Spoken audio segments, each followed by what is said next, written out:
All right, all right, all right, all right. Welcome back, everybody. Today is coffee and a cold case, guys. We're looking into the Darlie Routier situation. What a mess! What a mess! What a mess! What really happened, guys?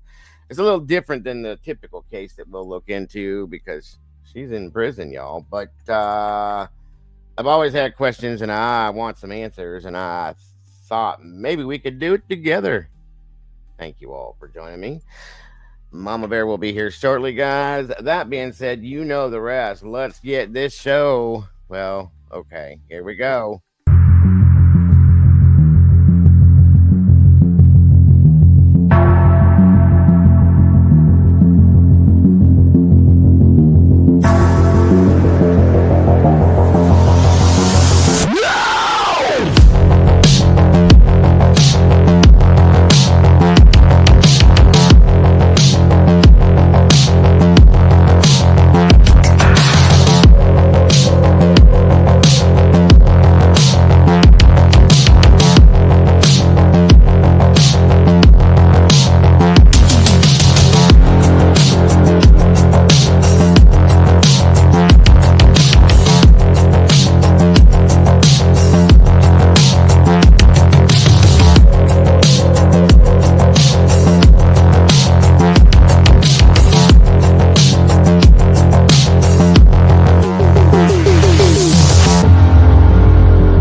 Gracious, what tech issues I'm having today, all over the place.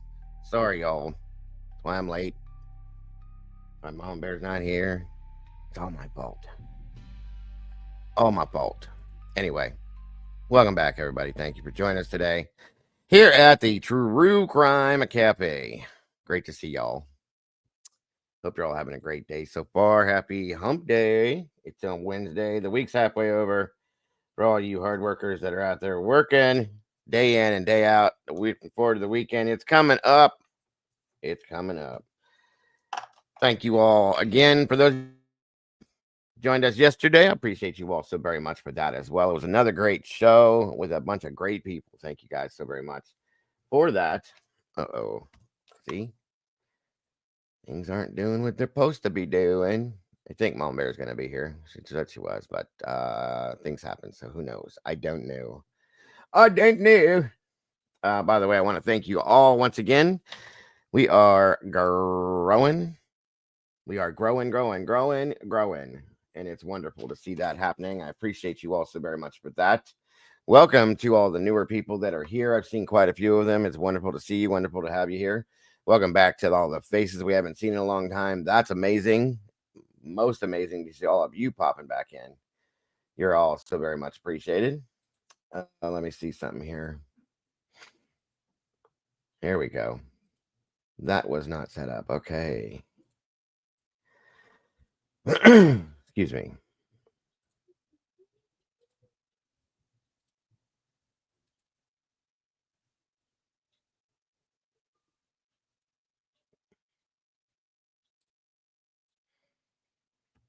All right. Let's see here. 17 peeps. Is that right?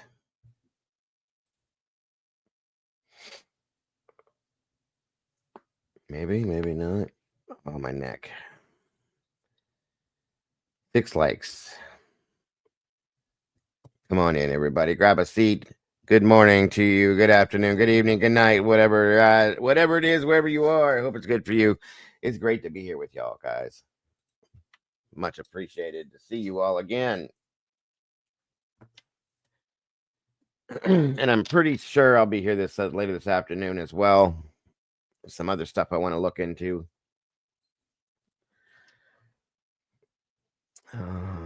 Let's see. Come on down. Let me see.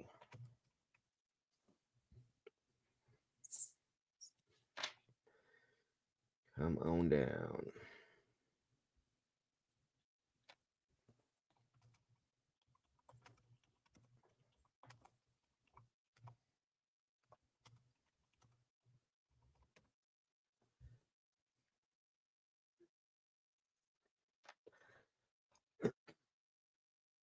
Oh, and hello. Hello.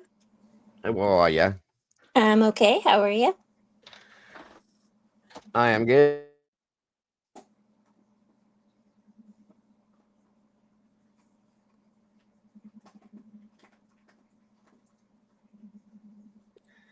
Good to see you today. How's your day going so far? So far, so good. That's a good thing. That's a good thing. Right. Hey, can you tell if I'm linked or not? I don't think I am. You're not. You're not. You're not. Which reminds me of something else. Thank you for that. You are not yet. One Alright. second here, guys. Bear with us. We have technical issues all over the place. I don't know what's going on today with me, but oh, I know what it is. It's snowing. It is snowing. I can't believe it's snowing.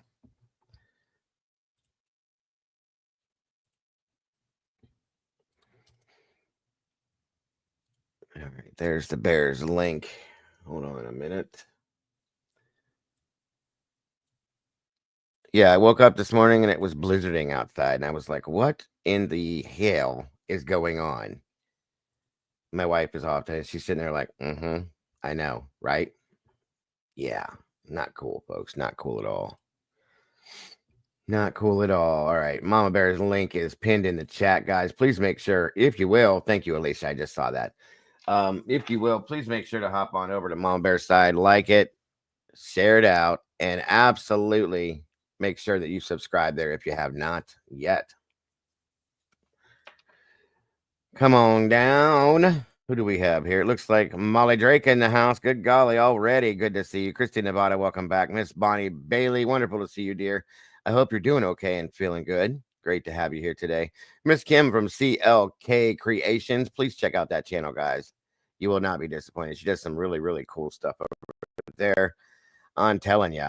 Miss Wisdom Speaks, the infinite wisdom in the house. Thank you so much for being here, and thank you for that. Check out our boy Mikey with the last 24. He's doing some things over there, folks. I promise you won't be disappointed. Miss Stormy's in the house. Welcome back to you, Miss Stormy. Great to see you. One Maiden Nut. Eddie, welcome back, brother. Good to see you. Great to have you here. Alicia J. Great to see you. Great to have you here. I know this case is interesting to you, so it'll be great to have you in here as well. And thank you to all of my blue crew for being here. You are so very much appreciated. We all know I couldn't, wouldn't, or even shouldn't try to do this without you because I couldn't. That's all there is to it. Miss Taylor was stitching, bitching, and more. Welcome, Miss Taylor. Good to see you today. Thank you for joining us. You're so very much appreciated. Um, Let's see here. Let's see here. Let's see here. Miss Rowena, welcome back. Good to see you. Jesse Schulz in the house. What's going on, buddy? Welcome back. It's great to see you guys. And oh my lord, Dagburn, Johnny Gobbles, dead floozy mama's back in the house again. Good to see you today, dear. Thank you for joining us every day, just so I can say your name. Guys, please make sure to hit the like button before you do anything. Share this out. Let everybody know what we're doing. And good morning to all you beautiful people. Thank you so much for joining us today. Absolutely, brother. You know I love you. You know it. You know it. Guys, please drop Miss Wisdom's link in here as well. Miss Wisdom has been doing some seriously amazing things for the indigenous people on her channel, guys, as well as just the missing, guys. So please, if you will, please, once we get that link dropped, please show her some love, support, and let's get her growing. LR, welcome back to you. Great to see you today. I appreciate you so very much. Aurora, good to see you. Good to have you here. Thank you for being here. All right, one moment, guys, as we wait on Mama Bear. Be right with you.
All right, all right.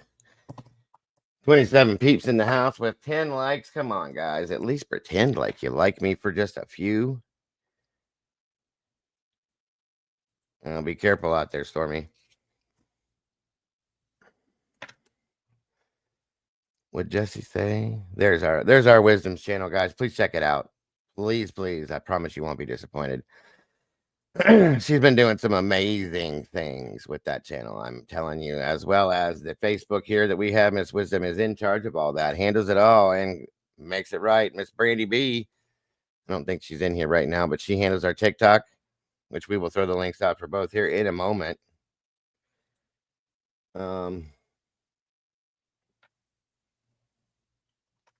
Let's see here.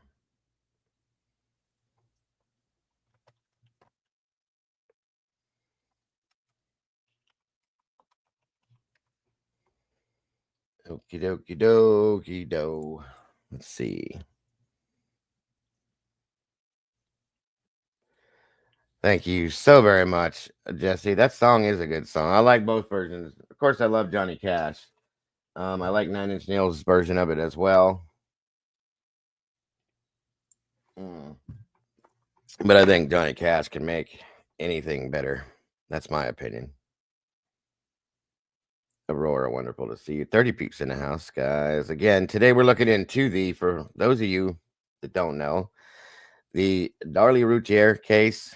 What a mess it is. Okay. For those of you that know, if you guys are familiar with the case, throw me a 1 in the chat.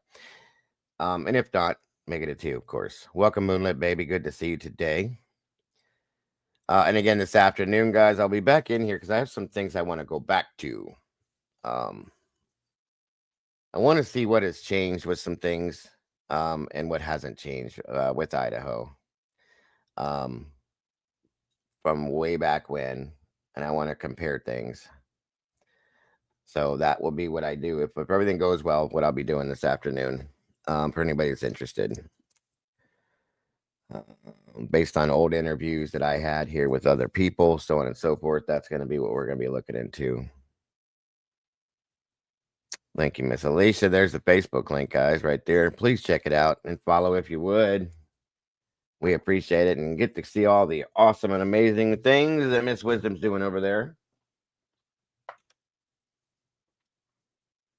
I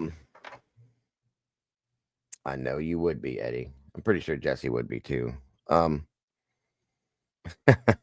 Alicia, same thing I was going to say.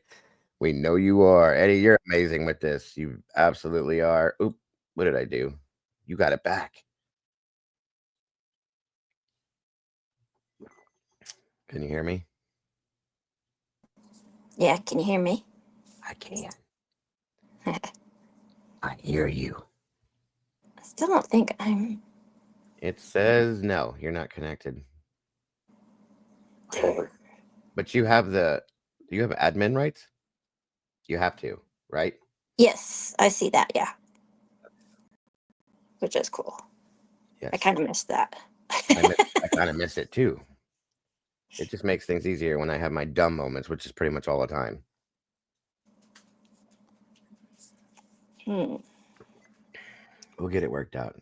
Nothing serious. Thank you so much, Miss Kim. Guys, did we drop Kim's link in here too, by the way?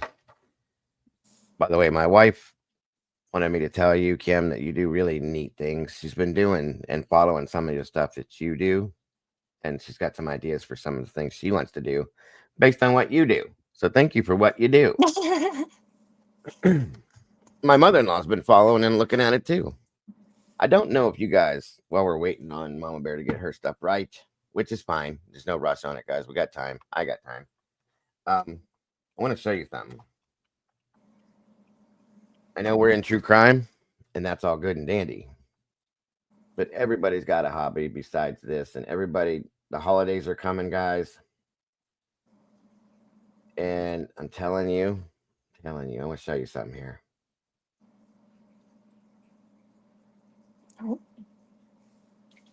These are just some of the things that Miss Kim over at CLK does. Check this out. Let me move this.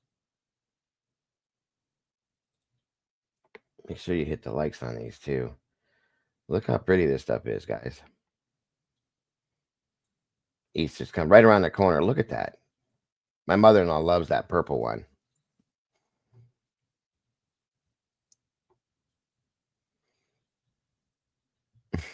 A 100%. 100%. We will be there. We will be there, Miss Kim. Let me see. Will this change it? Yes. Look at that. That's why my mother-in-law loves that. How pretty is that stuff, guys? She does amazing work. She really does. I love it. Love it. Oh, not that. Not that. Hold on. There was. Oops, sorry. Hold on. Let me get out of here. I went a little too far with it. Sorry. There was another one I was looking at too. Where did it go? Where did it go? Anyway. Oh yeah, here we are. But she does have an Etsy shop too, you guys. At least it states here.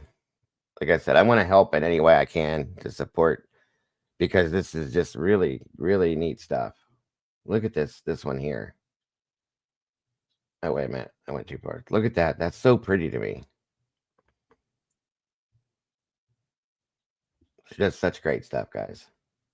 Anyway, I don't want to overinflate you, Miss Kim, but still, I really like what you do. My wife does, my mother-in-law, like I said, and everybody go check it out. A lot of this stuff would make nice gifts and stuff too.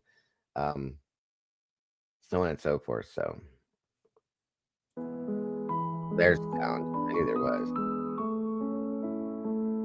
Anyway, this looks great. And again, nobody's gonna be disappointed if you go over there, check it out. If you got a few minutes, if you're bored, whatever you want to do, if you want to get some ideas for holidays, she did stuff for St. Patty's Day too. Just go check it out. You will not be disappointed. There you go, Miss Kim. All right, all right. Oh, 100%, dear. I'm not telling lies, so you gotta support what you gotta support. It is what it is. I love seeing people do stuff like that, and I definitely want to help you to succeed with it. So,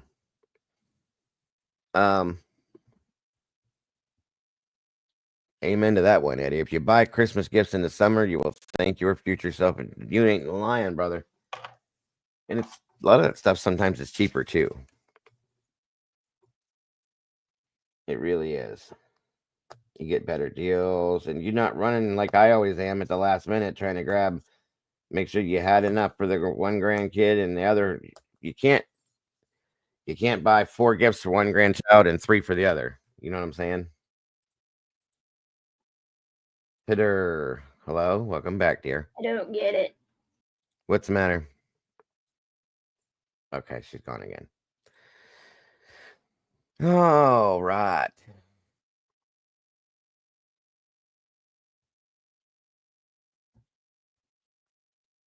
So a lot of you guys know about Darlie, and there's a few of you that don't. You will learn about her today.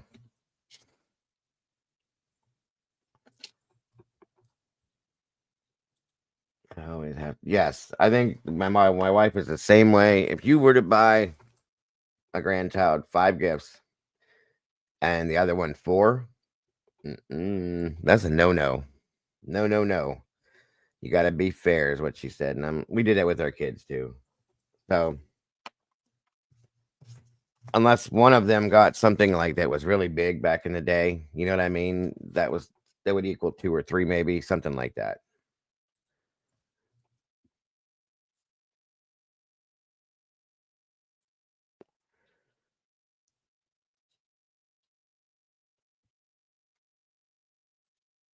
I stop in from time to time, and more recently, as I enjoy this channel, you let all ideas be heard. Thanks. That's what it's all about, Aurora. Absolutely. There's no reason why it shouldn't be that way. You're so welcome, Miss Kim. We appreciate you being here, and everything you do too. I'm afraid to talk. Just forget about it. What's not happening, or what is happening? I don't understand. The thing to click on to. I know what's wrong. Remember what I was explaining to you this morning? Oh, yeah. I mean, until I can do Okay. that. StreamYard is stupid expensive, you guys. So I'm sitting in a basic account right now. I can't run and do most of it. That's why it doesn't say coffee in a cold case in the background, because I can't use any of my stuff until I pay that stupid high price. I've been arguing with them about me being here for 3 years and through emails and stuff like that about why all of a sudden I got to pay this stupid amount for this channel thing, that this StreamYard that I don't use all that stuff. Why can't I just have what I had for the price that I had it at? Right. They want to charge me like $60 for something I won't use most of. What are other options besides StreamYard? OBS, which is such a mess, and you got to overlay all these things. And I don't know that you can dual stream from OBS. I mean, I'm sure you could, but also I think it's called Streamlabs is the other one. Those are the only three that I know of. This one and those two. I think OBS is free, but it's just there's so much stuff that you got to do to make it work, and I don't quite understand it. And everybody I've talked to that uses OBS said it's a real pain in the ass. So, and I have the ability to do it, but it takes a lot. Like every time you load in, you have to lay this out and then add this to it and then add that and then take that and put it to this and then put this over here with that and then go there.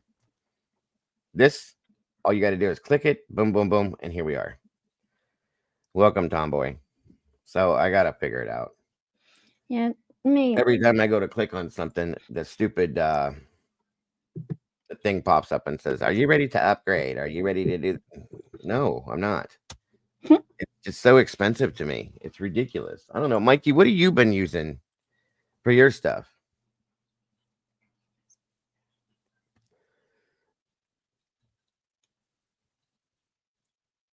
Streamlabs. Steamlabs. Steamlabs. Okay. My credit card expired earlier this month. Streamer was emailing me every day saying, "Oh yeah, yeah, they did that to me too." Goodness. We're gonna close your account forever. They threatened me with that too.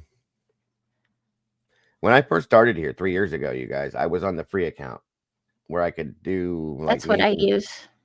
Right. And you can have one person, but all the stuff that I've uploaded in here for intros and outros and backgrounds and all that stuff, you're not allowed to use any of that unless you have that mid-range account, which is $56 basically.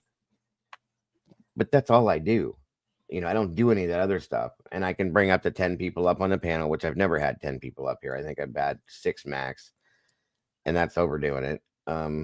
You'd have to have someone set up OBS for you and give you yeah, I know a guy. You know a guy, Mike? I know. It's hard, but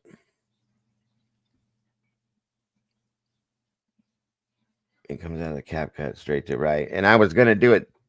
I was going to cover the StreamYard thing or StreamYard thing is there, but I just wasn't able to. That's what I'm saying. Taylor said there's also Restream. Is that what you use, Taylor?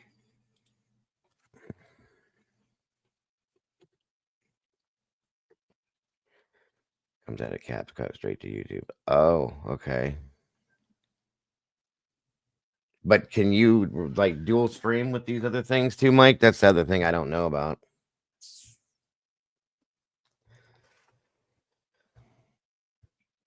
CapCut seems to be a lot of what a lot of people are doing. No, Bonnie, don't you dare.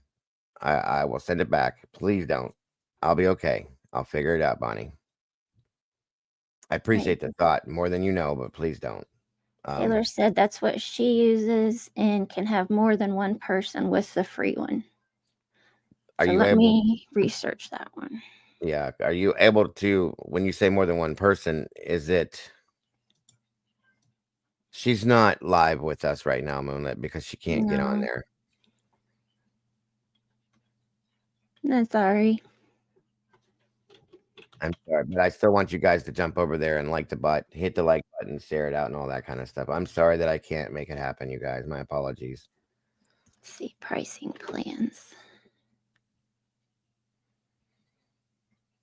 with what OBS? I'm just trying to figure out if any of these like restream, like she said, and the other ones, if you're allowed to like dual stream, like we do with StreamYards. You know, when I go live and then Mom Bear goes live too, and we're linked together.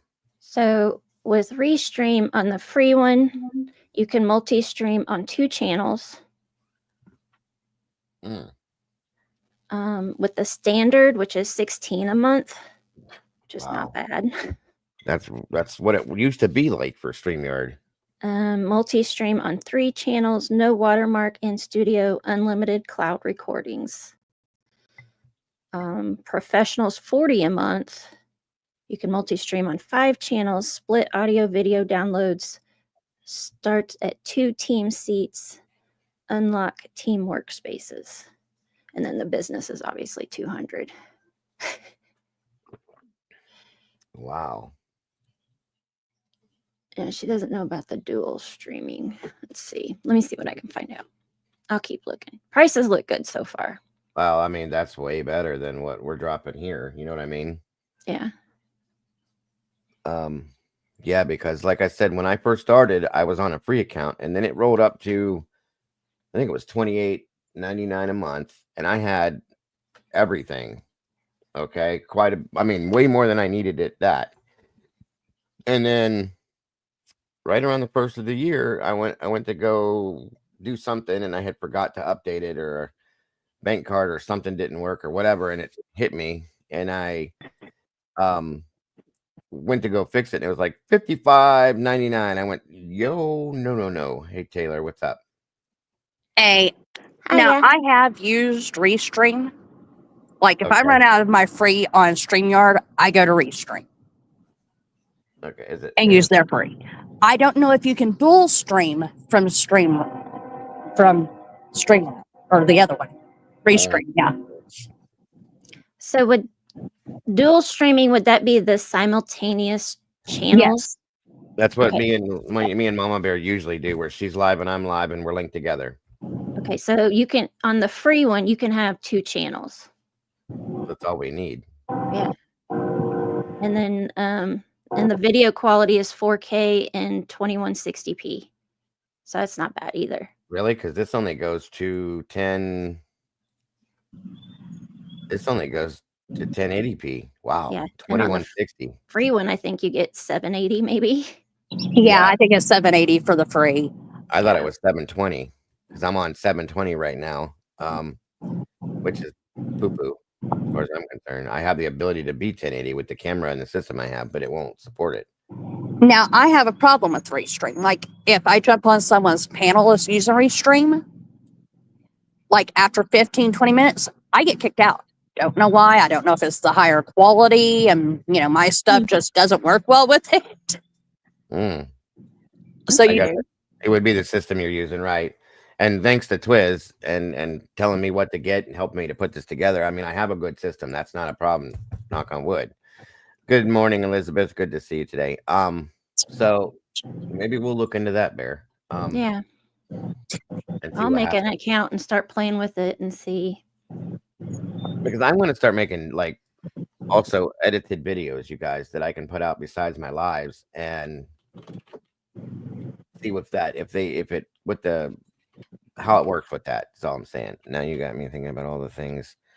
I know, Eddie. That's what we're going to be looking into too. There's a lot. I'm going to go back and look at some old interviews and stuff like that too. But so is Restream fairly user friendly? Yes. Okay. She's talking about me, guys.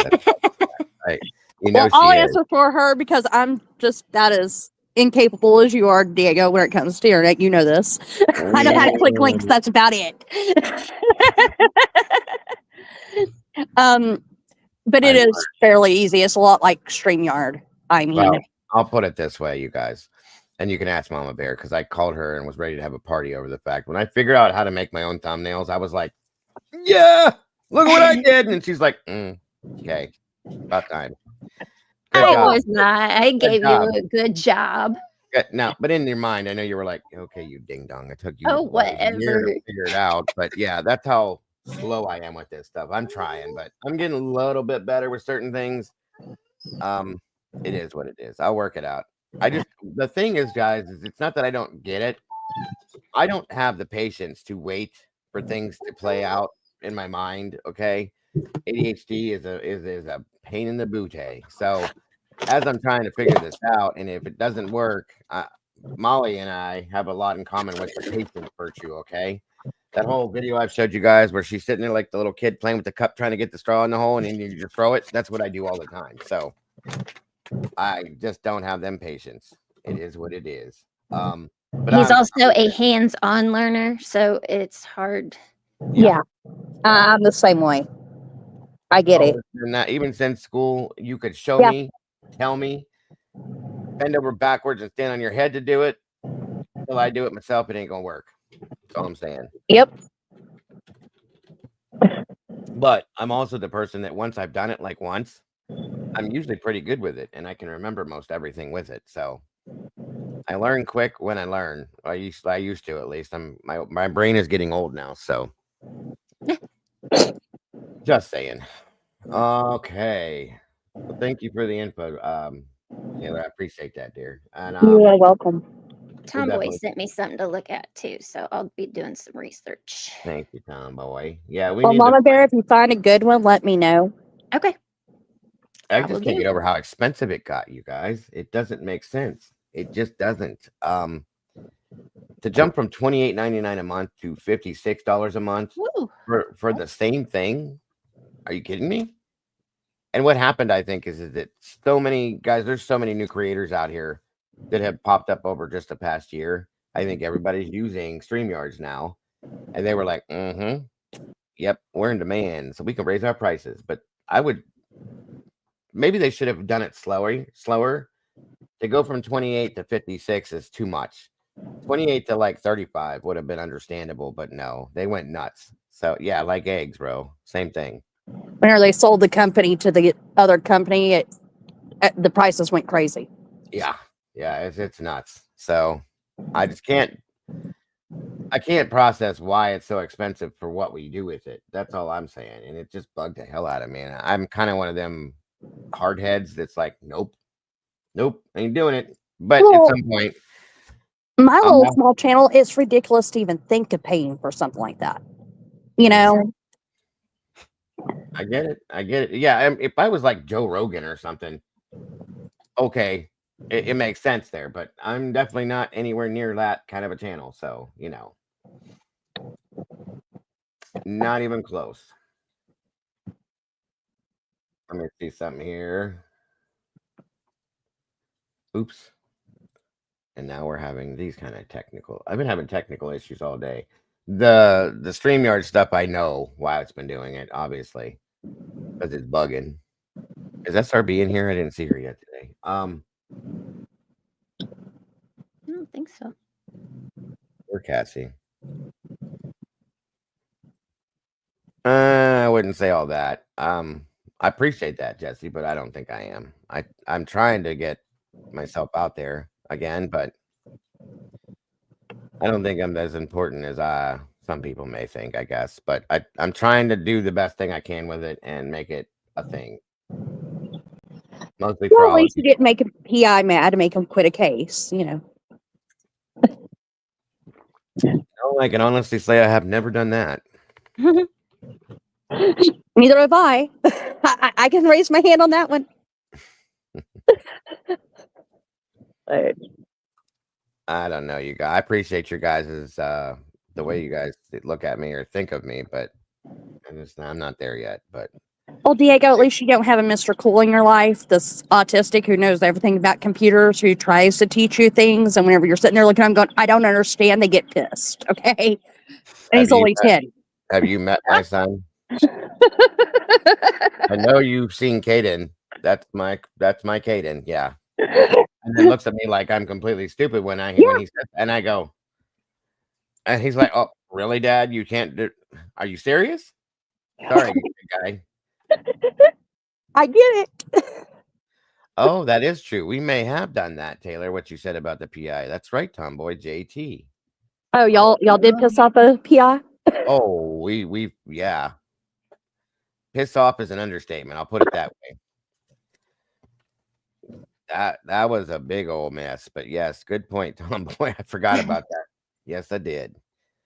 Welcome, Stitch. It's good to say that. Yeah. Oh, hell yeah, we did. In a big, bad way. But he deserved it, so. Yeah, but I don't think SF deserved what happened to him this weekend. I have no idea. What are you talking about? What happened? SF quit Sebastian's case. Steve, he quit. Yes. What happened? Good Lord. JS for Justice had Julie on her channel. The canine, Julie? No. The profound autism Julie who come from TikTok. I don't know who that is, but okay. She's another green teamer. Okay. Who got mad at Green Team and went over to Jay's channel, and he didn't think there was any reason for her to be there. You know, why give her another platform to ruin the case? And he got pissed. And that was it. He And walked that out. was it. He walked out on all of it. Wow. That is He not even closed down his ex. that's a bit much. Yeah. Yeah, the drama's ridiculous with that, Kate. That's why I stopped going around it, you guys. It's just not worth it, but damn. Well, you know, I ear hustle like I normally do. I have the laptop going and the computer, the phone going. I'm catching over here and over there. So that way I know what's going on. So whenever I hear about it from the, other community members, it's like, oh, really? I already heard that. We're good. Sherry So I said can put out there. Sherry said Cash Patel was there, huh? And then Sunday I got trolled. Thank you, Moonlit. I appreciate that. We love you very much, and I try to make it that way. That's absolutely true. Yeah, that's what she said, that he dropped his ex page. Wow, that's crazy. But see, that's what pissed. That's kind of upsetting to me though, because who's losing out and who's missing out on that? Nobody except Sebastian. That's it, and that's what always happens with everything that's happened with his case. Sebastian's the one that's losing out. Sebastian's the one that's affected, in my opinion, and that just that pisses me off to no end, because again, this child needs to be brought home, and we're too worried about this stuff and that stuff and all this one's mad at this one and that one's doing this and this is that and drama. Stop it, for God's sakes, and find the child. I'm over it. Of course, I told you back in July how I was feeling. I know. It's very sad to see it happen like it does once again. Well, look at what they did to Summer's case, and this isn't nearly. I mean, Summer's case wasn't nearly as bad as this one. No, I mean, it got bad, but this one definitely overlapped Summer, which I didn't think was possible, to be honest with you, but it did. There was two more. I thought there was a lot of people involved in Summer's case. I think this has definitely got more. Michelle did a video. Okay, thank you, Tomboy. I'll have to look into that too. The problem is, people hear one thing, go run with it. We have no idea what actually happens. Just run with rumors, and that's how more rumors are started. There's no point in this. Agreed.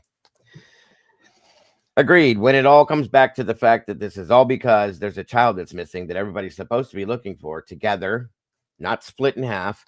And this is what has come out of it. It's just not. It's not good. It's not good at all. And at this point, guys, it's been so long now. I've always had a gut feeling on this with Sebastian, and you guys know why this case is so close to my heart. My own child, okay? And I just can't imagine being a parent and having all this going on while this child's missing. I just don't get it, and that's what I feel like. Nobody, yes, right there. No one is looking for him. No.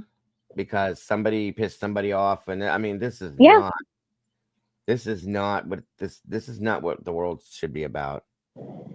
There should be no sides. I absolutely agree with you, Kim. There should have never been sides. There should have never been a split. There should have never been anything. The only side there should have been was Sebastian's side, and none of this is Sebastian. And that's what it's always been.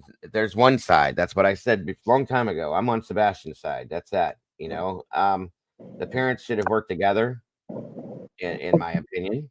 I wish they were able to. And I'm not blaming it on either side as to why that happened. But then other people got involved. That should have never happened too. And it's It's very sad. It's very sad because this child, once again, is just still out there somewhere. Well, I had a nephew run away this past week that really upset me. So It'll happen. 15 years old, said he was going to go to his friend's house and didn't answer his daddy the whole time he was there. Mm. Mama calls me. She's like, you need to get a hold of your nephew. I was like, what do you want me to do? What do you want me to do? Teenagers, they're fun. They're very hard to deal with in a lot of senses, but there's ways. There's ways to do If it. he's mad at dad, let him be mad at dad. If he's safe, let him be, Yeah. for right now. To an extent, yes, I agree with you on that one. Pick your battles. I learned that after 7 kids. I've learned that you got to pick your battles. You can't go at it with everything. There's certain things that are more important than others.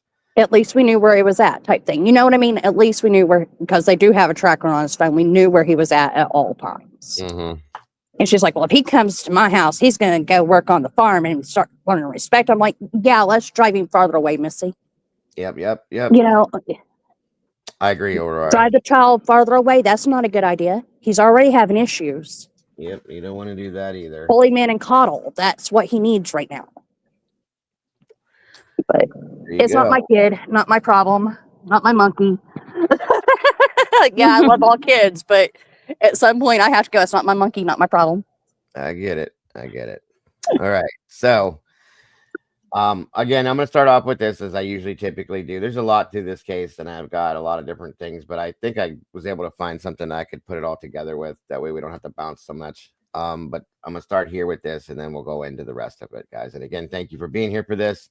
For those of you that are familiar, you know where we're headed. For those of you that aren't, hang on to your seat because this is a wild one.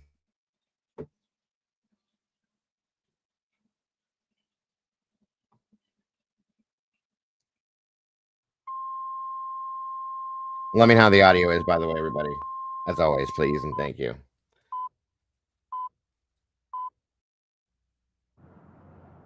It was a gathering of grief-stricken parents and their children trying to cope with the brutal murders of little Devin and Damon Routier. Their brothers were stabbed to death just over a week ago. Now they're playing. Hold on, you guys. I forgot. Definitely want to do this too. Just some of this stuff is going to be triggering per se. Trigger warning. Trigger warning. Content may include sensitive or violent content not suitable for all viewers. Feel free to step out if needed.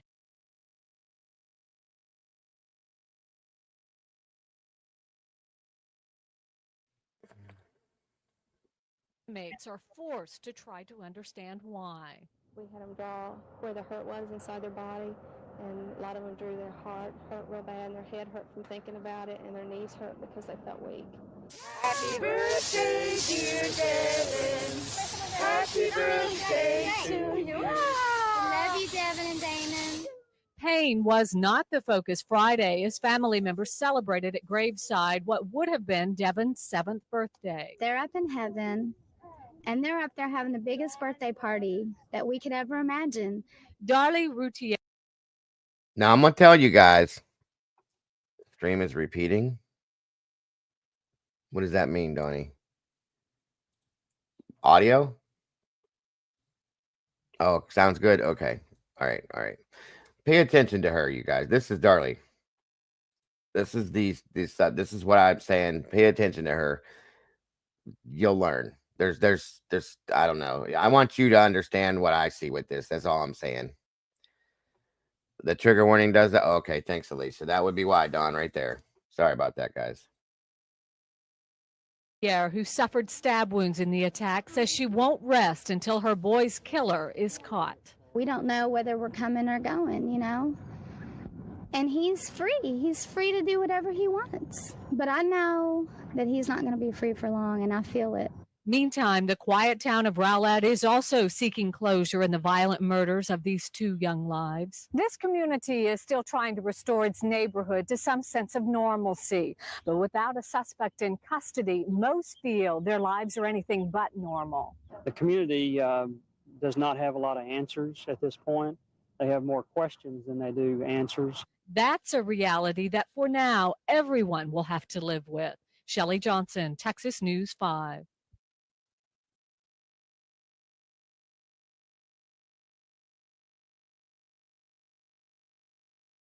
Okay. Oh, so Darlie's in prison for this. Goes. Sorry, Darlie went to prison for this. Okay, I have a lot of questions about this case, which is why we're looking at this, and that's why I said this morning this is not the typical cold case we would cover. Okay, um, because it's different. I'll just put it that way. Hold on a minute. My YouTube is not. It's doing that thing again. Bear with me, guys. Sorry.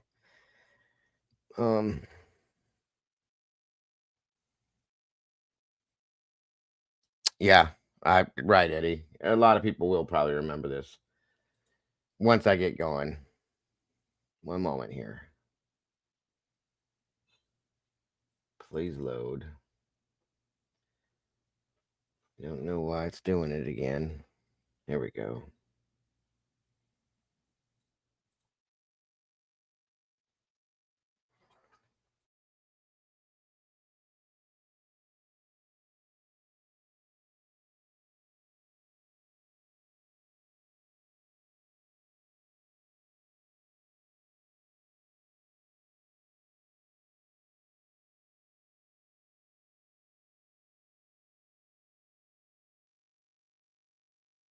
Okay. Again, let me know how the audio sounds and if there's any issues, guys, please and thank you.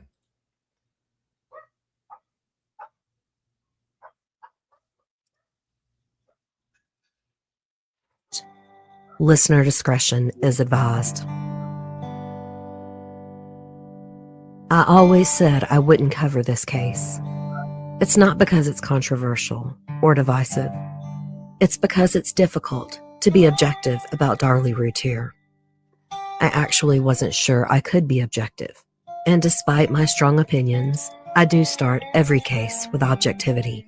Then I watched a couple of threads in our Facebook group, and I realized the tide is turning on this case. Regular folks have calmed down, whether they believe she is innocent or guilty. But others in the true crime community have now taken up Darlie's case as a sort of feminist cause. I find it really interesting that so many true crime podcasts declare her innocence, while so many regular people now believe she is guilty. And that began a spark for me. I really wanted to see the evidence. I knew how I felt, so as Haley began reading thousands of pages of trial transcripts, police reports, and appeals, I immersed myself in books, documentaries, and podcasts that were contrary to my own opinion of the case. I think that's a fair place to start. I will lay out the evidence for you to decide for yourself.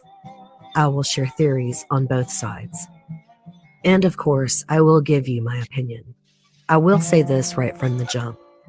Darlie Routier is an enigma. But if you follow the evidence, the truth is in there. I just know it. Welcome to episode 139, Darlie Routier, part 1. In the early morning hours of June 6, 1996, a woman named Darlie Routier called 911, screaming that she and her sons had been stabbed.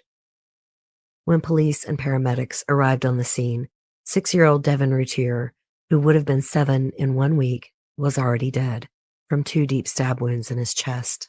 5-year-old Damon Routier had 4 stab wounds in his back and was unresponsive, but was still scooped up by a paramedic and put into an ambulance while life-saving measures were desperately tried. He had no pulse. He could not be revived. He was pronounced dead at Baylor Hospital in Dallas, Texas at 3:26 a.m., about an hour after his mother called 911. Darlie was brought to the hospital with what looked like a very serious slash to her throat and was taken immediately into surgery. The details of this case are voluminous, and as much as I would like to cut things down, I do believe that is part of the problem with many podcasts, documentaries, and articles on the case. If you're a pro-innocence, you are only going to give certain details. Pro-guilty people can also be short-sighted. They only need to give you enough information before you are ready to stick the needle in Darlie yourself. The brutal murder of small children will always be polarizing in cases like this. How could a mother do that to her sons? Or, a mother would never do that. See what I mean? It's that simple. So I am going to err on the side of too much information. I will do my best not to overwhelm you and keep it interesting. I had thought that I wanted to simply tell this story chronologically and wait for the trial to happen organically in the story. But that is almost impossible. So many things we know about this case came out in court. We need a lot of it for context, especially considering there are conflicting statements from the Routiers and first responders about what happened in that house that night. So I will start at the beginning as much as I can and try to walk you through chronologically while explaining things as I go. Darlie Lynn Peck was the fourth Darlie to be born into her family. She came right after New Year's on January 4th, 1970. That makes her 52 today, but in my head, she is sort of frozen at the age of 26. Her beautiful face contorted as she wept in her mugshot. Darlie Routier is a beautiful woman. Some think it's all flash, fake boobs, bleached blonde hair. But underneath the unfortunate styling of the time really is a classic beauty with prominent cheekbones, large hazel eyes, and a small mouth with straight white teeth. She was born in Altoona, Pennsylvania to parents Darlie and Larry. Larry was in Vietnam when Darlie was born, working as a military construction worker. The family moved back and forth to Lubbock, Texas, before finally settling there when Darlie was 13. Her parents divorced, and her dad moved back to Pennsylvania, and Darlie's mom, Darlie Key, had 2 more daughters with another man and named her younger girls Danielle and Dana, continuing the D-name tradition. Darlie was 10 years older than Dana and 12 years older than Danielle. Because of their age differences, Darlie was more like a second mom to her sisters. Friends described Darlie as a sweet, thoughtful, and generous person. She loved to give gifts and help with charity. She volunteered at the school and helped with classroom parties. On Mother's Day in May 1985, when Darlie was 15 years old, her mom introduced her to a 17-year-old Darren Routier. He worked at a Western Sizzler steakhouse with her. The teen was actually Darlie Key's boss, the assistant manager. Darren has always been quite effusive about his first look at Darlie. Darren also hailed from a D-name family, and his brother Dion told D Magazine, I swear, no pun intended, that his brother was in awe of Darlie. Funny enough, everyone describes Darren Routier as this handsome guy. And as much as I will defend Darlie's natural beauty underneath all the bleach and Aquanet, I don't quite understand why everyone also describes Darren Routier as being handsome. It's not the unfortunate mullet. Obviously, I can get past the hairstyles. He's just kind of goofy looking. He is rather tall, though, and tall men often have an advantage of being considered handsome by default. I guess it's part of the tall, dark, and handsome thing. It could be charisma, though I've not seen that myself in interviews, but people are very different in person. Anyway, friends say he had a lot of girlfriends. He had been working since he was 14 and had his own car early in high school. He boasted in court that he started as a dishwasher at the Western Sizzler at 14, and by the time he went to college at 18, he was the manager. Darren also lettered in 3 sports. He played several positions on the football team, including linebacker and fullback. And in Texas, that's kind of a big deal. So I am guessing this is where talks of Darren's looks become part of the official story. I swear, I am not meaning to be superficial. There is a point to all of this. People often say that Darlie Routier didn't get a fair trial due to sexism, that the prosecution focused too much on her looks. They actually were trying to tie it back into her character, which I will get into more later. But my point is, the bombshell lore of Darlie Routier started way before she went on trial for murdering her children. This is a direct quote from Darlie's mother-in-law, Cyrilda, to D Magazine. Darlie has such a cute body that she ought to just walk around naked all the time. She was talking about teenaged Darlie, but I think you see my point. Darren Darlie and their whole families harped on Darlie's beauty. She was very hypersexualized, not just by others, but by herself as well. She has this sort of soft, breathy kind of high-pitched voice that completes the ditzy bombshell image. Her best friend said men stared at Darlie all the time and she was just used to it. She liked it. So Morning, did Cass. Darren. He was proud of his sexy wife. Her looks, and later the way she dressed and carried herself, were a huge part of who she was. It's just undeniable. So while some may think that is low-hanging fruit for the prosecution, I think it's understandable, especially the more you get to know the Routiers. And from all accounts, their first meeting at the Western Sizzler was kind of a romantic explosion. They were immediately inseparable, moving in together before Darlie was even an adult. Darren and Darlie married 3 years later, only waiting for Darlie to come of age.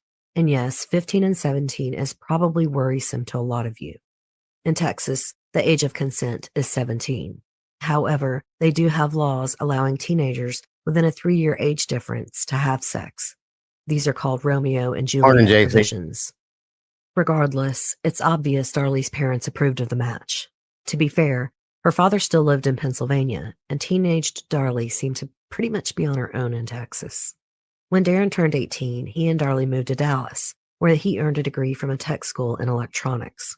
While Darlie was still in high school, she and Darren went skiing in Colorado. While on the ski lift, Darren proposed and she accepted. On August 27, 1988, they married in a small ceremony in Darren's parents' home and then honeymooned in Jamaica. Their first son was born exactly 9 months later. Following their marriage, the newlyweds lived in an apartment in Garland. They both worked at Qplex, which was a circuit board manufacturing place. Darren started his own business called TestNac, testing circuit boards on the side while he was still working at Qplex. He ran the business out of their home. In June 1989, the couple moved to a home on Bond Street in Rowlett, Texas, which is a lakefront suburb around 30 minutes from Dallas. It's on Lake Hubbard and gets its name from Rowlett Creek, which flows into the lake and is a major tributary to the East Fork of Trinity River. Rowlett had a population of less than 45,000 around the time of the murders. It's not yet reached 70,000 today, but it's considered an upscale community, growing fast, with nearly $1.5 billion in development and the Dallas-Fort Worth Metroplex located on the lake.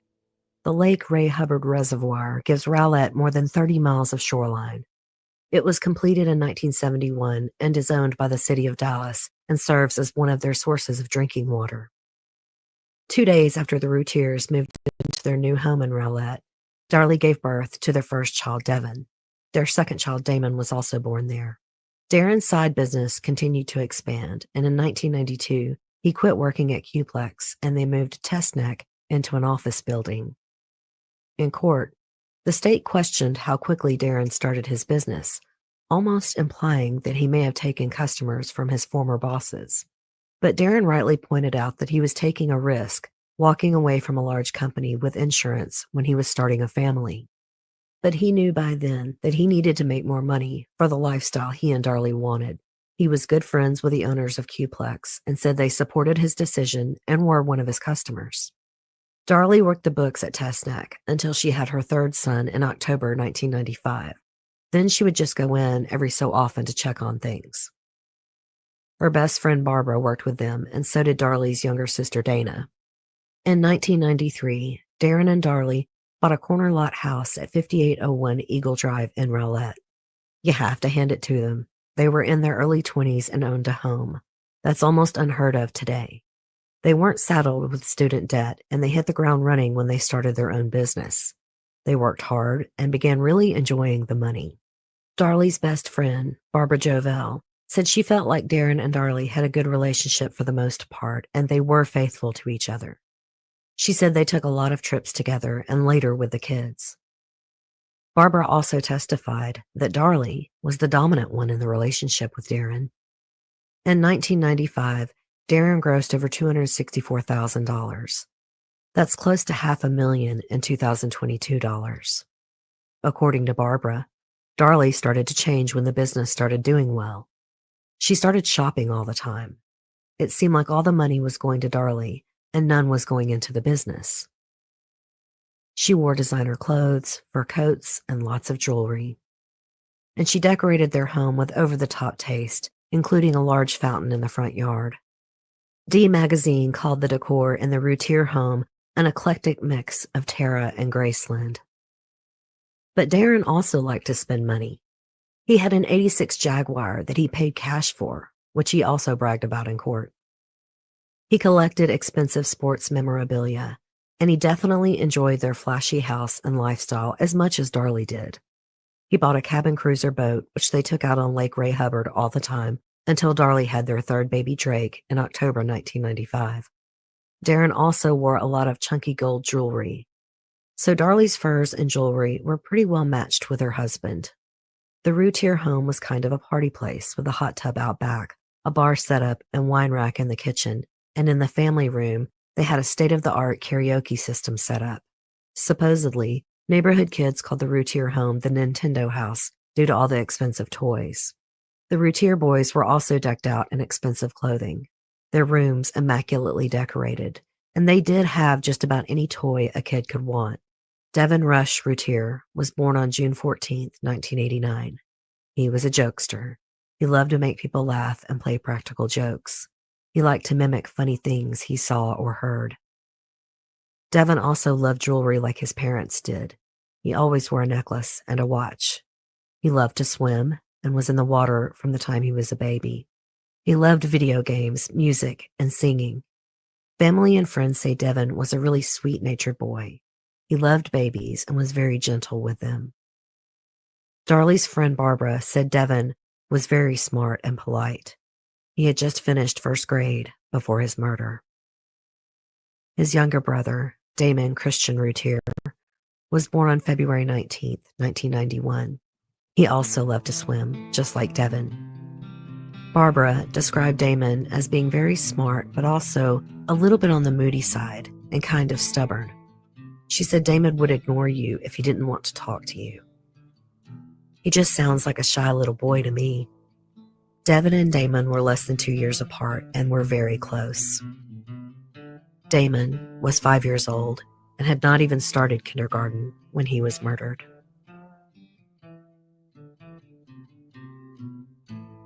Barbara Jovell said her best friend Darlie was the kind of mom who would give the kids timeouts if they weren't behaving. She said sometimes she would swat their butts or squeeze their cheeks, but Barbara testified that the discipline always seemed to be proper. She did intimate that Darlie had to make Darren spend time with the boys. Darlie felt it was important that he be more involved, and Darren did as Darlie asked and started coming into work later so he could spend more time at home. But Darren also admitted in court that he was going through a lazy phase. He liked to sleep in and didn't get to work until noon unless he had packages to get out by 10 a.m. Darren's mother, Cyrilda, later testified that she and Darlie were very close. They spoke on the phone for an hour or two a week. Cyrilda said Darlie was the daughter-in-law that everyone would love to have. Darlie loved Darren and their children.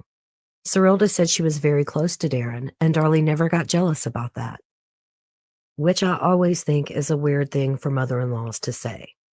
But anyway, Darren's brother Dion later testified that Darlie was a very devoted mother. She did everything for those kids, he said. He never saw her do anything inappropriate with the kids. He said she always reasoned with them and never spanked them. Dion's wife Dana, yes, another D name to keep straight, testified that Darlie was the kind of mother she wanted to be. She said Darlie was, quote, very giving and very loving and very kind with her time. But not everyone was so complimentary of Darlie as a mother, or of Darren as a father for that matter. Eileen Skirmer and her family were neighbors with the Routiers. Eileen said there were concerns in the neighborhood about the safety of the Routier children. The Routiers lived on the corner, and they parked their cars on the corner. Neighbors were worried that if the boys were riding their bikes or playing behind the cars, that drivers wouldn't be able to see them dart out. Darren and Darlie didn't care when neighbors voiced their concerns. Another time, Eileen talked to the Routiers about how the boys were up on the other streets riding their bikes. She said they were way too young to be doing that unsupervised. Darlie wasn't concerned, and she did not tell her children to stay closer to the house. Eileen testified that in the summer of 1994, after the Routiers got the boat, they all went to the lake together. Even though the boys didn't know how to swim, the Routiers let them roam around the docks without life jackets. Eileen said that in June 1994, the Routiers had a birthday party for Devin. A water gun fight broke out, and Darlie told them to settle down. Devin was messing around and squirted Darlie a few times. Eileen said Darlie got really mad about it and immediately grabbed a piece of birthday cake off the table and shoved it right into his face. Kay Norris worked at a pawn shop that Darlie, Darren, and the kids would often come into. Darlie loved to buy jewelry at pawn shops. Kay testified that one day the whole Routier family came in. The shop had just gotten some exercise equipment in, and one of the boys started playing on it, and they were being loud. Darlie told Darren to go get them a few times, but he didn't. Darlie started yelling and cursing at them across the pawn shop. Kay said the first time she yelled, Darlie said, "Get your asses over here." When that didn't work, Darlie yelled, "Get the fuck over here." Allison Hennessy testified that she was friends with a girl named Renee. Renee lived in Darlie's neighborhood and also babysat for her. Renee babysat for the Routiers almost every weekend, and Allison would go hang out with Renee at the Routiers' house. Darlie and Darren would often still be at the house while Renee and Allison were there. Allison testified that Darlie would let Devin and Damon play outside unsupervised when they were 3 and 5. Every time Renee, who was 16, babysat, Darlie would let her smoke cigarettes and drink Zimas. Once, Allison saw Darlie give Renee some weed. Darren claimed in court that they didn't like leaving the boys with sitters and that they did everything together as a family. Some of this stuff you might chalk up to the Routiers being inattentive parents. This stuff was used against Darlie in court, but I think it's important that Darren gets some of this heat too. He was equally inattentive and sounds lazy. However, the cursing and the birthday cake incident show Darlie to have a hot temper and a mean temper. Smashing his own birthday cake in his face would have been so humiliating to 5-year-old Devin. The point of all this is, friends and family are going to show Darlie as a good mother in court, while neighbors and other outsiders paint a different picture, and they have no reason to lie. The friends and family testifying were trying to save Darlie's life. At the end of 1995, business started slowing down for Darren. It continued to slow down in 1996. By January, barely any money was coming in. In June, they were 2 months behind on their mortgage payments. They had $12,000 in credit card debt, and they were struggling to make even the minimum payments.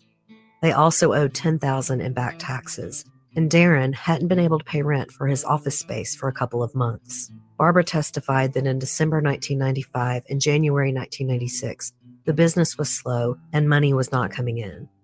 She said Darlie came to the shop and checked the books, and then Darren would say she was really upset. When he gave Barbara her paycheck, he told her, quote, "Well, you're the only one getting paid now because I'm not."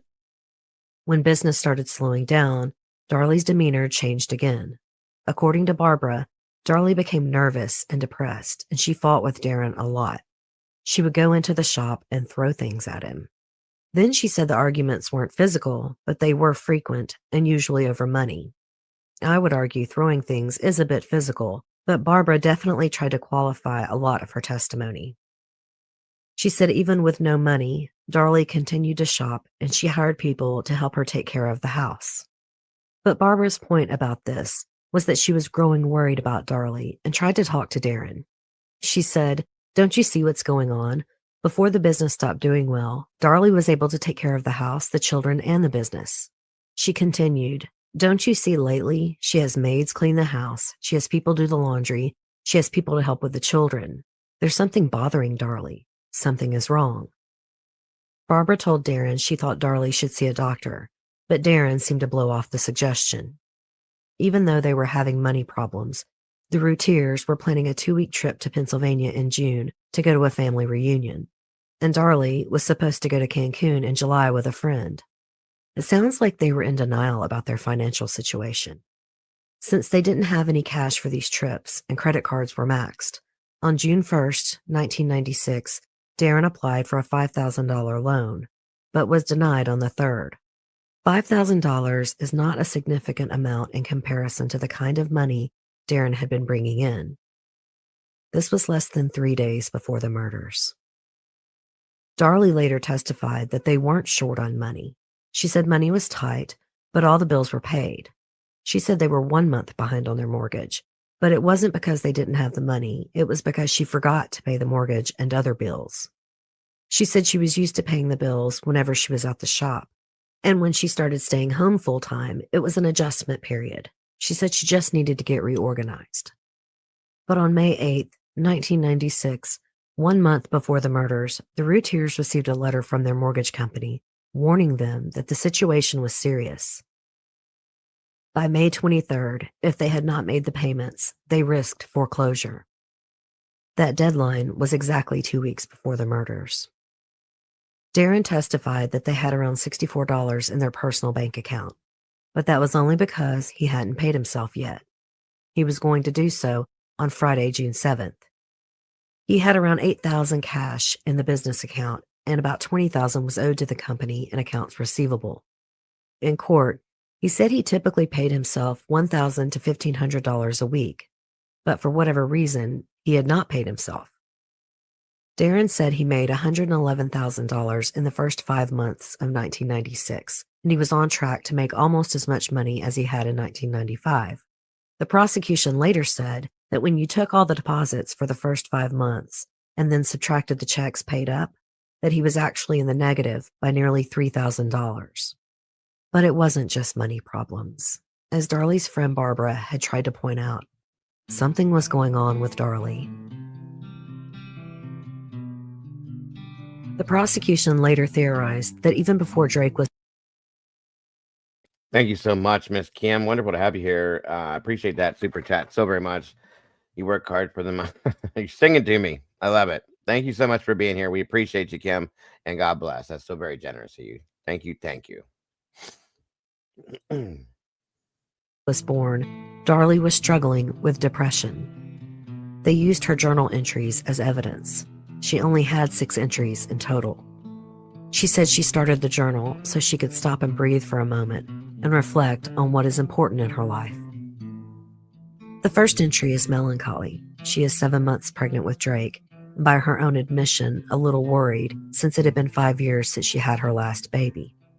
And she was reflecting on her grandmother, who she knew was lonely. It's almost like she was relating to her, though she doesn't say it outright. Just a week later, she wrote again, this time worrying about her mother and sister. Mostly about her mother, who was in counseling. And she said some strange things about her mom's third husband, Denny. Quote, I don't understand why Denny did to me what he did, so it is very hard to try and forgive him. I know he must have a dark secret that happened as a child. And I pray to the Lord that one day he will ask for true forgiveness for his own soul. Eternity is a long time. That last line is really ironic, considering what she would soon be accused of herself. But then the rest of the entry is about the boys. Damon had spent a week with his grandmother, and she had missed him. Quote, I really have enjoyed the time with Devin, but when one of my babies are away, I do not feel complete. I guess that's because they are such a part of my life. Then, sometimes I pray the Lord will guide them down the right path so that they will have a prosperous life. They deserve health, happiness, and peace. We all deserve that. Maybe if we could all relax a little more, then the world will be a much better place. I will close for now, and I ask the Lord to watch over all of us and help us to make the right decisions. I am going to admit some of my own original bias in this case. You know how they say every con finds religion? Or the joke, there are no atheists on death row? Darlie, as most of you know, is on death row, and she talks about God all the time in every interview over the years. The cynical side of me noted that she and Darren had not been regular churchgoers. In fact, there was a reverend who became very close to Darlie during her time in jail. He officiated at her son's funerals. But that was when he first met the Routiers. Darren's brother had been a member of his congregation. Darlie seemed to have charmed him. He visited her some 50 times and testified in her favor. Though the prosecution pointed out, as I have noted, that the Routiers were not regular churchgoers or particularly religious. But in fairness, these journal entries seem to be devotional, almost missives to God. I think Darlie may have been more spiritual than she was given credit for. But that does not mean she was incapable of murdering her children. And she did seem to be in a depression. In the month that Drake was born, she wrote, Everything hurts, and I can't seem to get over it. It's not fair to Darren or the boys, but nothing I do makes me feel better. I really love Darren with all my heart, but sometimes I feel like I'm missing something. I don't know what it could be. I'm sure I have everything every woman could ever wish for. She went on to write, quote, maybe it's the excitement, things I used to do when I was younger, the thrill of not knowing, just doing whatever came up. I know I have a lot of responsibilities, but a little craziness once in a while wouldn't hurt. I want to grow old with Darren, but I don't want to feel as though a part of me has to die to do it. I am young and I want to feel it. Time goes too quickly not to enjoy each moment. Darlie later defended this entry, saying she was just reminiscing, but it does sound like a woman unhappy with her life, with her responsibilities. And to be fair, she married at 18 and had her first baby at 19. Maybe that was catching up with her. And again, I am going to play devil's advocate. This was her journal. We often write things in our journal that we would not say aloud. Sometimes, as Darlie herself noted, we write in journals or diaries as a way of expressing ourselves, just, getting it out of your system. I have journaled a lot over the years, and I tend to wince when I reread these things. I am often surprised at how unhappy I sounded at the time. But that's often what people use journals for, a kind of personal therapy. Darlie did not journal regularly, so this does seem like some self-therapy. But these were the 2 months before the murders. In March of 1996, Darlie had stopped breastfeeding Drake and started taking diet pills Fastfen and Pondamin. These drugs were more commonly known as Fen-Phen. They were taken off the market for many bad side effects, including what is called phenrage. On Phenermine.com, among regular side effects are fairly extreme warnings about the phenrage problem. Quote, with more than 1 in 5 patients reporting dysphoria at some point during treatment. Phentermine anger issues are one of this medication's most commonly reported side effects. This seemingly uncontrollable, sometimes irrational anger and frustration is colloquially referred to as phenrage. Darlie was said to have had around 12 to 15 pounds to lose after having Drake. By May, she had lost almost all of it. Darlie testified about the pills, quote, they did not make me feel irritable or jumpy. The only thing I felt from them is like a dryness in my mouth. So you tended to drink a lot more water. But that's about it. I mean, I still ate. She said the pills did not alter her emotions or have any effect that she was aware of. But multiple people testified that Darlie was very bothered by her weight gain. The prosecution asked Darren if Darlie had a lot of trouble losing weight, and Darren said, not a lot of trouble. The prosecution said Darren told a woman named Jamie Johnson that Darlie was a size 4 before Drake and went to a size 8. Darren said no, she went to a size 6. But good Lord, most women would love to be a size 8, so why was he quibbling? Because he took great pride in Darlie's figure. The prosecution said Darren told Jamie that Darlie went into a postpartum depression, somewhat aggravated by her weight. Jamie Johnson was from Child Protective Services. She was evaluating the Routier's ability to care for Drake after the murders. Darren testified that Darlie liked to look nice and that she was, quote, a very beautiful girl. The prosecution got him to admit that Darlie's appearance is very, very important to Darlie and to him. In 1992, they paid $5,000 for her to get breast implants since she had just had 2 children. On April 21st, 1996, Darlie wrote a long journal entry, starting with baby Drake, and then talking about the rest of her family, including her sisters. She said a lot about wanting to be a good example and remembered for being a good person. She hinted at trouble with her marriage, quote, I pray for God to put his hand down upon my marriage. We need to be strong and help guide each other back to the right path. She went on, quote, Devin and Damon are growing too fast and become more aware of the world every day. And unfortunately, children tend to be persuaded towards the negative instead of being hopeful for the positive. We all have to show our children the difference between right and wrong choices and make them understand that there are reactions and consequences for every choice we make in life. Maybe she is just ruminating or praying, but it does seem sort of pointed. Darlie testified that she was wondering how she fit into the world when she wrote this entry. On the 29th, she wrote about how they had gone to a wedding, and it made her realize how important marriage was. She said she and Darren plan to renew their vows on their 10th anniversary. I think all of these journal entries can be interpreted differently. I've been giving you my impressions, of course, but you can see them however you want. But on May 3rd, 1 month before the murders, she wrote what the state called a suicide letter. Quote, "Dear Devin, Damon, and Drake, I hope that one day you will forgive me for what I am about to do.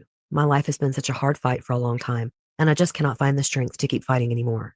I love you three more than anything else in this world. I don't want you to see a miserable person every time you look at me. Your dad loves all of you very much, and I know in my heart he will take care of my babies. Please do not hate me or think in any way that this is your fault. It's just that and then the letter is cut off. On the stand, she minimized the entry, saying she had just been moody. She said she had been crying a lot and she wasn't, quote, a big crier. She said as she wrote the letter, she began to feel silly and embarrassed, but she admitted in court that she did call Darren at work that day and insisted he come home. She was crying, told him that she had been crying a lot and didn't understand why she was feeling that way. She told him about the journal and she said they cried together. Then she admitted she had thought about taking some sleeping pills. She didn't say the word overdose or the word suicide. She just said that she had been, quote, thinking of taking some pills when she had been crying and thinking. She said that when Darren went to work the next day, it was because she told him she was feeling a lot better, and he told her to call him if she had any problems. She promised she would and said, quote, and I think I was still a little bit moody, a little bit cryy for the next couple of days, but soon after that, I got my first menstrual cycle that I had not had in over a year. She said she had the over-the-counter sleeping pills in her nightstand drawer, but had never taken them out, and that Darren had later flushed them down the toilet. She definitely was minimizing the whole incident. Her best friend Barbara testified that it was more serious. She said Darren told her about this suicide attempt, and she went to visit Darlie. Darlie told her that when Darren came in, she was writing the note, and then she hid it under the bed. She had taken the pills out of their wrappers and did plan to take them. Darren only found out because their dog Domino had dragged the wrappers out from under the bed, and he confronted her. Barbara testified that Darlie told her she wanted to take her own life because, quote, sometimes she gets to feel really strange and she doesn't. I'm gonna speak on that, Kim. I agree. I really does, especially if you have children close together. You don't really have. I don't think that mothers, women in general that have children have the ability, if they have children close together, the ability to recover from the pregnancy itself. And you know what I mean? It's a lot, guys. I mean, hence the reason why I've always had the highest respect for women that I have. I mean, to be able to carry a child, nurture a child, do the things that women do, and be the caretaker, so on and so forth. It's so much. And then to go into being pregnant again not too long after. I mean, it's a lot. It really is. So of course, Alicia, my first, when I was married to the creature, we had our kids, boom, boom, boom. And it was a lot. It was a whole lot. But I've always been in a very interactive parent. I'd get up in the middle of the night. I didn't make her get up and this and that. And I helped out as much as I possibly could while working, doing this, doing that. I mean, it was a lot because I saw it, how much it was, and could not imagine having to do that all my own. That's a lot. So it's a lot. It really is. And I cannot, to see women do the things they do and to keep pushing forward. And nowadays, a lot of women are the heads of the households. They work and they do all this stuff. And it's just like, wow. That's all I can say is wow. It's amazing to me. So that is a big one, though. Postpartum is real. Anybody that says it's not, you're delusional, because it's real. Yes, Kim, I call her the creature. I always have. There's reasons, and I promise you, they're all real and valid. But yeah, it's real, and it's like I said, if you have them back to back to back, it's hard. It's very hard. Not to mention the stress that goes with raising little ones and chasing them and feeding them and everything that goes with it. A lot of times on their own. So there's that too. I'll give that. So that's true. That's very, very true.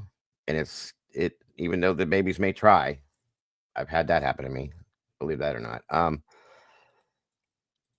My 3 are spaced apart. 3 years was close. Yeah, it's still close. It's still close. So I agree. Understand why. Pretty much that things were happening and she felt strange and she just didn't understand why. Barbara went on about what Darlie said to her, quote, things were getting to her. Sometimes she feels like everybody expected too much of her, and the children were sometimes too much. And she just feels that she wants to end it all. Darlie was nervous and depressed, and she fought with Darren a lot. Barbara said she told Darlie that she should get some help. She should go to counseling and possibly get on some medication. Darlie said she might go. She could take the kids to stay with Darren's mom while she sought treatment. But then, Darlie said she was worried Darren's mom might try to take the children away. This seems counter to the glowing relationship her mother-in-law, Cyrilda, had testified to.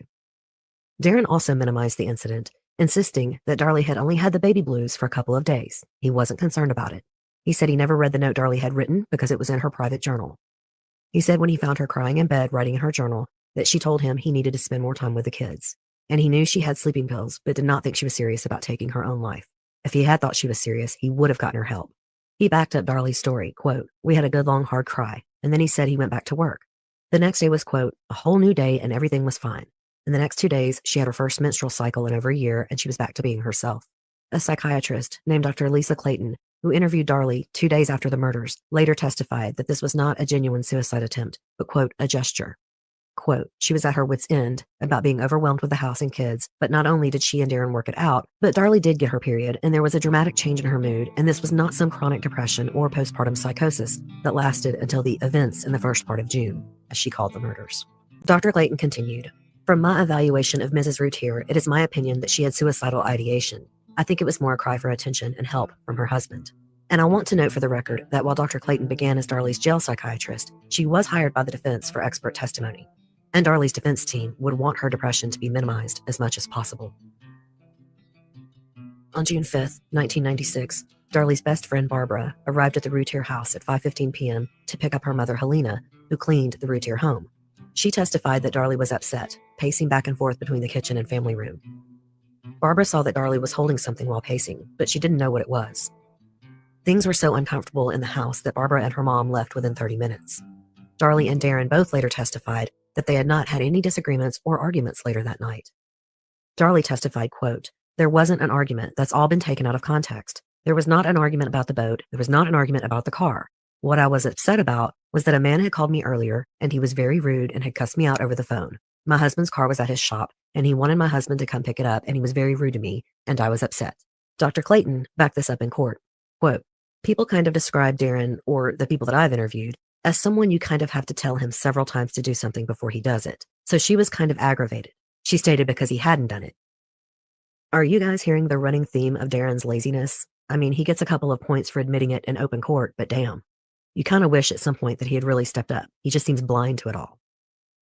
Anyway, she also said Darlie mentioned the neighborhood kids were running in and out of the house during all this, adding to the chaos.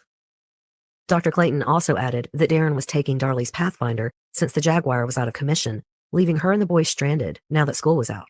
She said Darlie was really upset about that. Darlie had also complained about their cabin cruiser boat to the psychiatrist. It was also broken down and was going to cost a lot of money, and they didn't use it anyway since they had baby Drake. Darren would later say the boat repairs would have been north of $3,000. Dr. Clayton said Darlie was upset about the Jaguar and the boat because they were both, quote, kind of Darren's deal, and she wanted him to make a decision to get things done. She said Darlie did say they argued back and forth, with the end result being that Darren would fix the boat and sell it, and then fix the car, and then find a more reliable means of transportation. Well, that all sounds like a simple enough argument that wouldn't be that big of a deal until you remember the house was about to go into foreclosure. You would think that would have been the main discussion. And maybe it was. Maybe Darlie brought up the smaller, nagging factors of what she might have been angry about that night. Maybe everything was snowballing for her. Darren also minimized the mortgage situation, saying he just needed to pay himself. But unless these people were just ignoring their mail, they knew they were in trouble, and if he had the cash, why not go ahead and pay himself so he could pay the mortgage? This is a big part I do not understand. If you could pay yourself, why risk foreclosure? In court, it also came out that one of his big machines was down at work and would be expensive to fix. Maybe that was why he waited. But he didn't say that. He didn't explain any of it. But whatever argument the Routiers had was not the most alarming thing to have happened that day. Helena, Barbara's mother, was there to clean and do laundry. There was a younger woman named Rebecca who was supposed to be Drake's nanny. Helena testified at a hearing, not in front of the jury, that when she got to the house on June 5th, she asked where the baby was, and Rebecca pointed her finger towards Darlie's lap. Helena looked, and it appeared Darlie was holding a bundled up blanket. Helena told Darlie to give her the baby, and Darlie didn't move. Helena repeated herself, and Darlie said that Drake liked to be held that way. Helena said, "Please give me the baby," and Darlie handed the baby over and then went upstairs. Helena very slowly uncovered Drake. The blanket had been covering his face. Once Helena got the blanket off of his face, she noticed that his face was, quote, very perspired, very red, and the lips were light blue. Drake started to catch his breath and then started crying. Helena said she comforted Drake until he calmed down. Throughout the rest of the day, Helena saved Drake from being harmed multiple times. One time, he almost hit the glass coffee table, and she caught him. Darlie and Rebecca just laughed. Another time, Drake almost fell out of his high chair, and Helena caught him. And the judge ruled this whole story prejudicial and not similar enough to the murders to be admissible. For those who say she didn't get a fair trial, I hope you're paying attention. This was an upsetting incident, an incident where Darlie could have been harming one of her children on the very day before the murders, but the judge kept it out. This is one point I Take am care, making. Kim, and thank you I will again get to so more very about much. whether or not Darlie got a fair trial later on. Anyway, Helena did laundry, dusted, and vacuumed. She put the vacuum by the kitchen and left it in between the wine rack and the pantry. That will be important later. Then, Darlie showed Helena some jewelry she had and said she needed $10,000. After looking at the jewelry, they left it on the kitchen counter. Why Darlie thought the woman who cleaned her home could afford to hand over $10,000 in cash for jewelry is beyond me.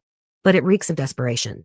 Darren also testified that after he got home from work and they had dinner, he and Darlie were organizing the garage so that they could have a garage sale. These people were collectors. They loved buying things. But Darren said they were organizing stuff that very night for a garage sale. Barbara came and picked Helena up, and as they left, they saw a black sports car. It stopped, and a second person got in. It sped off, which scared Helena. She would be allowed to testify to this part of the day. On June 6th, at 2:30 a.m., 26-year-old Darlie called 911. Quote, "Operator, 911, what's your emergency?" Darlie screams, "Somebody came here. They broke in." The operator interjects, "Ma'am?" Darlie screams, "They just stabbed me and my children." The operator says, "What?" Darlie screams, "They just stabbed me and my kids, my little boys." At 9.5 seconds in, the operator asks, Who? Who did?" Darlie just screams, "My little boy is dying." The operator says, "Hang on," and by the 23-second mark, she dispatches unknown medical emergency to 5801 Eagle Drive. 27 seconds in, the operator says, "Ma'am, I'm trying to get an ambulance to you. Hang on a minute." The operator keeps saying ma'am, trying to reassure her that help is on the way and get more information. 29 seconds in, Darlie says, "Oh my God, my babies are dying." The operator asks, "What's going on, ma'am?" Within 40 seconds, Darren Routier has come into the room but is unintelligible. You can't understand him until the 1 minute, 12 seconds in when he says, "Oh my God," right after Darlie distinctly says, "I saw them, Darren." By 51 seconds, the operator is relating to dispatch that it's a possible stabbing. Darlie keeps screaming. A lot of it is unintelligible. She says, "Oh my God," many times. And "Oh my God, my baby's dead." At 1 minute, 8 seconds, the operator notes to the dispatcher, quote, "Hysterical female on the phone." And at 1 minute 14, the operator tells Darlie she needs her to calm down and talk to her. And Darlie says, "Didn't you get my address?" The operator repeats the address back, and Darlie said, "Yes, we need help." At 1 minute 24 seconds, Darlie can be heard saying, "Darren, I don't know who it was." And then, "We got to find out who it was." The operator keeps saying, "Ma'am, I need you to talk to me." At 1 minute 44 seconds, Darlie wails, "My babies are dead." The operator says, "Slow down and talk to me." And at 2 minutes 2 seconds, Darlie says, quote, "Some man came in, stabbed my babies, stabbed me. I woke up. I was fighting. He ran out through the garage, threw the knife down. My babies are dying. They're dead. Oh my God." The operator can hear Darlie talking to Darren and said, "Ma'am, who's there with you?" At 2 minutes 38 seconds, the operator asks, "Is anybody in the house besides you and your children?" Darlie answers, "No. My husband, he just ran downstairs. He's helping me, but they're dying. Oh my God, they're dead." At 2 minutes 53 seconds, Darlie says, "I feel really bad. I think I'm dying." You can still hear the operator relaying things to dispatch, clarifying it is 2 kids and giving the address again. At 3 minutes in, Darlie asks, "When are they going to be here?"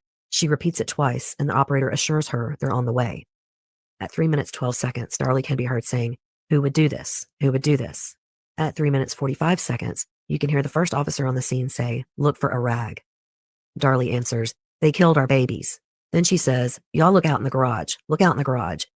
They left a knife laying on, and the operator interjects, "There's a knife? Don't touch anything." Darlie says, "I already touched it and picked it up." By 4 minutes in, there's another officer at the door, and the operator tells Darlie to let him in. 5 minutes in, the operator has to say it again. You can hear Darlie talking to the officer. At 5 minutes 4 seconds in, she says, quote, "His knife was lying over there and I already picked it up." The operator says, "Okay, it's all right, it's okay." Darlie says, "God, I bet if we could have gotten the prints, maybe. At 5 minutes 19 seconds, Darlie says, quote, "Somebody who did it intentionally walked in here and did it, Darren." She also says repeatedly, "There's nothing touched." Finally, at 5 minutes 33 seconds into the call, the operator asks, "Ma'am, is the police officer there?" Darlie says yes, and the operator says, "Okay, go talk to him." And the call finally ends. I did not play you the actual 911 recording for a few reasons.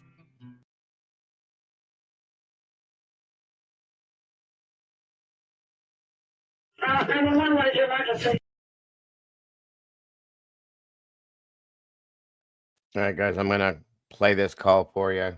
One moment here. I'm gonna give you once again, just because. Trigger warning. Content may include sensitive or violent content not suitable for all viewers. Feel free to step out if needed.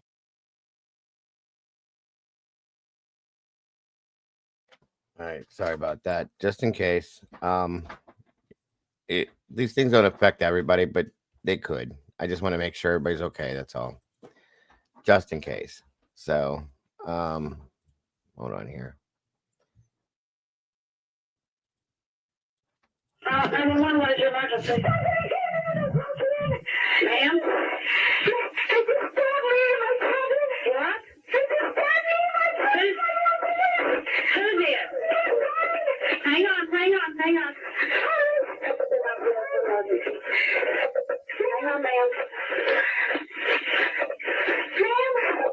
Medical emergency, 1501 Eagle Drive.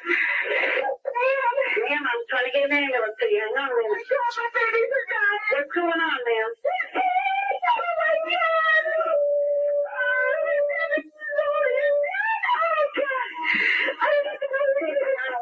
Medical emergency, 911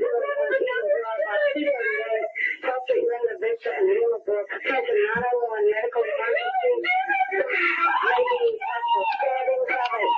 Eagle Drive,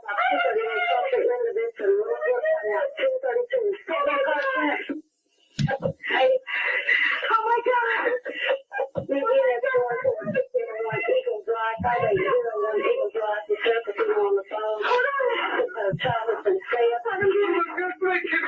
Ma'am, I need you to calm down and talk to me. What? 1501 Eagle?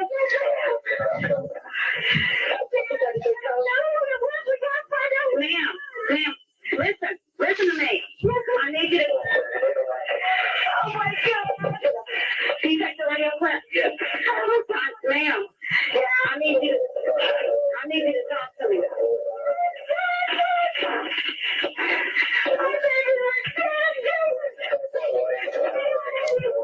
Ma'am, I can't understand you. You guys to slow down, calm down, and talk to me. What is going on?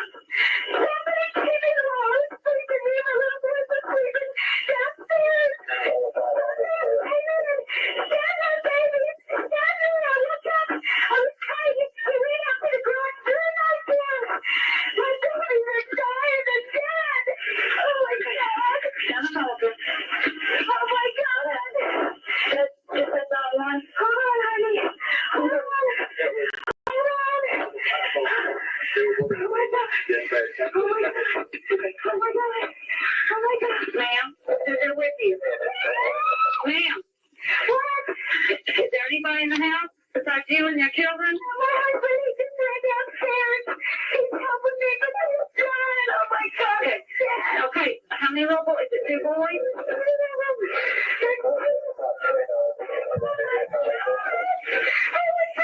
Listen to me, calm down.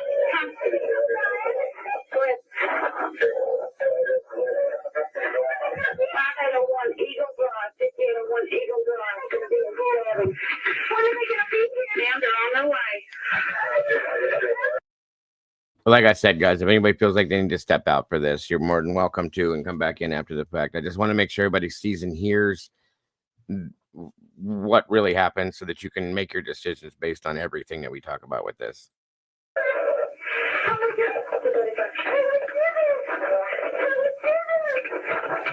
Ma'am, how old are your boys? What? How old are your boys? No.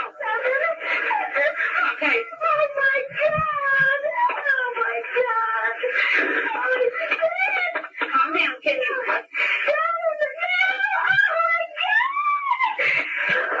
Your name's Darlie? Welcome, AR. Your husband's name Darren? There's nobody in your head. You don't know who this is?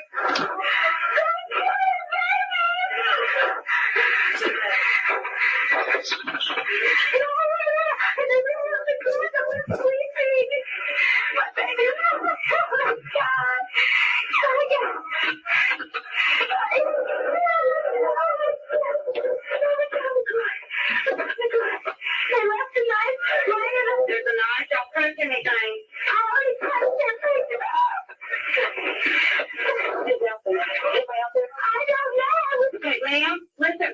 There's a police officer at your front door. Is your front door unlocked? Yes, ma'am. Okay. Very creepy. If I was getting here, they're just sad. My God. Okay, is 82 out on Eagle? Huh? That Eagle. What Eagle? My God, hurry. 82, you out. Oh, my God. Oh, my God. Oh, they did it. What do you say? Why would they do this? Okay, listen, ma'am. You need to let the officers in the front door, okay? What? Ma'am? You need to let the police officers in the front door. These guys were playing over there and I already kicked them out. Okay, it's all right. It's okay. We got the press, baby.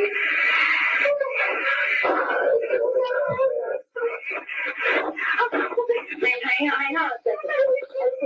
We walked in here and did it, Darren. Okay, ma'am.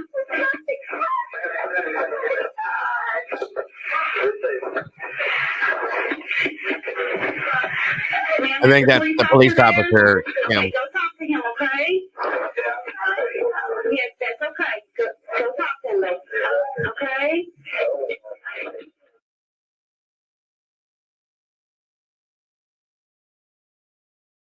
Okay. All right. All right. Hold on here.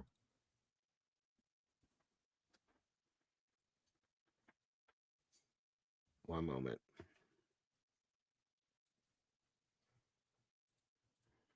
All right, we're going to finish this part of this up now.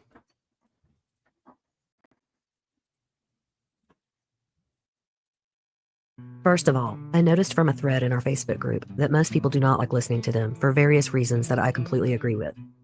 I think they can be jarring to hear within a narrative format like this show, especially one like Darlie Routier's, where there is a lot of screaming and distortion.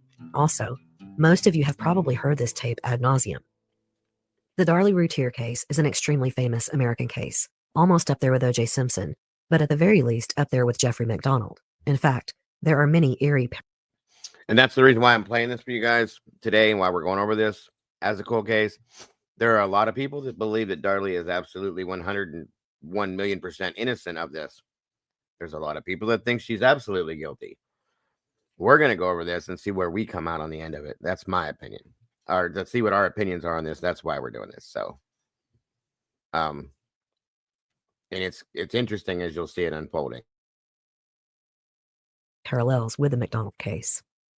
So you've probably heard this call, but if not, I will have a link to the 911 call in today's show notes. Lastly, you will notice in the link I provide that there are two files, the original recording and the state's enhanced copy of the recording. Defense attorneys disputed things that were or were not in the transcripts because of the two recordings. Basically, they say you can hear many things in the background on the original recording. I can get into that more later, but I've listened several times to both recordings and I don't hear it. But they also dispute parts of the transcript. They disagree with how the state interpreted the recording. So that is my main reason for not playing it. The quotes I gave you from the 911 call are not in dispute by Darlie's defense or by the state. This is the most fair way to handle the 911 call anyway, since there is a dispute with Darlie's defense and there's no need to aggravate your ears. But I will point out now that you can tell from the quotes I've given you that Darlie stays on the phone for a while. The call is 5 minutes, 38 seconds long, and the operator has to tell Darlie to go talk to the police officer. Most hysterical people will hang up very quickly and go back to their child. The operator, asking someone to stay on the phone, is usually trying to give CPR instructions. But the operator can't even get this far with Darlie Routier, though she did stay on the line. And Darlie's words, already seeming to explain her fingerprints, will come back to haunt her. In court, Darren Routier will testify and say something strange about the moments in that 911 call. He said, "I looked up at Darlie, and I didn't even see the cuts on her neck. And I looked at her, and it was just this look, this contact we had, just this immediate contact.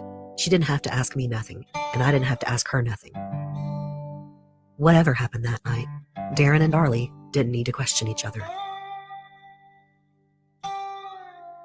Southern Fried True Crime is written, hosted, and produced by me, Erica Kelly. Today's episode. All right, hang on. Let me get you this part 2.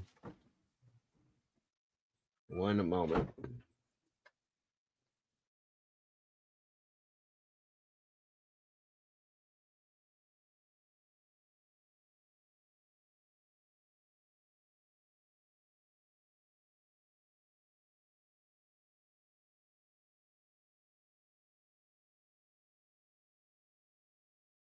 Just a second, guys. It's loading slow. My apologies. Hey, James. Good.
Southern Fried True Crime covers cases that are not suitable for young listeners, and there may also be some explicit language used. Listener discretion is advised.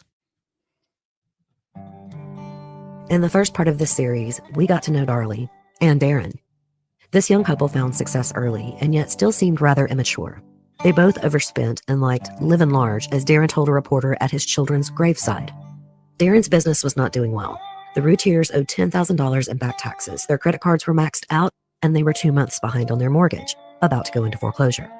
Darren and Darlie would both later minimize their financial problems. They were either lying or in complete denial. They also completely minimized Darlie's postpartum depression. Her journal entries may not have been too much cause for alarm, but there is no getting around her suicide note and the sleeping pills. Why? Why would they minimize these issues if Darlie was innocent? For that matter, if Darren was innocent? That's something no one ever talks about. Darren had to know what was going on if Darlie killed his children. He might have been a lazy man, but no one ever accused him of being stupid. At some point...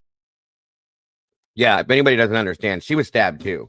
She had wounds on her as well, but I just wanted to make sure everybody understood. I thought, sorry, I wasn't thinking straight when I said that.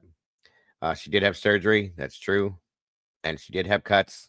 I'm sorry. I misunderstood what was asked earlier. My apologies.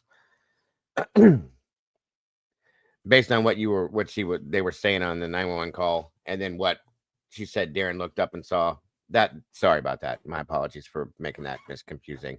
I know it can be easy to confuse stuff. So my apologies, guys. Back on point. Again, good to see you, AR. Thank you for joining us, brother. I hope you're having a good day, and I appreciate you having me join you last night very much. It was a great show, sir. He had to know, because as we will see, his story of that night evolves as the evidence comes out. So does Darlie's. Maybe it was shock. Maybe there really was an intruder. But is there any evidence of an intruder?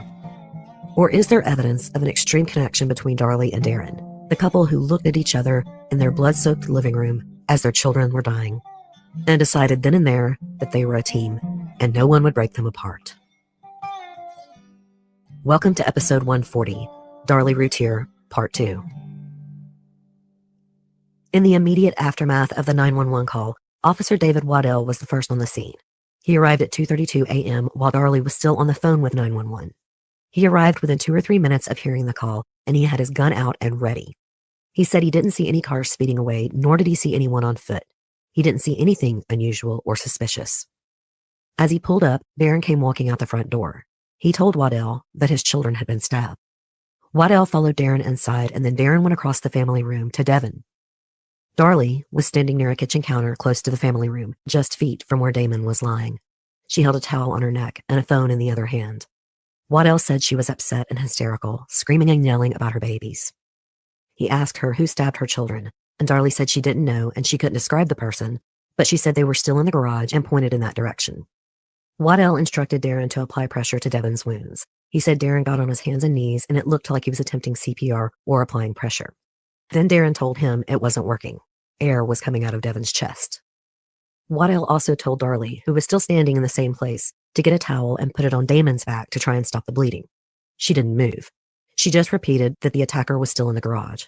As heard on the 911 call, Waddell can be heard saying, "Look for a rag," and she can be heard answering him, quote, "They killed our babies." Officer Waddell went to the kitchen and tried to look into the garage, but it was dark, and he knew he had to wait for backup.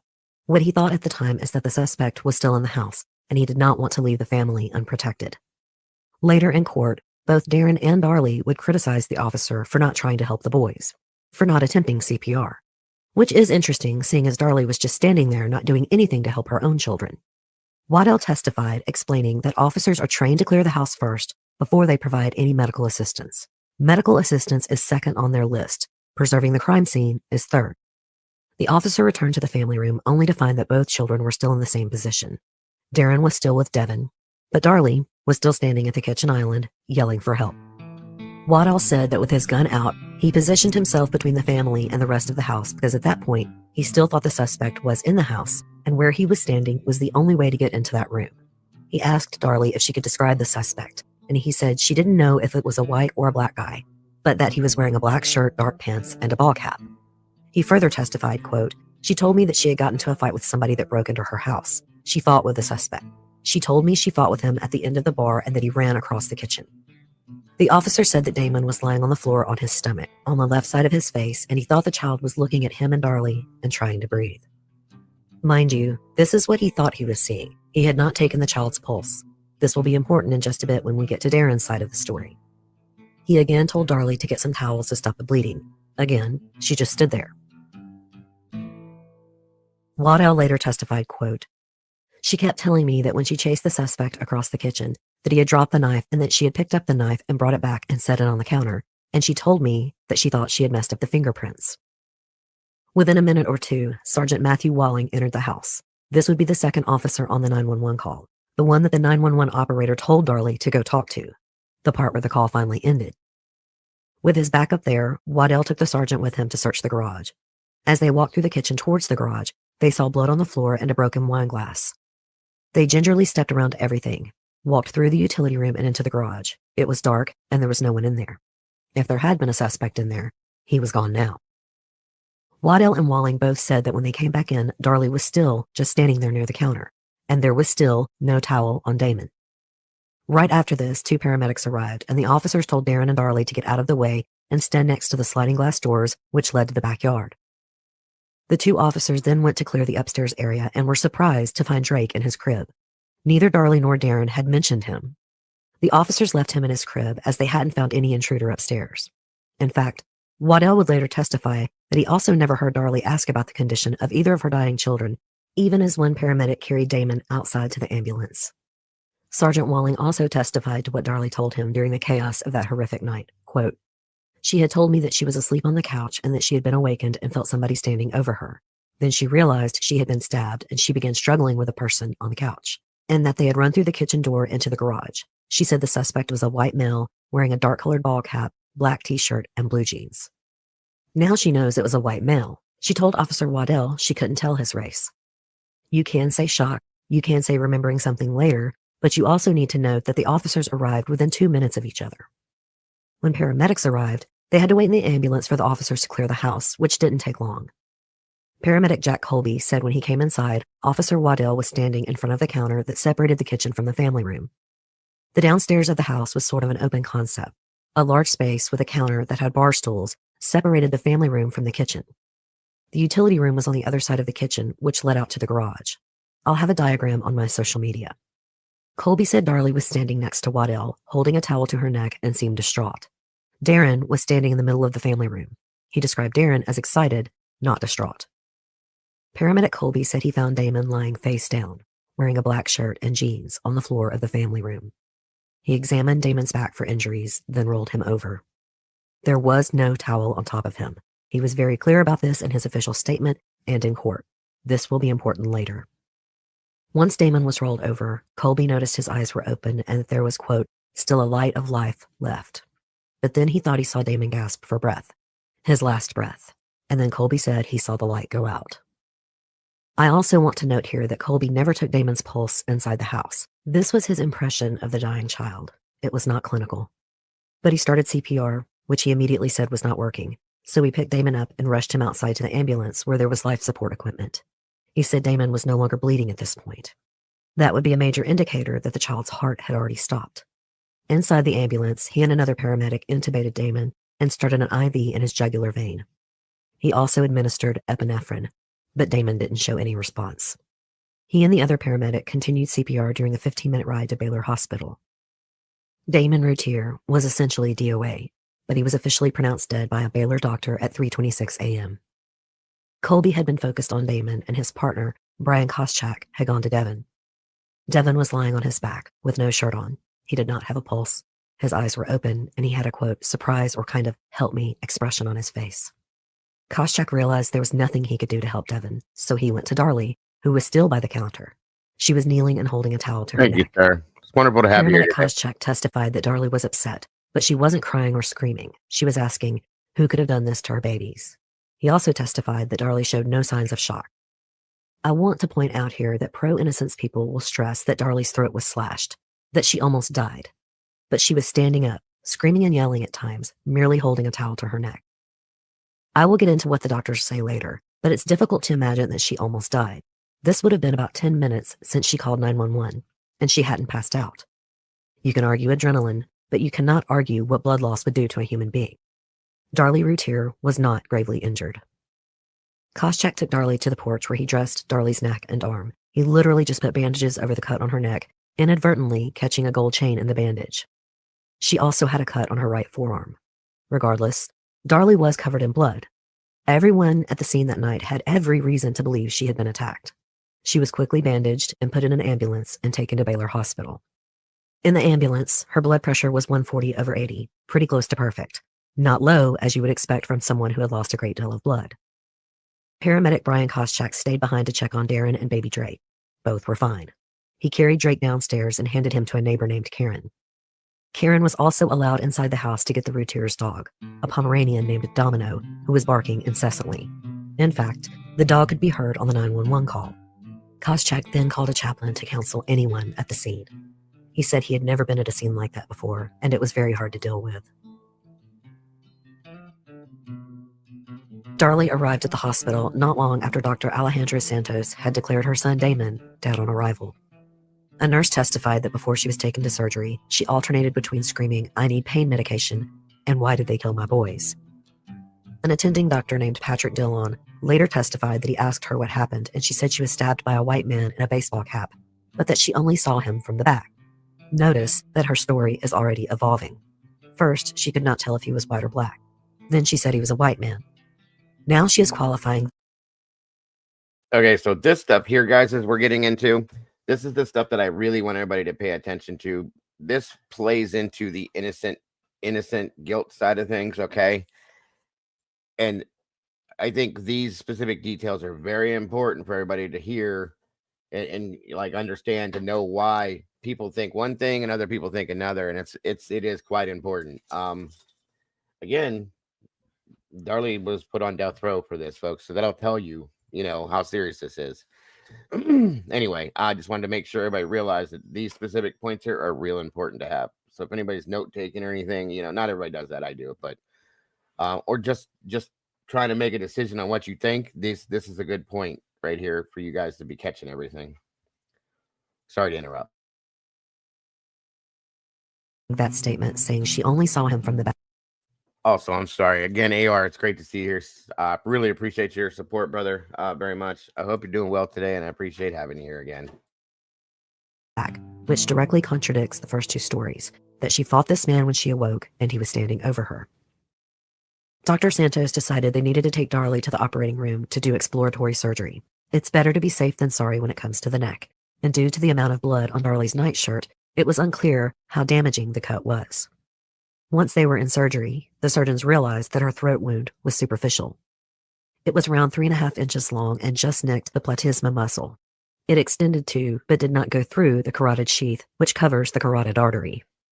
They irrigated the cut and simply stitched it up. The platysma muscle is thin and has more to do with muscle tone. The cut did not go to the strap muscles in the neck. Medical examiner Dr. Townsend Parchman later explained this on the stand, quote, "You have a lot of long, thin muscles which overlay the neck, running up and down. It did not involve those muscles, but it did get a few of..." What is your question, Taylor? What boys was where? What do you mean by Taylor? What do you mean, Taylor? As far as what, hon? she had the 2 boys that were in very, very bad situations.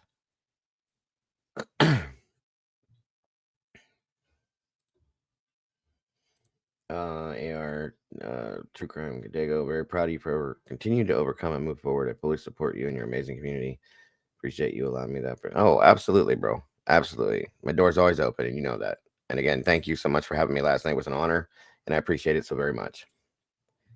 Absolutely. Okay, in the photo where the boys, I can't. Oh, okay. You don't see it? Sorry. Okay, so right here, Taylor, can you see my cursor? This is Darren. And Damon was over here. You see my cursor moving around here? Ah, I got it. I understand. Like I said, Damon was like right here. This little gray X, if you can see it, in this blue bed over here. Okay, in the family room, or blue couch, I'm sorry. This is where Darren was. If you can, okay, you see it? Okay, good. Good. All right, here we go. What? I believe Taylor's right that Damon survived long enough to try to crawl away, which is why he was over there. That's what I think happened as well, Taylor. It's very sad to even say that, but or wait. I can't see either. Jesus. Hold on. Okay, yeah, I was wrong, Taylor. Darlie was on the couch. Okay. Darlie. Damon was here and Darren was over here where this other X is. Do you see this here? My apologies. I couldn't see nothing. I had to put my glasses on. Sorry. Good Lord. Not to mention the writing is kind of blurry. It's hard to see the names. So thank you so much, Taylor. I appreciate that. Gotcha. There we go, guys. Sorry about the misinformation. What we call little bleeders, minor blood vessels right on top of the thyroid here at the base of the neck. It was, however, 2 millimeters from nicking the carotid artery. If it had been cut, she would have bled out in minutes, even putting pressure on the wound. Dr. Santos, who operated on Darlie, later testified that the wound cut through the skin and fat but did not penetrate the muscle below. It was what he called a laceration, a cut. When OR techs pulled the bandages off, the chain around her neck was freed and collected for evidence. The cut on her arm had already stopped bleeding, but she was given 3 or 4 stitches anyway. There was also a superficial stab wound on her left shoulder.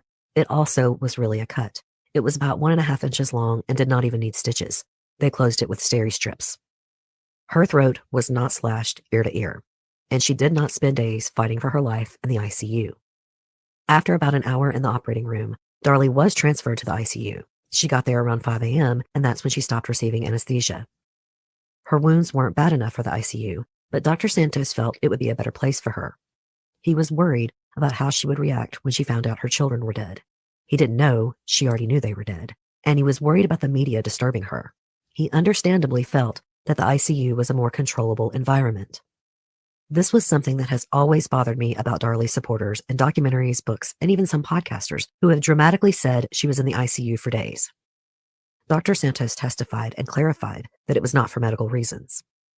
Darlie was admitted in the early morning of June 6th after the murders and released on the morning of June 8th. She would make several unsolicited comments to nurses and doctors during her stay at Baylor. Dr. Patrick Dillon testified that Darlie kept trying to talk to him about the knife and what happened. This was about an hour after her recovery, and he told her he didn't want to hear about those things. He was just there to check on her medical condition. Her first nurse in the ICU testified that Darlie did cry and say, "How could anyone do this to my children?" And then, without being asked, she told him that she picked up the knife after the killer had dropped it. She was worried her fingerprints would have obscured his. The ICU nurse was not asking questions. This was just Darlie talking. She asked for pain medication, and the nurse knew that police were waiting to question her, so he asked her to rate her pain, and she gave it a 3 out of 5. So he gave her a very small dose of Demerol and Phenergan. At 6 that morning, detectives Jimmy Patterson and Chris Frosch showed up to speak to Darlie and photograph her wounds.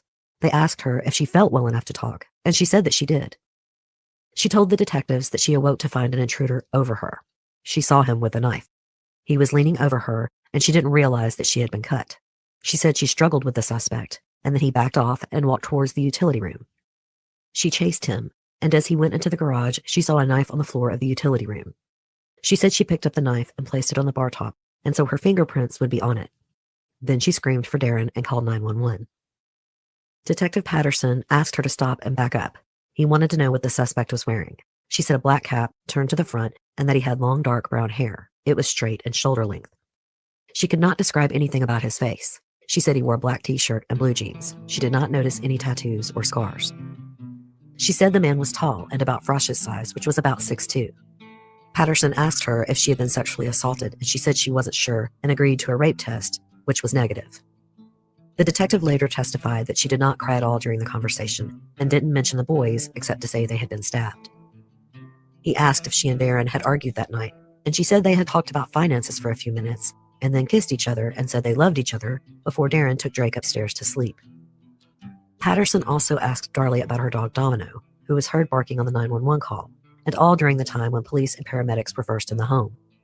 He asked her if the dog was barking when she saw the attacker, chased him, and screamed for Darren. She said, "Come to think of it, no, he didn't." And that was all for the questioning at that time. Darlie was agitated about police photographing her wounds, and she asked for a Xanax immediately following this brief interview. Day shift nurses came in to take of Darlie, and they said she repeated her story many times. But then her story shifted again. She told Nurse Jody Cotner now that Damon had woke her up by shaking her and saying, "Mommy." Cotner later testified that Darren was in the room for this conversation and added at this part something like, "That's when I must have heard you scream," or "I heard you screaming and it woke me up." She said she saw blood and knew she had been hurt. She got up and walked towards the kitchen, and Damon followed her. She said she told him to lay down. This is a completely different story, but it did match her formal statement to police 2 days later.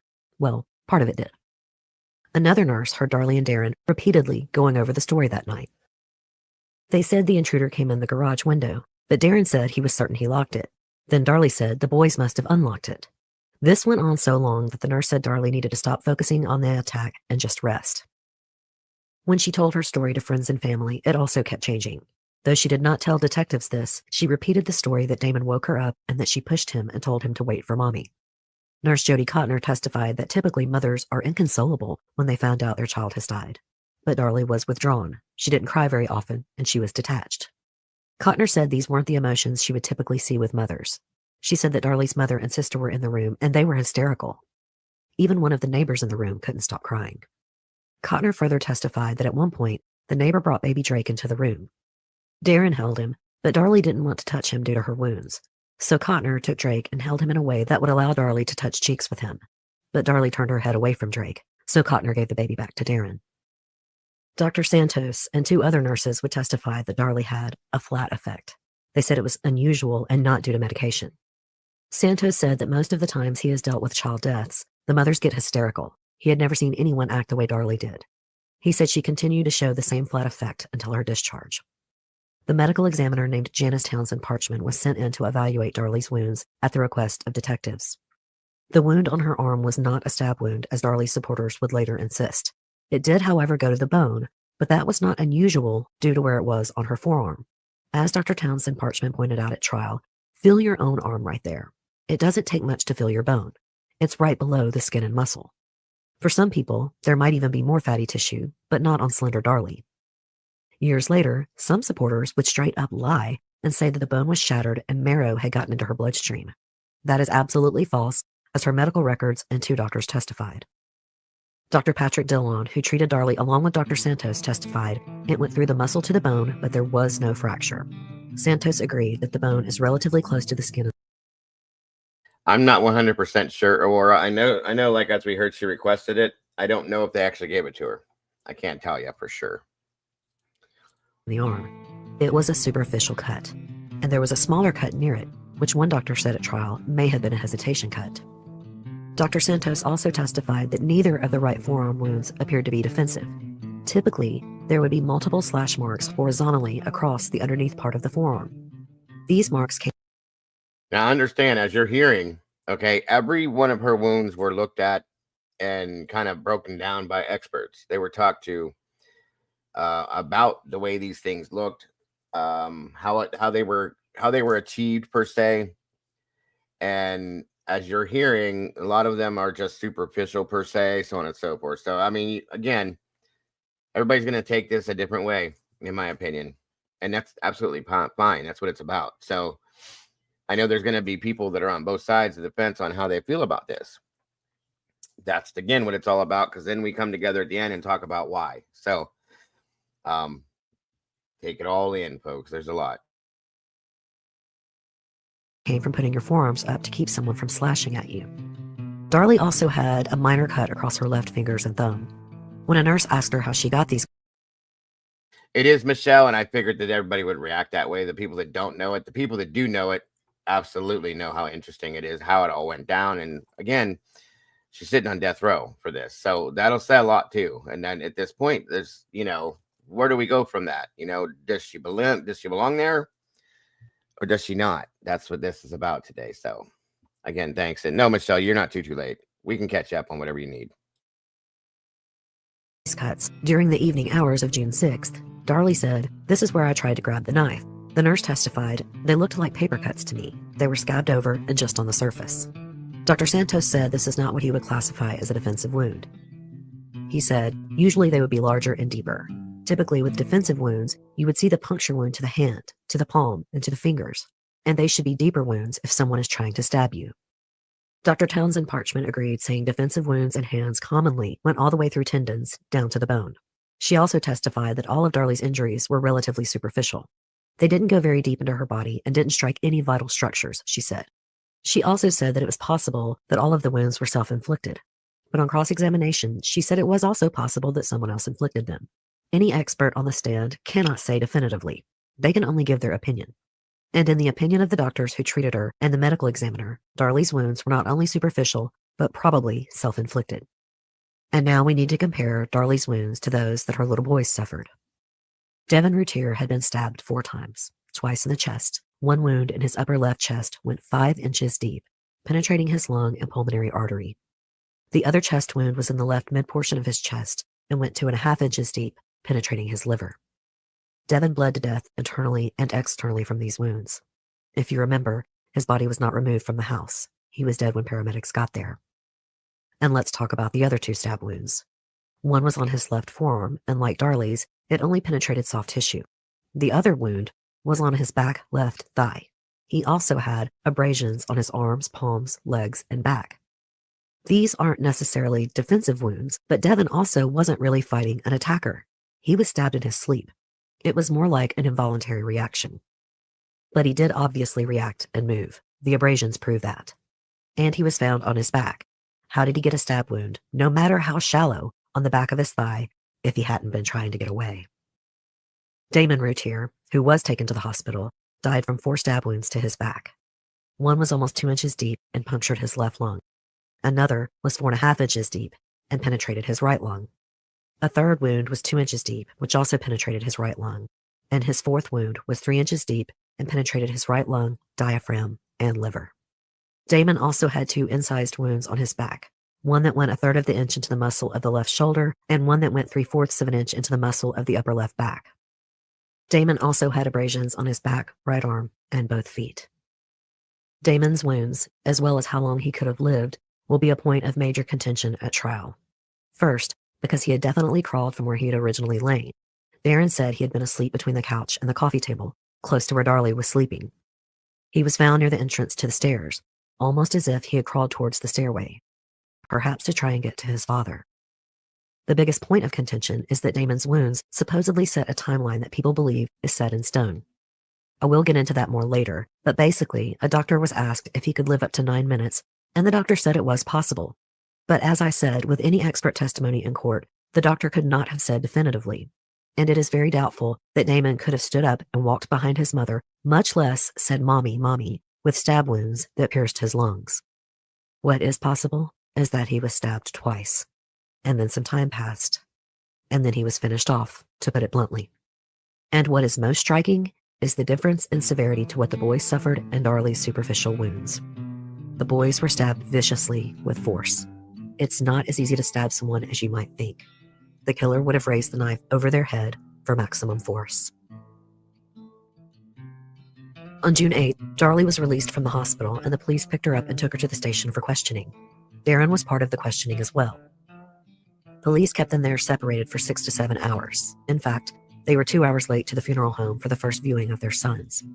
At the station, Darlie and Darren gave their first official statements. Darlie went into a fair amount of detail about what happened that day and evening before the murders, fixing dinner, saying the boys could sleep downstairs, making popcorn, etc. She said that her sister Dana was there, but she asked Darren to drive her home because she wasn't feeling well. Dana worked for Darren and had come home with him that day because she didn't have a car. Darlie makes no mention of organizing the garage, and neither does Darren in his statement, though he did testify to it in court. She does say that she told Darren she had been depressed because she had been stuck at home without the car. She said they decided she would sleep on the couch that night because the baby woke her up too much upstairs. Darren went to bed around 12:30 or 1, and then she went to sleep and said she woke up and felt a pressure on her. She said Damon was pressing on her right shoulder and she heard him cry. Then she saw a man standing down by her feet, and he started walking away from her. She said she walked after him, heard glass breaking, and then stopped in the kitchen and turned the light on. She then said she saw a big white-handled knife lying on the floor of the utility room. She said she grabbed the knife, thinking the killer was in the garage, and she shut the door to the garage. This is when she said she yelled for Darren. Then she went back into the kitchen and put the knife on the counter. She said when she looked over at Darren, she noticed that the coffee table had been knocked half over and the flower arrangement had been knocked off. She said Darren ran down the stairs as she called 911. He started giving Devin CPR, and she said, quote, "while I put a towel on my neck and a towel on Damon's back."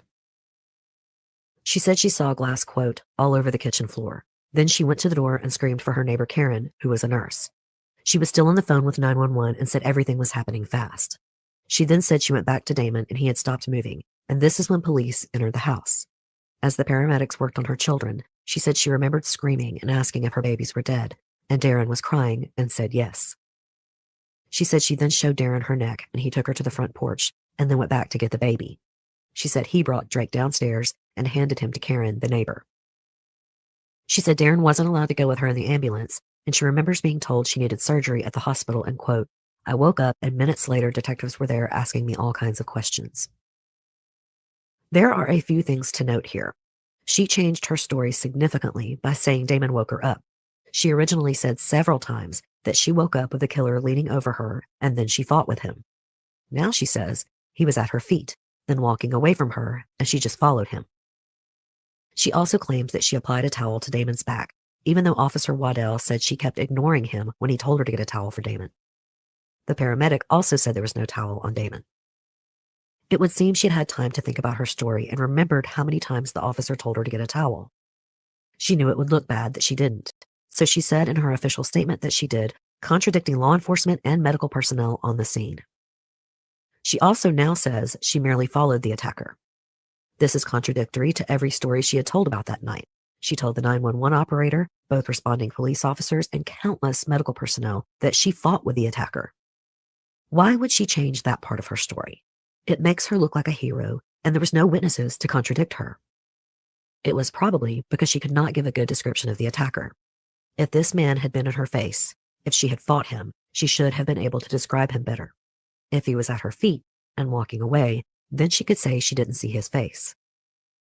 She also said there was glass, quote, all over the kitchen floor, which, first of all, was not true, but it was in her path to the kitchen.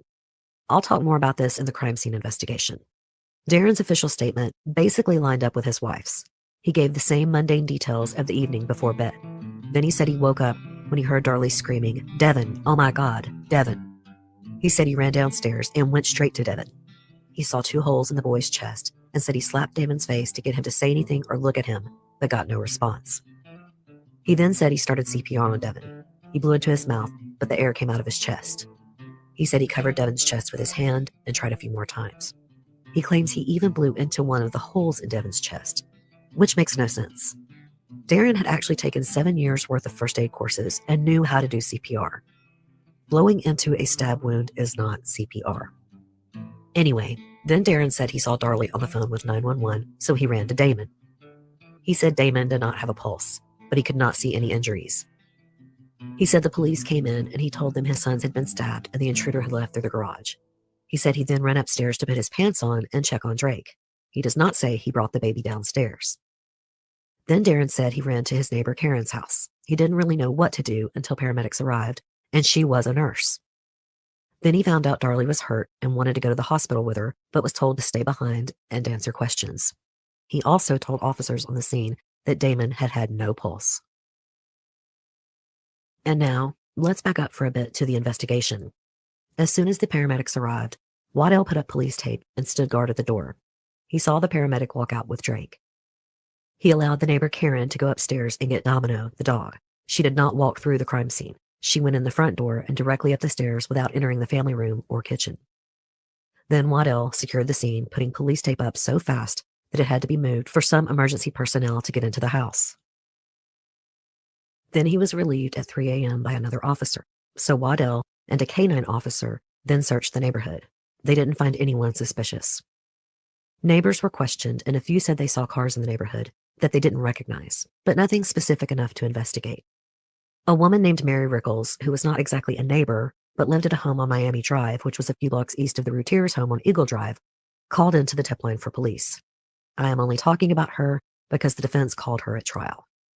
She said that at 1:30 a.m. she was watching a horror movie when she heard someone trying to get into her house. She flipped on the porch light and saw two men, one in a knit cap and one in a cowboy hat, who then ran away when she turned on the light.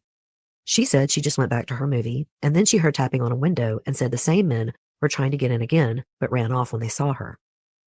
Rickles did not call 911 that night, which is very strange to me if she thought someone had tried to break into her house twice.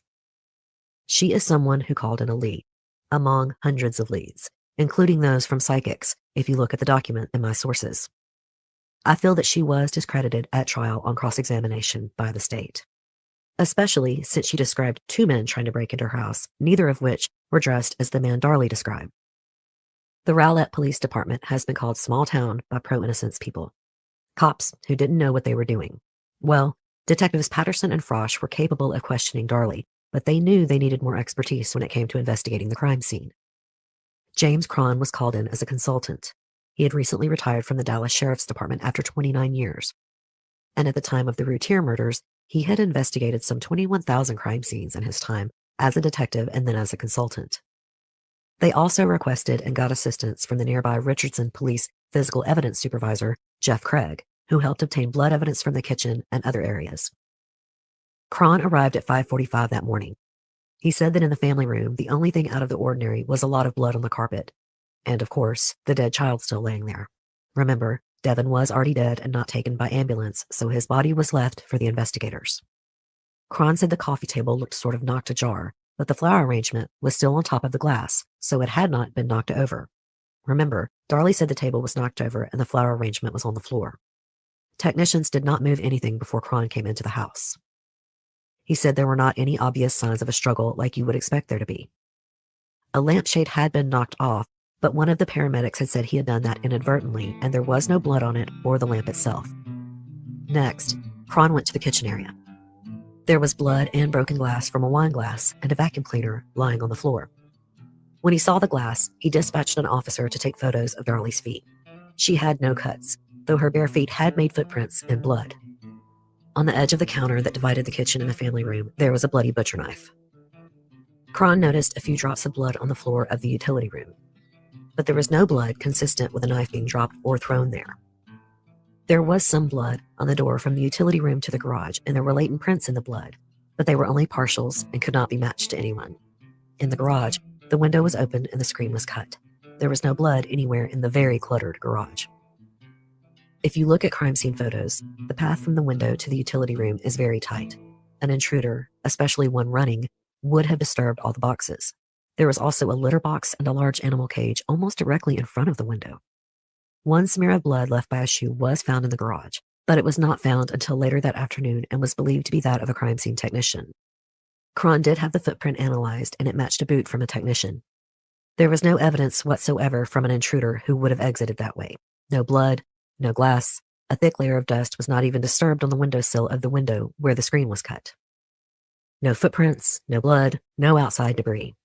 Supporters of Darlie have seized upon the fact that Cron mentioned that the mulch outside was not disturbed. There was no mulch under the window where the intruder supposedly entered. There was, however, a large patch of mulched area that he would have run through to get to the gate. And there was mulch between the patio and the gate. This is what Cron was talking about. It's easy to twist the evidence when you cherry pick from his statements. He found no other signs of forced entry outside. There was no blood on the gate, which was shut and latched from the inside.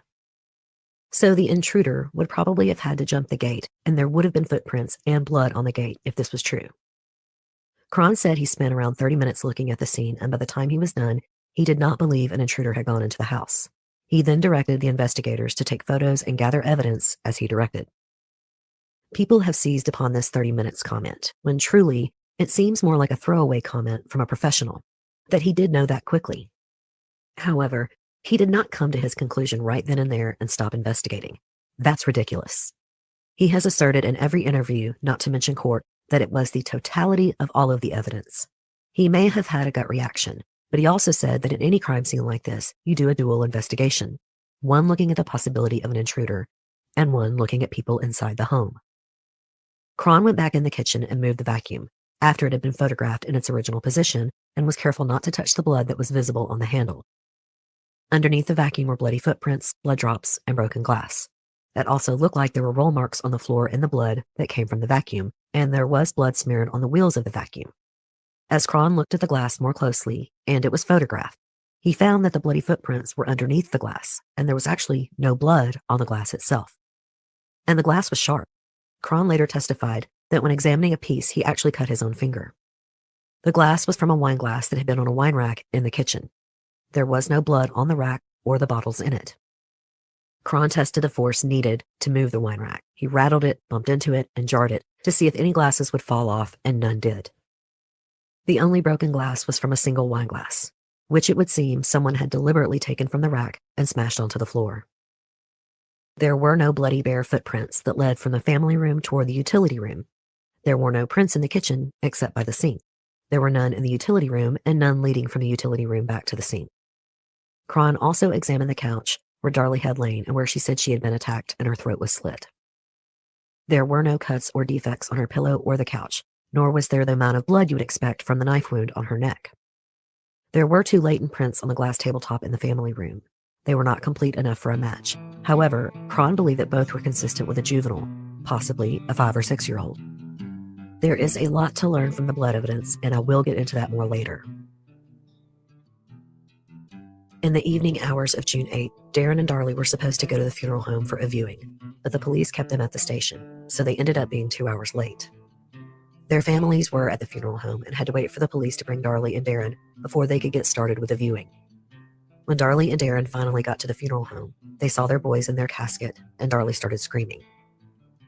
Her Aunt Sherry later testified, "It just tore our hearts out. We could feel her pain." The boys were buried in the same coffin. Darren testified, they died together, and they went to heaven together. There is another detail about the boys in the coffin that both Haley and I found to be really disturbing. Darren put pocket knives in the boys' pockets. He said the boys had always wanted pocket knives, but that they were too young, so he didn't get them for them while they were still alive. Okay, people will say the same thing that they always say about the Routiers, that everyone grieves differently. But would you put knives in your son's pockets if they had been stabbed to death?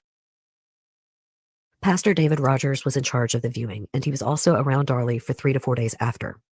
He later testified that Darlie was grieving appropriately. He said her displays of grief appeared to be genuine and real. On the 9th, Pastor David Rogers officiated the boys' funeral.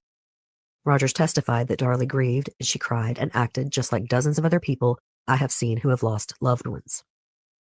When the prosecution cross-examined Rogers, they brought up how the pastor had developed a close relationship with Darren and Darlie after the murders. Before, Rogers had only met Darren 2 or 3 times. It was Darren's brother who was a congregation member at Rogers' church. But after the murders, the pastor became close to both Routiers.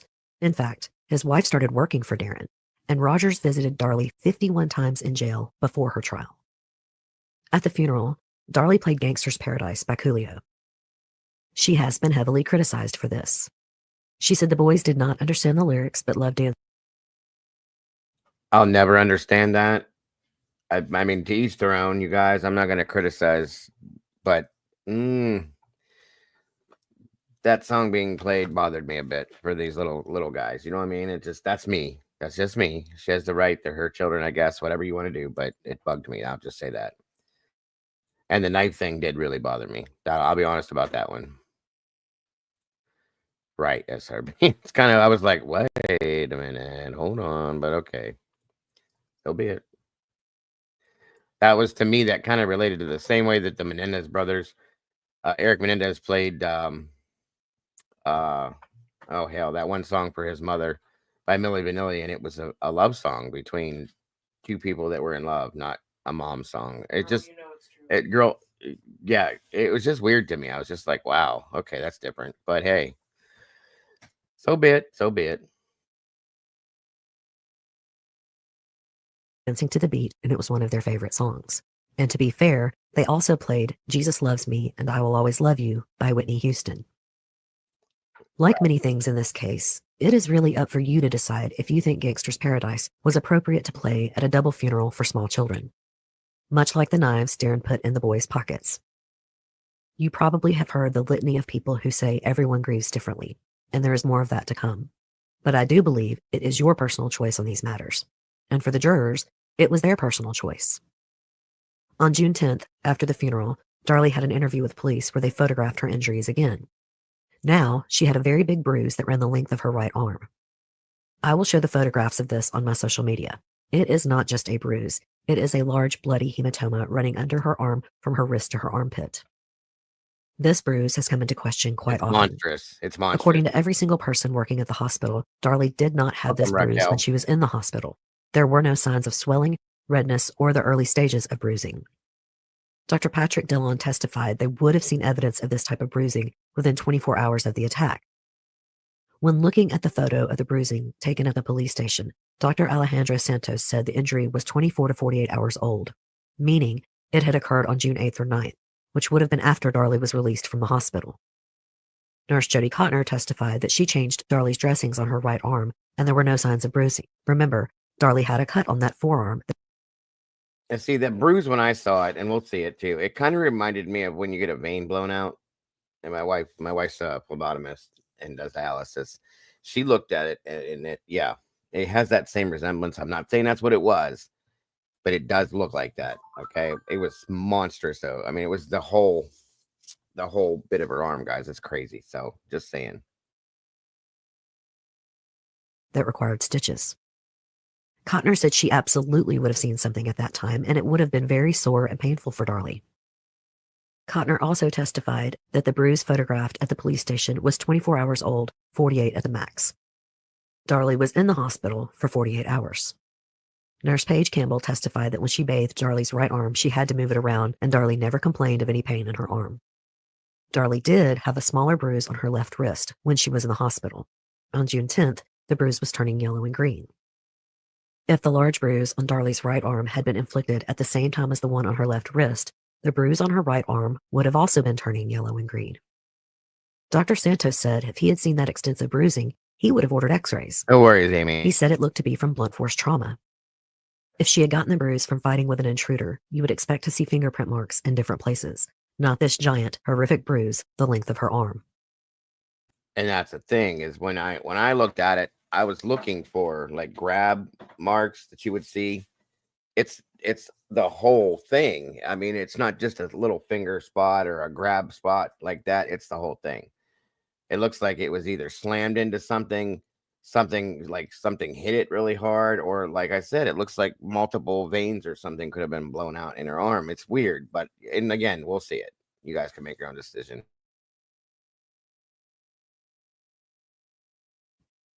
It is that bad, and I will have photos of this on my social media as well. The only people who allegedly saw the right arm bruise were Darlie's friends and family. Many of them testified about seeing the bruise while she was in the hospital. But according to the prosecution, those people were influenced by a family member who was taking notes during the trial. Darlie's Aunt Sherry said she noticed bruising on Darlie's arm on the 7th. It was just covering her arm, Sherry said, and that at the viewing, which was on June 8th, Darlie was wearing a short-sleeved dress and the bruising was really getting dark. Aunt Sherry said they were the worst bruises she had ever seen. When the prosecution cross-examined Sherry, they asked why she didn't bring up the bruise to the hospital staff, and she said it wasn't her place. You would think she would be concerned for her niece and not worried about etiquette, but whatever. I've heard that from others, Raquel, that she slammed her arm in a door hard, and that would do it. It would do it. It would cause bruising to the whole thing. I mean, I'll give you that. So yeah, I've heard that before. You're not the first person to say that. It does make sense. So there's that as well, you guys. And thank you for your input too, Raquel. I appreciate that very much. People who were supposed to testify were not allowed in the courtroom until after their testimony was over. But Darren's Aunt Sandy, who did not have to testify, sat in the courtroom every day and took lots of notes. According to the prosecution, Sandy then shared information with the people who were supposed to testify. This is something else I want to point out to people who say Darlie did not get a fair trial. Her family was lying on the stand after they were informed of the testimony from medical professionals. Pastor David Rogers testified that when Michelle said, do some people like me and my trauma did not get 2 black eyes ECT immediately next day? Could see them in the darker and darker while healing. Now can one bruise themselves that bad on my own? Well, she does have little arms. I mean, different people bruise different ways. Some people are anemic and bruise worse than others, and some people have they just bruise differently. You know what I mean? So it just depends on the person too, I guess. Working in as a first responder, I've seen many people that get monstrous bruises from just a little flick. You know what I'm saying? It's just how your body reacts to it. Like I said, anemia. A lot of people have anemia. They don't even realize it, and it causes bruising to be worse, so on and so forth. So you just don't know. Good points too, Michelle. When Darlie arrived for the viewing, her arm was in a sling. He said he saw Darren's cousin help Darlie adjust the sling, and he could see bruising on her right arm. During cross-examination, Pastor David Rogers admitted that he knew Darren's Aunt Sandy had been taking notes. When the prosecution asked, "They told you what was going on?" Rogers nodded his head affirmatively and said, "Sure." This is what I meant in the last episode when I said I thought Darlie had charmed the good pastor. He also by then had a conflict of interest with his wife working for Darren. To me, that discredits a lot of his testimony. Sure, you expect a pastor to say a grieving mother acted appropriately. You don't, however, expect a pastor to lie about her injuries.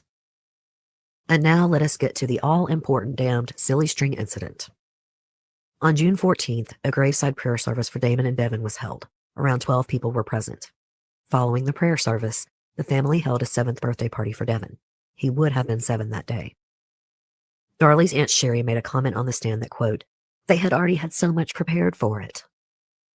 Darlie would later say it was also very much for the neighborhood children. This again is something I think you have to decide for yourself. Personally, I would feel my child had been traumatized enough by the murders and I would not want them at a graveside birthday party. But this had been organized as a prayer service. That I can understand. Children do need closure. It is difficult for them to understand death sometimes, and while I would not want my child to have seen the Routier boys in their coffin, I can certainly understand the need for a small ceremony. Devin's friends made cards and people brought balloons, all of which are perfectly normal to see on graves, and not just the graves of children. There is absolutely nothing wrong with this. Very but Darlie's true. sister Dana brought silly string to the party, and she handed it to Darlie. Whatever else you may feel about the silly string incident, it is important to note that Darlie invited the press there. We have such a clear video of her laughing, chewing gum, and spraying the silly string because she did it for the TV cameras.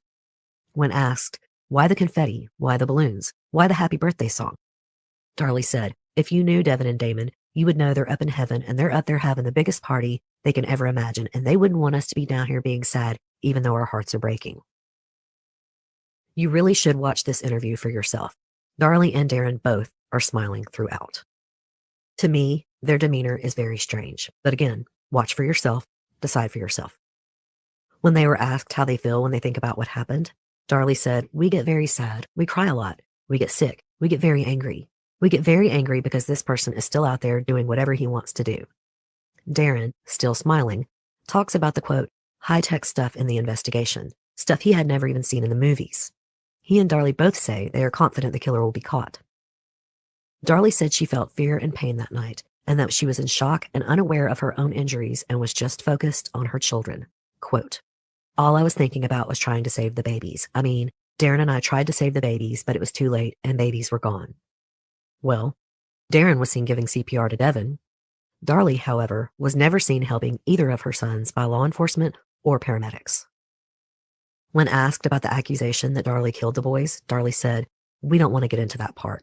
Unfortunately, gossip is the biggest evil in the world. And unfortunately, there's nothing you can do to stop it. And we're not going to make an issue out of this because anybody that knows us, knows how we were, know how we lived, they know the story, and we don't have to explain ourselves to anybody.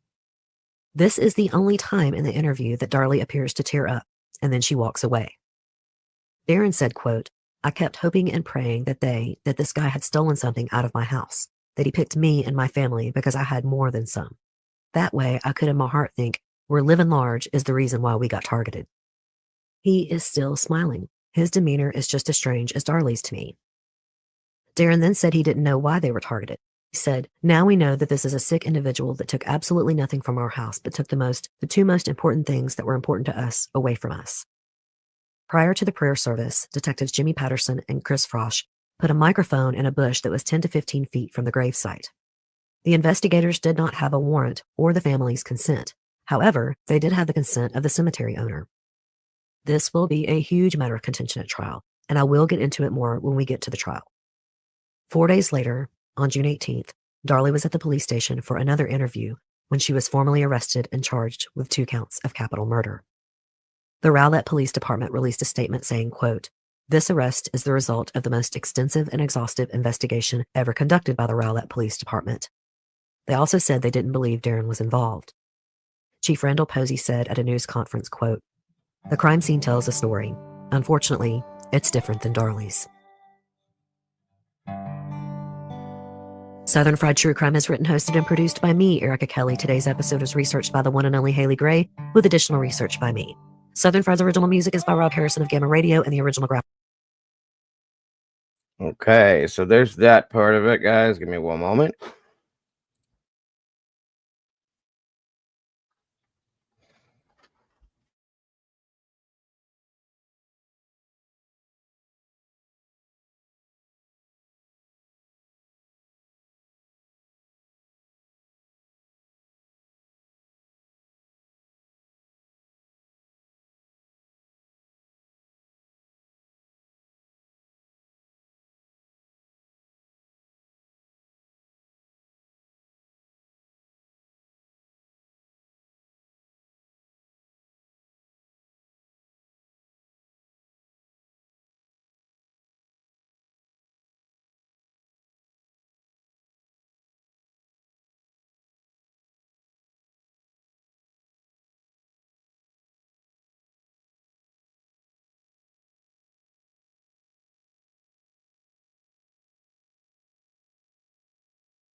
All right, no worries. SRB, be careful.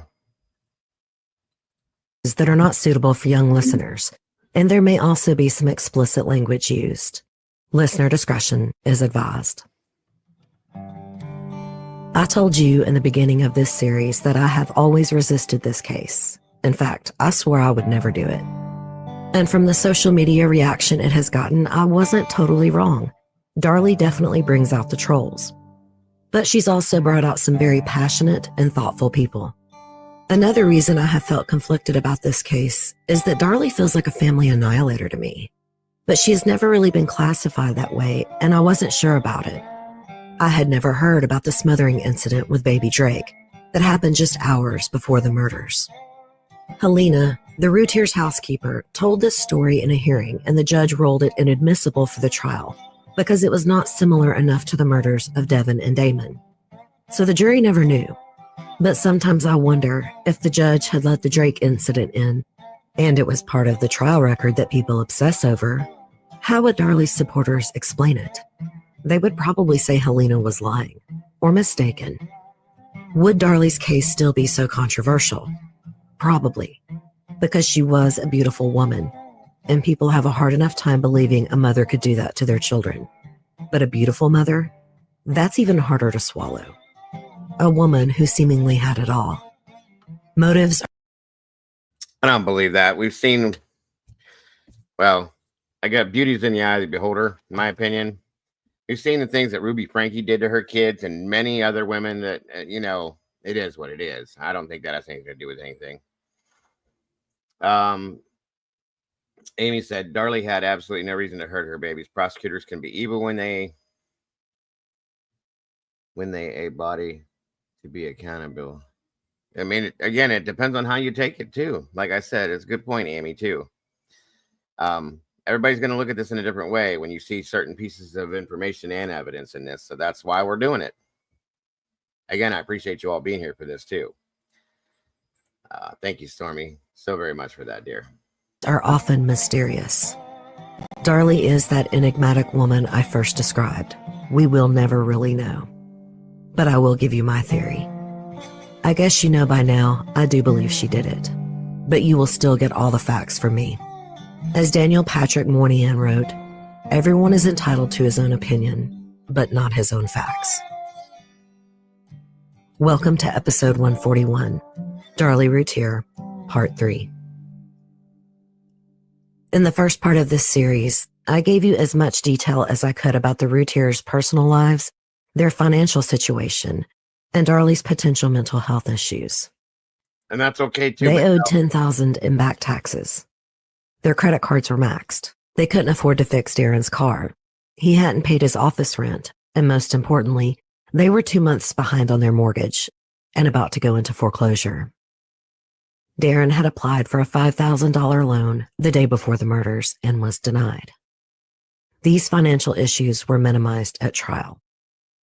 And as far as how much this stress related to Darlie, the Routiers said she was upset to be stuck at home with the boys without a car, but that was about it. However, she asked her housekeeper Helena to buy her jewelry for $10,000 in the afternoon before the murders. They can try to minimize all they want, but these are the facts of the case. Darlie trying to sell her jewelry after Darren was turned down for a loan the day before the murders would have been a factor the jury considered. With Darlie's possible postpartum depression, again, the defense and the Routiers personally minimized it. Her journal entries can be interpreted different ways, but we can all agree there was a suicide note. Darlie did not follow through, but Barbara Joval testified that she at least took the sleeping pills out of the wrappers. She either changed her mind or Darren interrupted. We aren't sure because she changed her story. But this was 1 month before the murders. I also went through the events of the day before the murders. Darlie had gotten a rude phone call from a man who was waiting for a payment for Darren's Jaguar, a sore subject, since his broken down Jag meant she didn't have a vehicle. And Helena, Barbara's mother and housekeeper, testified to the harrowing story about baby Drake. Darlie had wrapped him so tightly in blankets in her arms that when Helena finally got the baby from Darlie, his lips were blue. Helena unwrapped him, soothed him, and Drake caught his breath as Darlie walked off indifferently. Barbara testified that when she came to pick up her mother, Darlie was pacing back and forth and everyone was tense. She felt uncomfortable and they left quickly. And then I broke down the 911 call for you, explaining that even that piece of evidence is in dispute. I would rather you go listen for yourselves. I shared the important pieces of the 911 call that were not in dispute. I won't go back and quote all of that again. Suffice it to say, it hurt Darlie's case. She was concerned about her fingerprints on the knife. And even if people excuse the 911 call, the responding officers back up her behavior. Because in part 2, I walked you step by step through the chaos that the first responders witnessed. Again, to the first responding police officers, Darlie kept mentioning her fingerprints on the knife and held a towel to her neck, but was never seen trying to help either of her boys, even when Officer Waddell told her to multiple times. And then I took you to the hospital with Darlie. This is another part of the story that has always felt really important to me. I've heard so many times that Darlie's throat was slashed and she spent days in the ICU. It makes it sound as though she almost died. That is not true. She was taken to surgery because a neck wound is always taken very seriously, but she only needed stitches on the cut that was about 3.5 inches long. But it being 2 millimeters from her carotid artery is a fact. It is a very confusing fact. Either she got lucky or was very careful, or perhaps someone did it for her. Someone who had training in first aid and might know how to be careful. but reading the testimony of paramedics, doctors, surgeons, and nurses convinced me that not only was the cut on Darlie's neck superficial, so was the cut on her arm and shoulder. An ugly part of this case is the people who insist that medical professionals, police officers, detectives, crime scene analysts, and prosecutors all collectively lied to frame Darlie Routier. There was a member of my Facebook group who said all the testimony I quoted and cited was just gossip and innuendo. Look, I'm not about to sit here and say there are not dirty cops. My episode on the Norfolk 4 was a recent look at that problem. But come on. Like I have said before here and on social media, this case is different. There is much more evidence from too many different agencies. You have to believe that the Rowlett Police, Baylor Hospital employees, the paramedics, crime scene specialists, and even the FBI would lie just to frame Darlie Routier. Why would they do that? For that matter, why would other witnesses who are not law enforcement, medical, or legal professionals lie? Most Darlie supporters will say she was convicted on the silly string video. But first of all, the state didn't necessarily repress the other parts of the video. The defense had it, and they chose not to play it. Second, even people who believe Darlie is guilty say it's not because of the silly string incident. We are now a society that is much more educated on forensic evidence. Call it the CSI effect. Call it our obsession with true crime. Either way, we, average citizens, are much more sophisticated about complicated blood evidence. But there is another incident. What's up, Cap? Good to see you, brother. Thank you for joining us today. I appreciate you, sir. They do have it. Amy's right. That was not on video, but was admitted in trial that is almost never talked about. In the Routier front yard, there was an ornate fountain. Community members had been leaving funeral wreaths, flowers, flags, teddy bears, and all kinds of things as a memorial to Devin and Damon. On the morning of Darlie's arrest, the Routier's neighbor, Nelda Watts, was about to go to her mailbox when she heard what she thought was laughing, maybe children playing. She lived directly across the street from the Routiers. When she looked out her window, she saw Darlie and Darren appearing to play catch with teddy bears and wreaths on the memorial. Quote, Darren would take a stuffed animal off one of the wreaths and toss it over to Darlie, and she would jump up and catch it, and then she would toss it back to him, and he would chuck it towards the vehicle. The back end of the vehicle was open, and if he threw it in, she would jump up and cheer. If she didn't catch it, she would pick it up and toss it back to him. Okay, what else did you see? The prosecutor asked. He took the flag off of one of them, and she cheered as he climbed up the water fountain and put it on top of the fountain, and it stayed there for several months or weeks anyway. She said after this bizarre game, she then saw Darren and Darlie dragging the wreaths toward the back, to the trash, she assumed. The defense seemingly tried to grill her, but it was really about her eyesight and memory. Nelda Watts was a retired school teacher. She had taught for 34 years, and she had lived for 3 years across the street from the Routiers. Later, Darren would try to claim that this was actually him and Darlie's sister Dana that morning, which is ridiculous because Dana was 10 years younger and had dark brown hair, not Darlie's striking bleach blonde. Besides, Mrs. Watts knew Darlie Routier. And they did this in broad daylight, not at night when maybe no one would have seen them. This is just as weird as the silly string video, maybe weirder, since that silly string was supposed to be part of a celebration of life, a birthday party for their murdered son. What the hell was teddy bear basketball supposed to be? As I said, the bizarre teddy bear incident happened on the morning that Darlie was arrested. That was on June 18th. The murders were on June 6th. That is 12 days, less than 2 weeks, and obviously something supporters. Welcome, Daryl. Good to see you, brother. I appreciate you stopping by. It's an honor to have you here, my friend. Thank you for joining us. Point 2. Tunnel vision and a rush to judgment. DNA testing does take time, but investigators can't and do arrest suspects on circumstantial evidence. I'm not going to quote the entire arrest warrant, but I will summarize it for you. It does not contain DNA evidence. First, her suspicious comments on the 911 call, then changing her stories to first responders and then detectives. Darlie never attempted to help Damon, though she was instructed to by the first officer on the scene several times. There was a complete lack of evidence of any intruder. No blood in the garage or outside, including the gate. The bloody footprints they found of Darlie's did not match her story. Her bare, bloody footprints were only in the kitchen and area leading back to the family room, not leading to the utility room, where she said she followed the killer. There was blood in the kitchen sink, which Darlie had never mentioned, and evidence that someone tried to clean it up. The warrant also detailed the stab wounds to the boys, the severity of which did not match Darlie's wounds, and 2 medical examiners were cited as saying her wounds were possibly self-inflicted. Then Detective Patterson summarized the warrant and said he found Darlie's story to be incredible. So Darlie Lynn Routier, then 26 years old, was arrested on this evidence after detectives and crime scene analysts had spent 12 days investigating. For a really famous example, I give you O.J. Simpson. I am actually going to use the Simpson trial a few times as an example. It is a huge case that most people are familiar with, so it helps to put some of the legalities in Darlie's case in perspective. So about that rush to arrest, Nicole Brown Simpson and Ronald Goldman were murdered on June 12th. Simpson was arrested on the 17th. That is 5 days. And I believe we can argue the blood evidence in the Simpson case was even more complicated. They essentially had 2 crime scenes and his vehicle.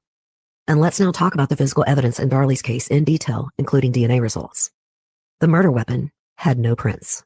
Yes, the butcher knife that Darlie kept mentioning to people worrying about her prints being on it had no prints. The handle was not conducive to prints. So Darlie basically shot herself in the foot on that one. But it was tested for DNA in 4 areas. 2 areas were Darlie's, 1 was Damon's, and another was a mixture of Darlie and Damon's. Darlie and supporters have insisted that since Devon's DNA was not found, that is evidence of an intruder with another weapon. But the analyst said it was merely not found in those 4 spots.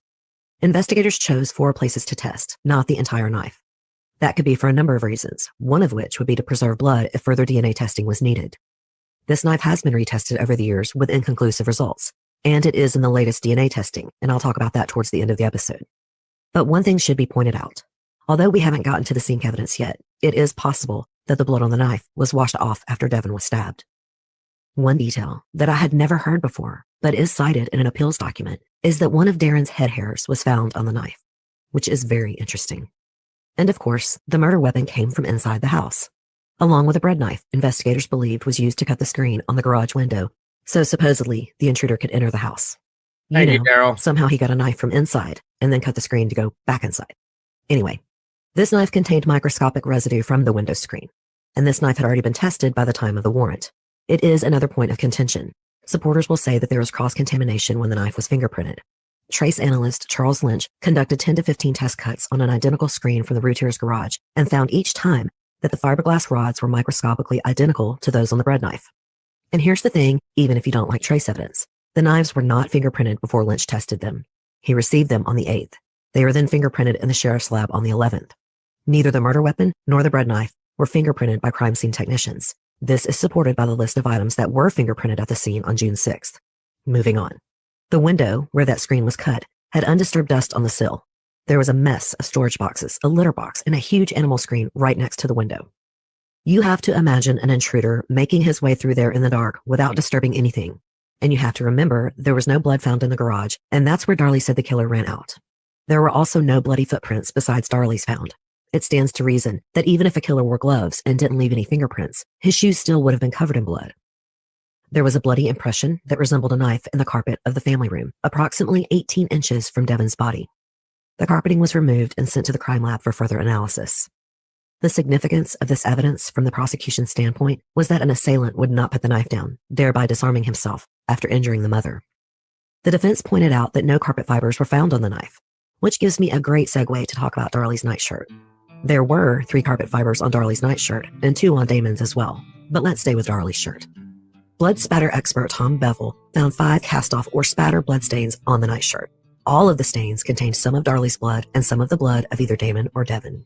These stains were not from soaking through or from transfer. There were 2 stains on each shoulder at the front of her nightshirt. That's 4. And then 1 stain on the back of her nightshirt that was not a mixture. That is the kicker.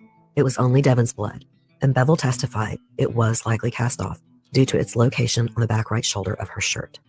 It was consistent with right-handed Darlie raising the knife up, dripping blood on the back of her shirt, then bringing her arm down to stab again.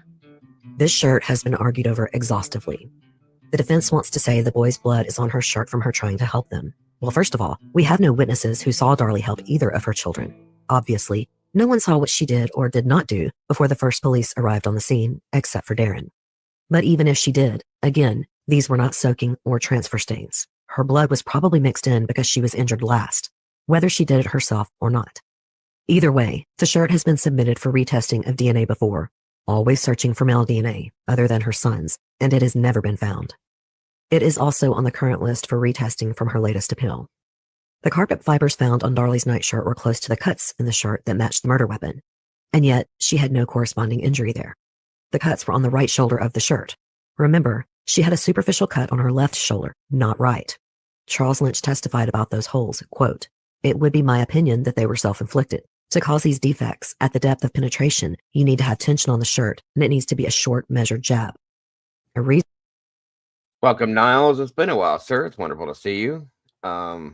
I appreciate that too, very much. It's wonderful to have you here, sir. Daryl said in her last appeal they tested DNA and her lawyer had results sealed. That is interesting. I'll say that much. I will say that much. Good point, Daryl. Very good point, my friend. Great again to see you, Niles, and I thank you for the compliment, sir, very much. Reasonable supposition is that Darlie picked up that knife and made the holes in her own shirt, and then she moved on to Damon. Now let's talk about the blood trail in the house. It showed that Damon did move from where he was originally stabbed by the couch. He wound up face down near the entrance to the stairs. Both Darlie and Darren changed their stories about this. Darlie has changed hers several times, but most importantly to say that Damon stood up and was talking and followed her, and she told him to lie down. Let's put aside the fact that his stab wounds pierced his lungs and he could not have said mommy the way she said he did. And it's unlikely he stood and walked.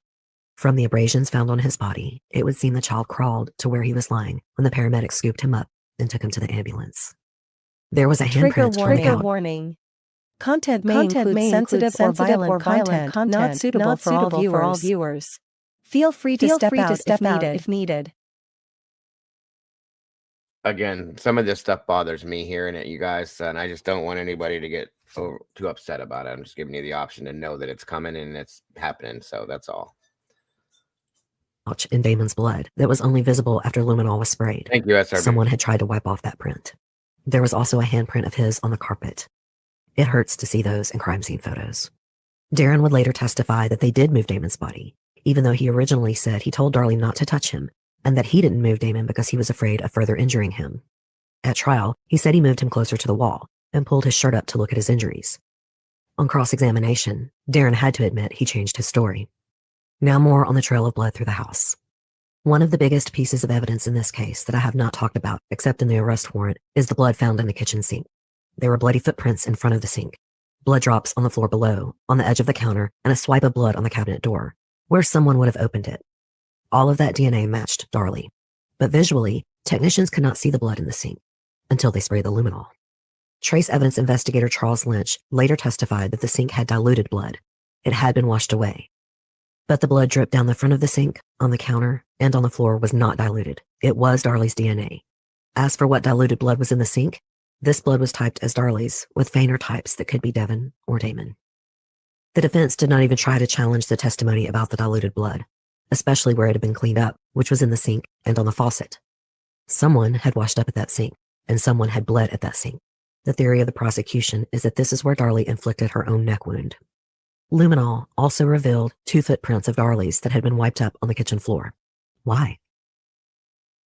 The theory was that she didn't want to make a huge mess, so she stood over the sink and did what she did. Take it for what it is.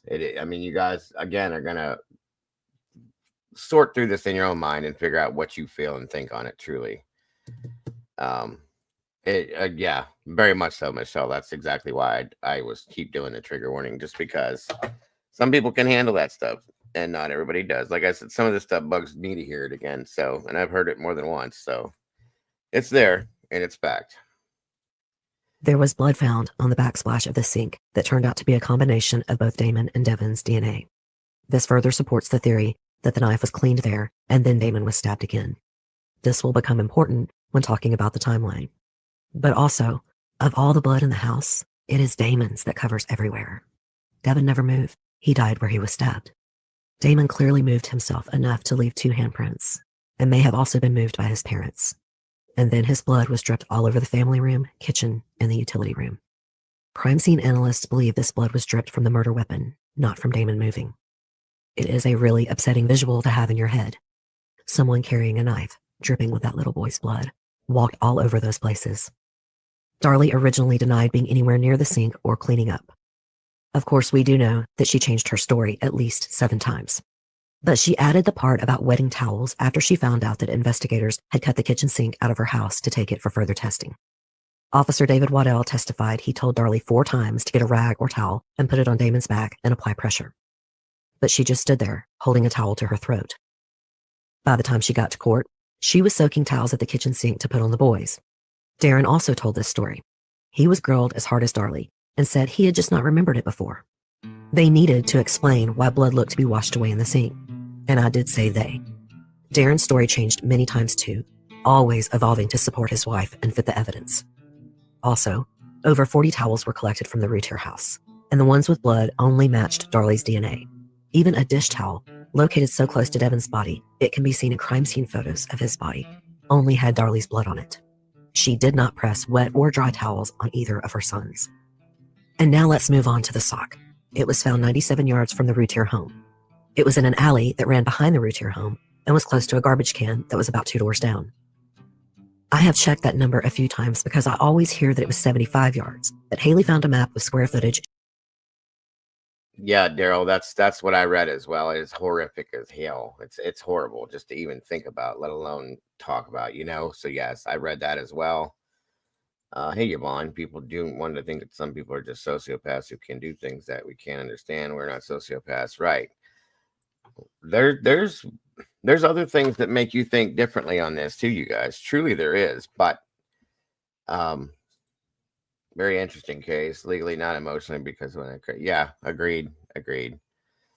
He was probably trying to protect his wife. Crazy, yes, but I don't think it was. I see everybody has different thoughts on this, and that's why we're doing this today. I'm curious to see how you guys feel about it.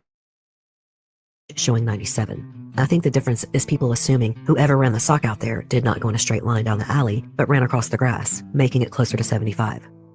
But let's be really fair and say it was 97, because you could run 75 yards much faster. More on that in a minute. The sock was found by 4:15 that morning.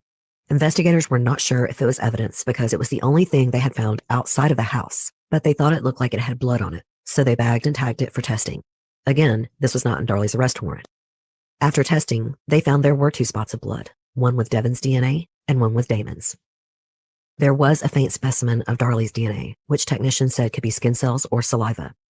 And there were trace amounts of Darren's DNA, which would be obvious now because he did admit in court that it was his sock. So Darlie's defense could never claim it did not come from inside the house. They said the killer had to have dropped it as he fled from the house. I've heard some people say it would be the opposite direction an intruder would have fled according to where the Routier house sat on the corner of a cul-de-sac. Evidently, the entrance to the neighborhood was in the opposite direction. But I think they could argue a killer would have parked behind the house in the alley. Darlie said he fled out the garage, presumably through the back and over the gate. One reason this sock is so argued over is the timeline.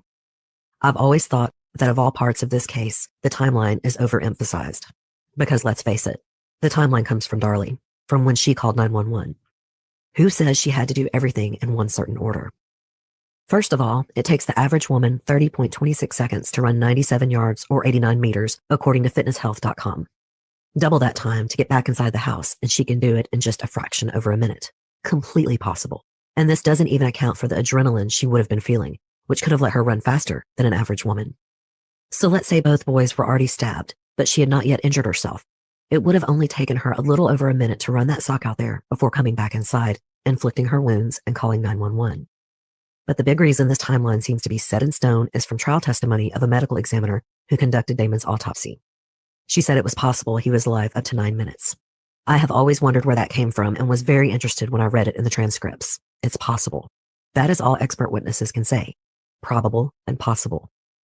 What is even more possible, maybe even probable, is that Darlie thought Damon was dead, ran the sock out, only to come in and find he was still alive. Then she stabbed him again, now setting up the official timeline if you want to buy into it. And side note, if you're going to insist on the tight timeline, then you need to acknowledge the problem of the motion sensor security light the Routiers had. If someone had gone through the backyard, that light was set to stay on for 18 minutes after detection. It was not on when officers arrived on the scene, which was about 3 minutes into the 911 call. Investigators tried all sorts of ways to get around the light to see if a killer could have escaped the way Darlie said and not tripped the motion sensor. But they couldn't do it. So that is a big argument with me with the timeline. If you insist Darlie did not have time to plant the sock, are you also going to insist the real killer somehow escaped the motion sensor security light? Because you cannot have it both ways, insisting on this tight timeline, but ignoring the 18-minute security light. And why would she take the sock out there anyway? Even prosecutors couldn't agree. Toby Shook thought it might be deliberate to stage the scene, and so did an FBI profiler who was an expert witness for the prosecution. Lead prosecutor Greg Davis thought she did it because she used it as a glove when she originally stabbed the boys and wanted it not to be found in that alley. Davis's reasoning has merit in that the DNA from Darlie was found on the inside toe of the sock. Other physical evidence found in the house is a facial hair and pubic hair and 3 fingerprints, all unidentified. It is not unusual to find unidentified hair or latent prints at a crime scene. The 3 unidentified prints in question were all in blood. There were a few prints found that were not in blood. I've seen that number argued over, but it was about 10 prints, and about half of those were found upstairs. It's actually more unusual that they found so few until you remember that the housekeeper Helena had been there that day, dusting, vacuuming, and Windexing glass surfaces. Crime scene expert James Cron testified that 2 of those fingerprints found in blood did not have enough ridges for points of identification. They were found on the door between the utility room and garage. For the record, they were too high up to be from one of the children. The 3rd print is in blood on the coffee table. Cron felt it was the size of a small child. The Routiers had Devin and Damon exhumed for fingerprinting, but they were too decomposed to get usable prints for identification. Yes, the medical examiners did fail to print the boys. Mistakes do happen. But we are talking about only one unidentified print. Just think about that. A killer leaves no prints, and the defense is arguing that this one print is the key to the case. That print is smudged in blood, which makes it really difficult to get enough points for identification. So it isn't surprising that it was not matched to Darlie, Darren, or anyone else who entered the crime scene other than the boys. This small fingerprint on the coffee table is in the newest round of DNA testing. I am not sure what they hope to find as far as DNA. No male DNA other than the boys has ever been found in the blood evidence. It is highly unlikely they will find it in that one fingerprint. But you know what? They might find Darlie's. Cron did say it could be a child or a small woman's finger. I am not going to go step by step through Darlie's trial. For one thing, you have already heard a great deal of testimony by the way I have structured this series. I had wanted to tell the story chronologically, but that was pretty much impossible. From the very beginning, what we know about Darlie Routier as a mother was from court testimony. I did tell the story chronologically, but I interjected when the fact I was giving came from court testimony, police reports, or official statements. But now let me set the stage for the trial. First, Darlie gets 2 court-appointed attorneys. The lead was Douglas Parks, who immediately asked for a change of venue, which is standard, but has been heavily criticized because the case was moved to the highly conservative Kerr County. Parks and his co-counsel, Wayne Huff, also hired their own blood experts. Their names were Terry Labor and Bart Epstein. We don't know exactly what they would have testified to, but supporters say it would have been very different from the prosecution's experts. Labor did speak with pro-innocence author Kathy Cruz and basically said further DNA testing was needed, particularly of Darren's blue jeans. Cruz also claimed that they did not testify because Darren and Darlie Key rounded up enough money to hire Doug Mulder. Right away, there was an issue because Mulder had actually represented Darren in a dispute on the judge's gag order. He later said it was a minute of his life and irrelevant because Darren did not violate the order. But now it is a conflict of interest in one of Darlie's appeals. And you should know that Darlie's original lead attorney, Doug Parks, wrote an affidavit for that appeal in 2003, saying it was a conflict of interest, and he had intended to go after Darren. The affidavit read, quote, "A zealous defense of Ms. Routier necessarily involves implicating her husband, Darren Eugene Routier." Parks had planned on entering a pair of Darren's underpants that had blood on the waistline, as well as the fact that one of his head hairs was found on the murder weapon, into evidence. The state filed a motion on November 12th before the trial in January to find out if there was a conflict of interest. They would not want a conviction overturned on appeal that could be avoided, and they were right to do so because this issue was denied on appeal in 2003. The judge had offered to hold a hearing, and it was waived by Mulder and Darlie. She repeatedly asserted no conflict of interest, and as the Court of Criminal Appeals argued, she had 3 other trial attorneys representing her as well. And let's face it, at the time, Doug Mulder was a good bet. He was a former prosecutor, and he knew what he was up against. He knew strategy, and one of those strategies was to ask to move the trial back to Dallas County. That motion was denied, and it's fair to say it didn't help Darlie's case. But I do believe 12 jurors in a large city could have come to the same conclusion. But there is always a chance. However, it was not a big enough chance to get the trial overturned on appeal. This case is also often criticized because it went to court in 6 months. But that is the defendant's right to a speedy trial, not the state's. Again, the O.J. Simpson trial is a great comparison. Really complicated blood evidence around the same time, but on a much larger stage. The murders were in June 1994, and opening statements were in January of 1995, almost identical to the timeline of Darlie's trial. The Routier children were murdered June 6, 1996, and went to trial on January 6, 1997. I remember reading in Marcia Clark's book on O.J.'s case about how she felt so defeated when she found out the defense would invoke their right to a speedy trial. It is a strategy. It gives the prosecution much less time to prepare. The defense puts on their own experts, but they do not have to map out the forensic case. They just need an expert for rebuttal. The onus is on the state, and that's why they call so many different witnesses for different sections of the case.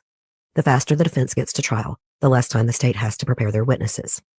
Okay, so we're off to trial in 6 months. Something else I've noticed is how Greg Davis does not get enough credit for how he literally told the story of the murders without boring the jurors. Because juries can get bogged down by a lot of technical testimony, so how he structured his witness list really matters.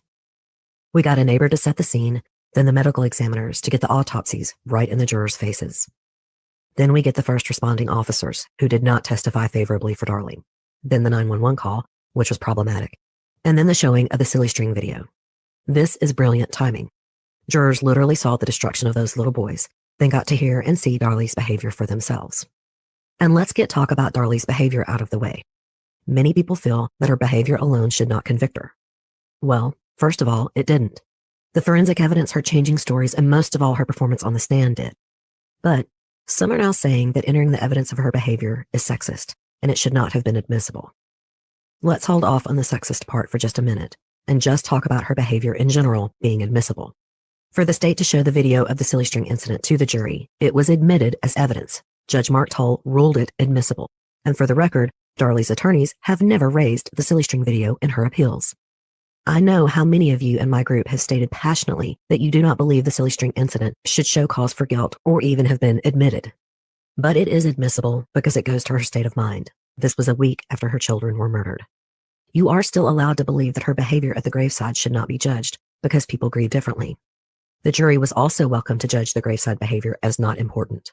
Do you think the defense didn't raise that issue at trial? They did, with her psychiatrist, Dr. Lisa Clayton, who, like many of you, testified that people grieve in all sorts of ways. The jury got to hear that rebuttal too. But also, the silly string video goes to character. You can rightly argue that the prosecution's whole case was about Darlie's character. Well, her motive anyway, which they did not have to legally prove. The rest of the case was forensics. But we need motive in the same way we need closure, and we get it about as often. The prosecution was not going in there with no explanation. And so what do you think the defense's case was? That Darlie was a loving mother who would never murder her children and that there was no motive or confession in the case. That is a character defense. Quote, "You will understand that this lady is an American mother, just like any other number of American mothers." It was up to the jury to decide if Darlie's character was that of a normal American mother. And let's look at their witness list. Out of the 16 defense witnesses, 11 were friends and family of Darlie's. That leaves only 5 other witnesses for expert testimony. In contrast, the prosecution had over 50 witnesses. The first 2 days of the defense's case and their first 7 witnesses were all character witnesses for Darlie, people who said she was a loving and attentive mother who would never murder her children. But as the prosecutor in Jeffrey McDonald's case famously said, if we can prove that he did it, then we don't have to prove that he's the kind of guy who could do it. Okay, let's get back to the trial summary. After the 911 call and silly string video, the state put on all the Baylor medical staff. I detailed their testimony in the last episode. Everyone from her surgeon to nurses said Darlie's wounds were superficial, and they all said she behaved strangely. I know we don't necessarily like the behavior opinions, but this is what medical staff do all the time. It's how they formed an opinion that she had a flat effect, and they had never seen other mothers who lost their children act the way she did. And why would they risk their reputations, their jobs, hell, contempt of court, all to conspire to frame Darlie Routier? They wouldn't. Haley pointed out in her notes that whenever witnesses testified, Mulder and Davis in turn argued that they had been coached. That is a very popular argument for unfavorable testimony, and Mulder went further, saying they had met in the hotel before trial. The Baylor staff... Just a quick heads up, guys. Once we get through this, which is, we're going to skip to something else here soon, because some of this stuff is stuff that's not, it's not pertinent. As I said this afternoon, I'll be doing another show. There have been 6 to 8 more documents dropped today in the Idaho case that we will be going into, along with what I planned on doing already. So for those of you that are interested, make sure that you tune in. We will be here with that here a little bit later. So just a heads up. Did meet with prosecutors. Obviously, this is called preparing a witness. The defense does it too. It does not mean they were coached by the state or that they could be coached by the state. Supporters complain they testified to things differently than what was in Darlie's chart. Well, also, one of the documents is in regards to the DoorDash driver, so I'm kind of excited about that one. They are not allowed to put their opinion in charts. They can only put observations. Patient appeared tearful, things like that. In trial, they were asked their opinions and they gave them. What is interesting is the motion for mistrial right after their testimony. These motions are not uncommon throughout with a good defense attorney. But what is notable is that the motion was made because the staff all talked about that hideous bruise photographed on Darlie's arm when she came back to the police station on the 10th, 4 days after the murders. I talked about this bruising extensively in the last episode. Every single medical professional who cared for Darlie at Baylor denied that bruise had been there. They didn't just deny it. It was not in her charts. Her doctor said he would have ordered x-rays. I could go on, but I know I will never change some minds on this. But I will say it was not from an IV infiltrating. That also would have been noticed before she was discharged. And no, all of these medical professionals did not just miss that extensive of a bruise. Family members claimed that they saw the bruise in the hospital, but this was after all the Baylor testimony. And remember, Darren's aunt was taking notes the entire trial. She was not on the witness list, so she was allowed in the courtroom. No one in Darlie's family had mentioned that bruise until after the prosecution admitted the photos as evidence and questioned the Baylor staff. That is not an accident, but I can't wait to talk about it more at the end. Back to the trial. The responding paramedics rounded up the medical testimony. We already discussed what they observed that night. Just like the responding officers, they never saw any towels on Devin or Damon. And they never heard Darlie ask about her sons, not even the ones who rode in the ambulance with her.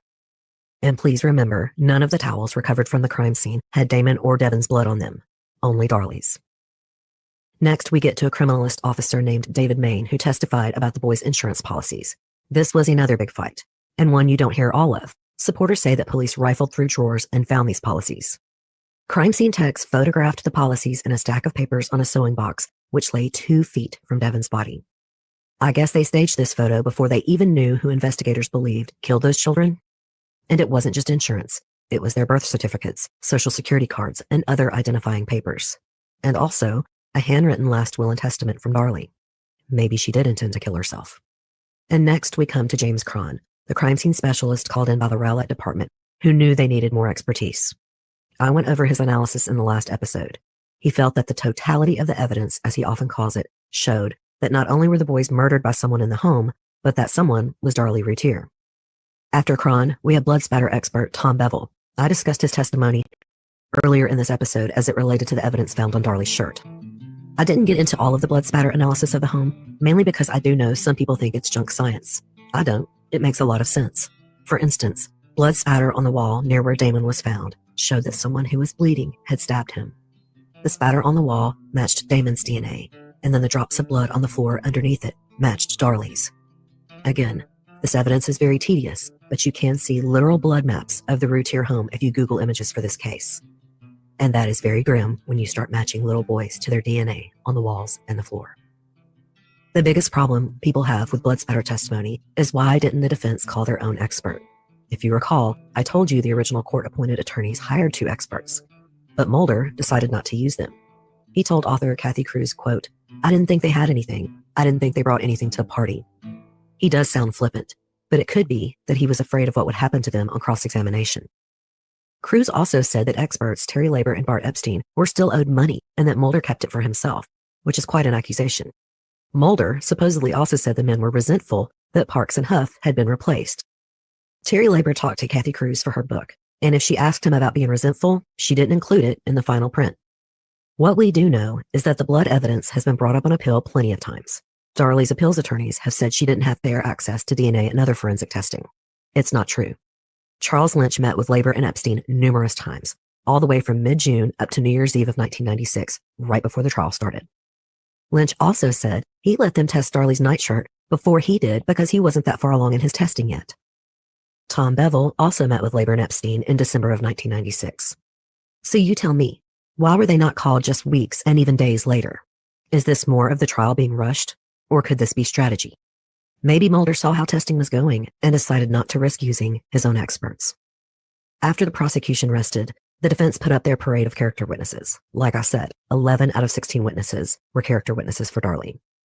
Her expert medical examiner tried his best to show that Darlie's wounds were not self-inflicted, but just like other experts, he is bound by the same rules, and on cross-examination, he had to admit that the wounds were possibly self-inflicted. On cross, he admitted that the surgeon who stitched Darlie up would probably know better if the wound was self-inflicted. He also explained that he can only say probable and that anything is possible. Often, it is a game of which expert witness you choose to believe. But in this case, the jury did not only get 2 battling medical examiners. They also got to hear from Darlie's ER doctor, the surgeon, and other medical professionals who all believed her wounds were self-inflicted and that the extensive bruising had to have been self-inflicted after she was discharged from the hospital. Also, the FBI profiler for the prosecution, Alan Brantley, testified about the bruise, quote, "Because of the nature and symmetry, it certainly didn't." Okay, sorry, y'all. I know I'm goofy as hell. But thank you so much, Miss Zelda. Oh, guys, this is nuts. This is my copy. Nana's Oatmeal Cookie. Blueberry Fields Forever.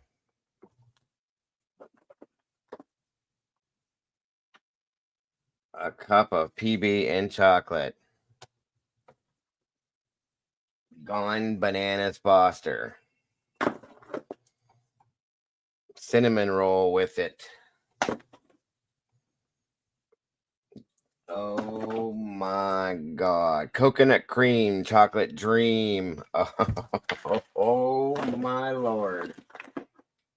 Thank you so much, Miss Zelda. God bless. I am beyond excited now. Y'all, that's going to last me for, I don't know, 3 days. What do you think? I should be okay for about 3 days, right, guys? You see all those in there, right? You're making me rum run.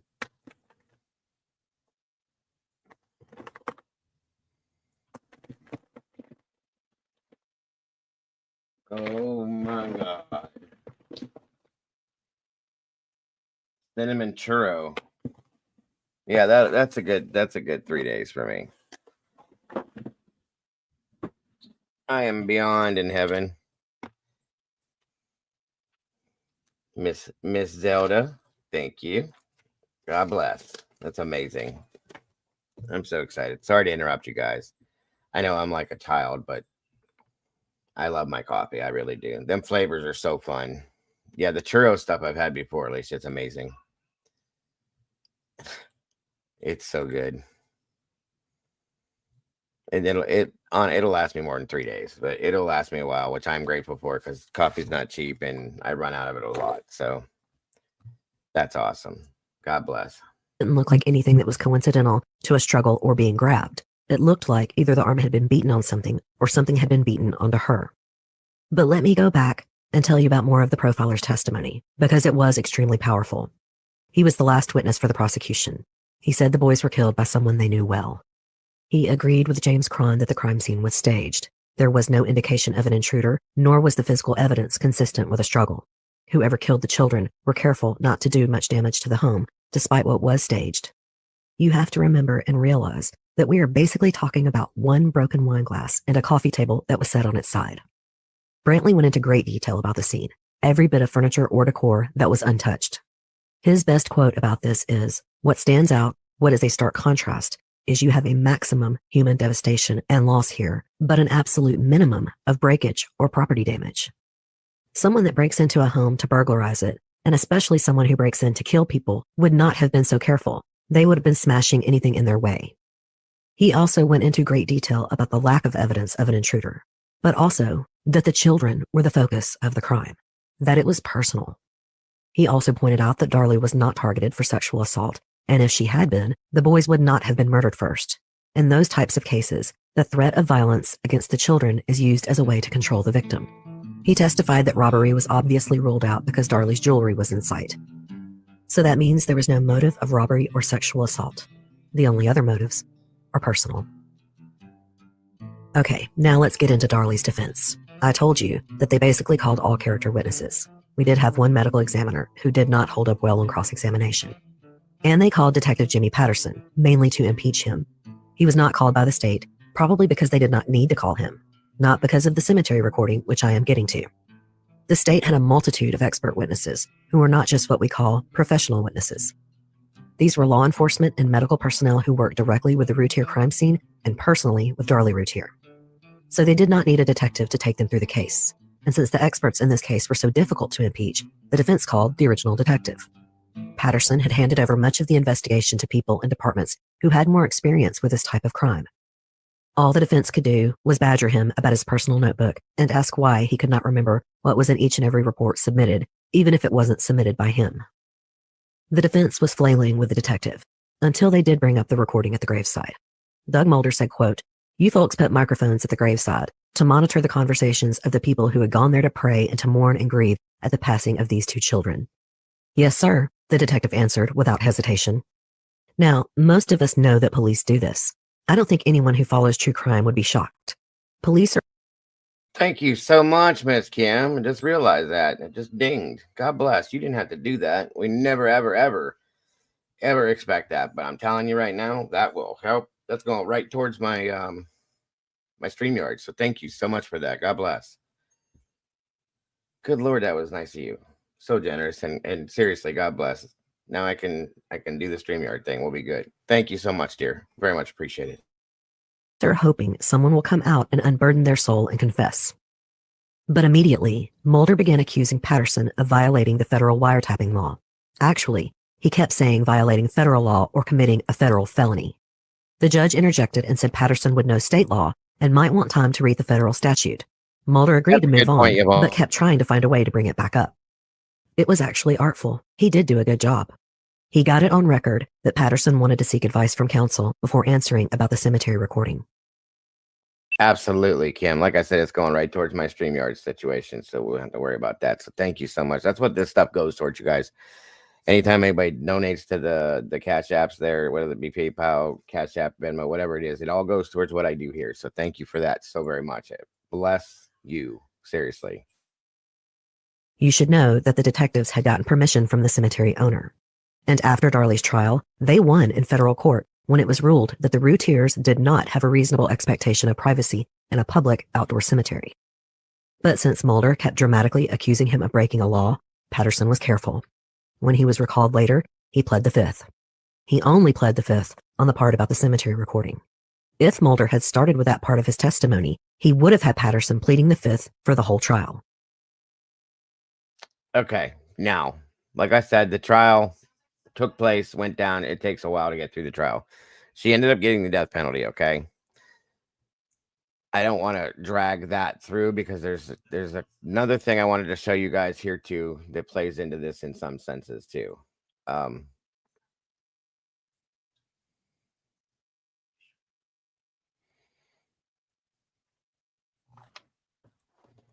One moment here.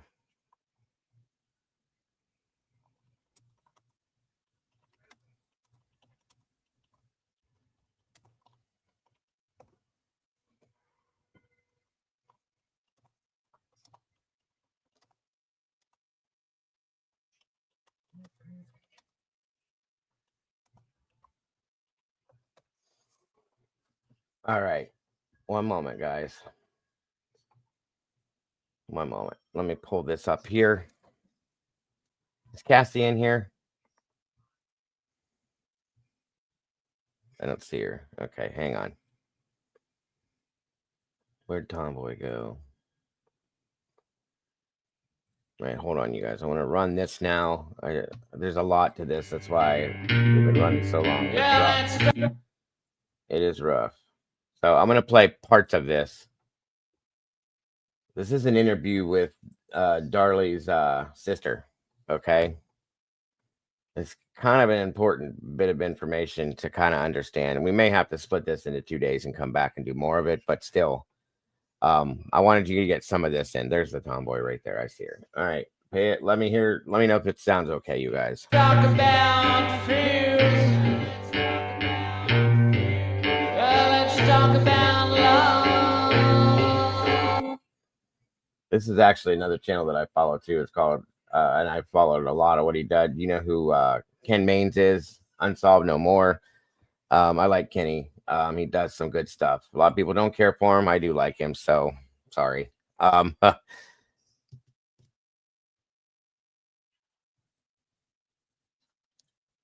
The interviews, you mean? Or the second interview, Tomboy? Because we're gonna have to split this in two. There's a lot to this case, truly. Should I wait for these interviews for the second? Because I still have an interview to bring in too with Darlie and Darren too. What do you guys think? Should I carry this now or should I wait? Because I can run all the interviews together, the one with Darren and Darlie and with her sister. Might be a good idea. Let me see. If you guys want me to finish what we have left today and then save these interviews with Darlie and Darren and the sister till the second half. Yeah. Yeah. Yeah. Yeah. Yeah. If you want me to wait till the second half for all these other things, put a 1 in the chat. Yes. Yes. She said, yeah. Save. Yeah. Okay. All right. You guys are the bosses. We'll do that. We will save it. Plus, I have some other stuff too. So let me finish this up here and we'll be done with this for today. And that way you guys will actually have it all in unison. It'll all be in order like that. So cool. Works like it. Sounds like it. Works like a plan. Got it.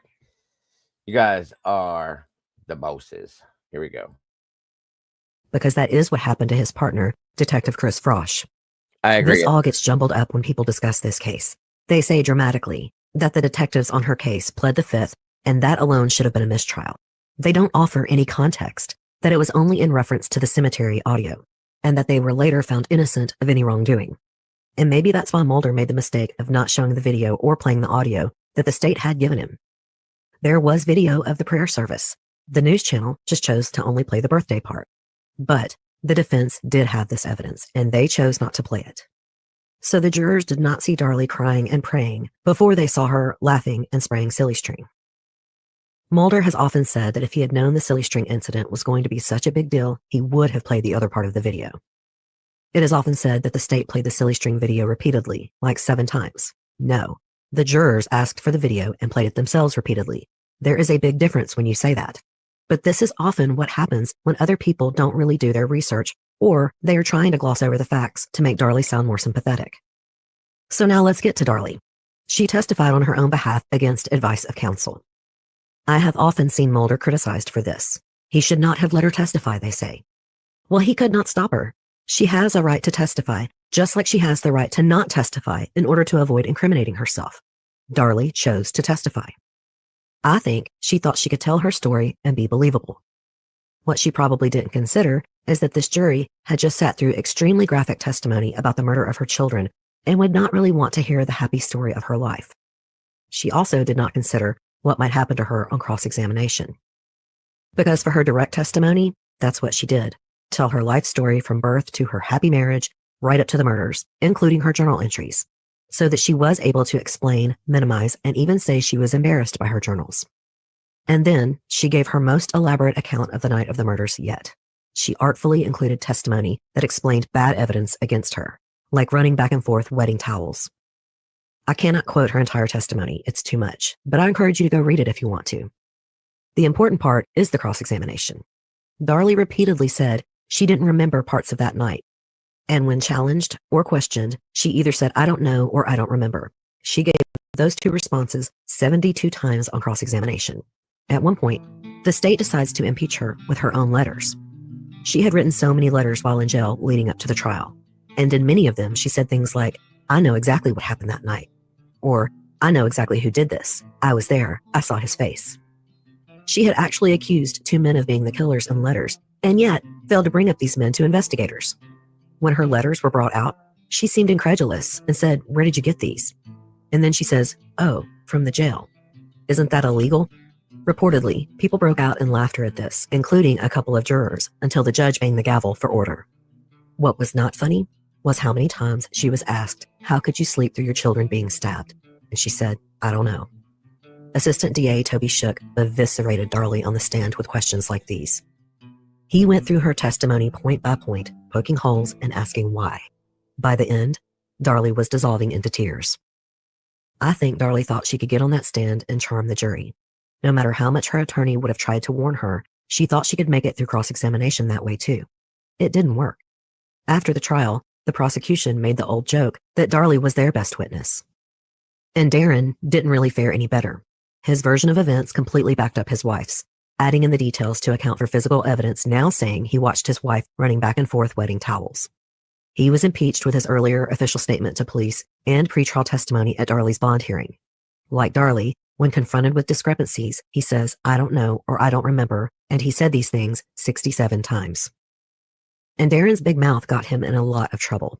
For instance, he told a witness that he and Darlie were planning on book deals and that Darlie was going to write the book herself to cut out the middleman and go for the big figures.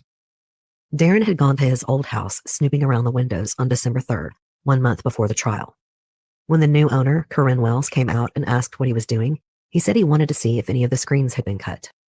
The prosecution asked if it was to, quote, come up with some feasible story to tell the jury as to how the window screen got cut on June 6th. Darren said, I was just very interested. Meaning, Darren knew the knife to cut the screen came from the house. He went to his old house looking for cuts to, I suppose, testify and claim he had done this himself in the past, and why. This should tell you how important the evidence of the bread knife was. Whoever used that knife brought it back in the house and put it back in the knife block, probably thinking it could never be tied to that screen. But then it was.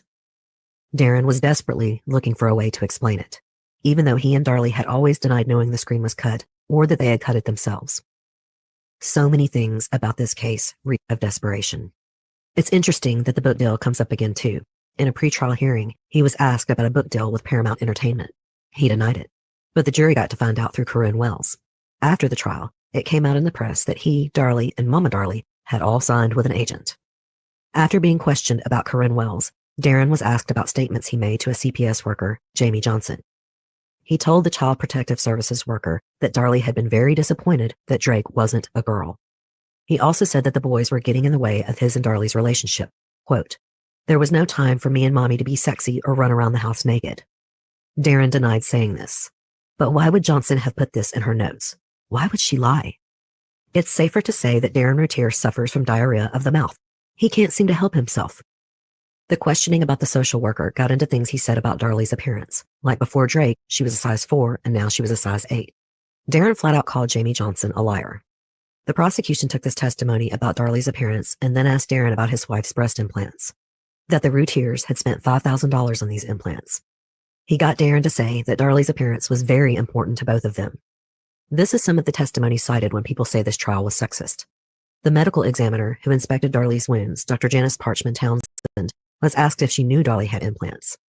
The prosecutor's point was that none of Darlie's wounds were near her breasts, unlike her son's, whose grave wounds were in their trunks or chests, as the doctors put it. The prosecution was not only trying to nail down the message that Darlie Routier was a vain woman, but also point out that Darren was just as concerned with her appearance. Again, this goes to character.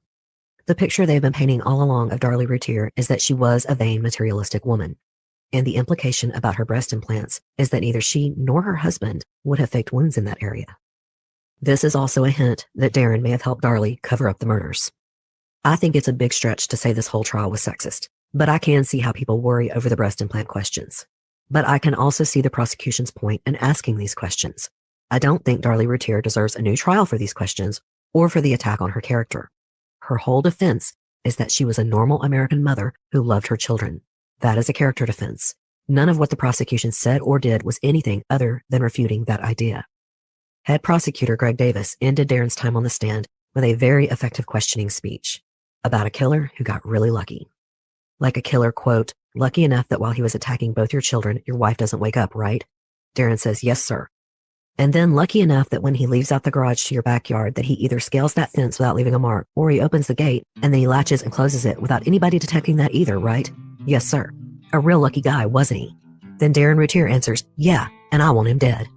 Greg Davis shot back, so do I. And then said, no further questions. When Darlie's psychiatrist testified, she talked about 2 different studies on mothers who kill their children. In one, there are 5 categories: battering mothers, retaliating mothers, mentally ill mothers, unwanted children, and mercy killings. In the other study, there are 6: altruistic murderers, acutely psychotic murderers, unwanted child murderers, accidental murderers, spouse revenge murderers, and neonaticide, which is murder of a baby within the first 24 hours of life. Dr. Clayton testified explicitly that Darlie did not fit into any of these categories. I agree that Darlie is difficult to categorize, at least on face value. But if you dig deeper, Darlie fits one of those categories in each study: retaliating mothers and spouse revenge murderers. A few people who declined to testify for or against Darlie did talk to authors after her conviction.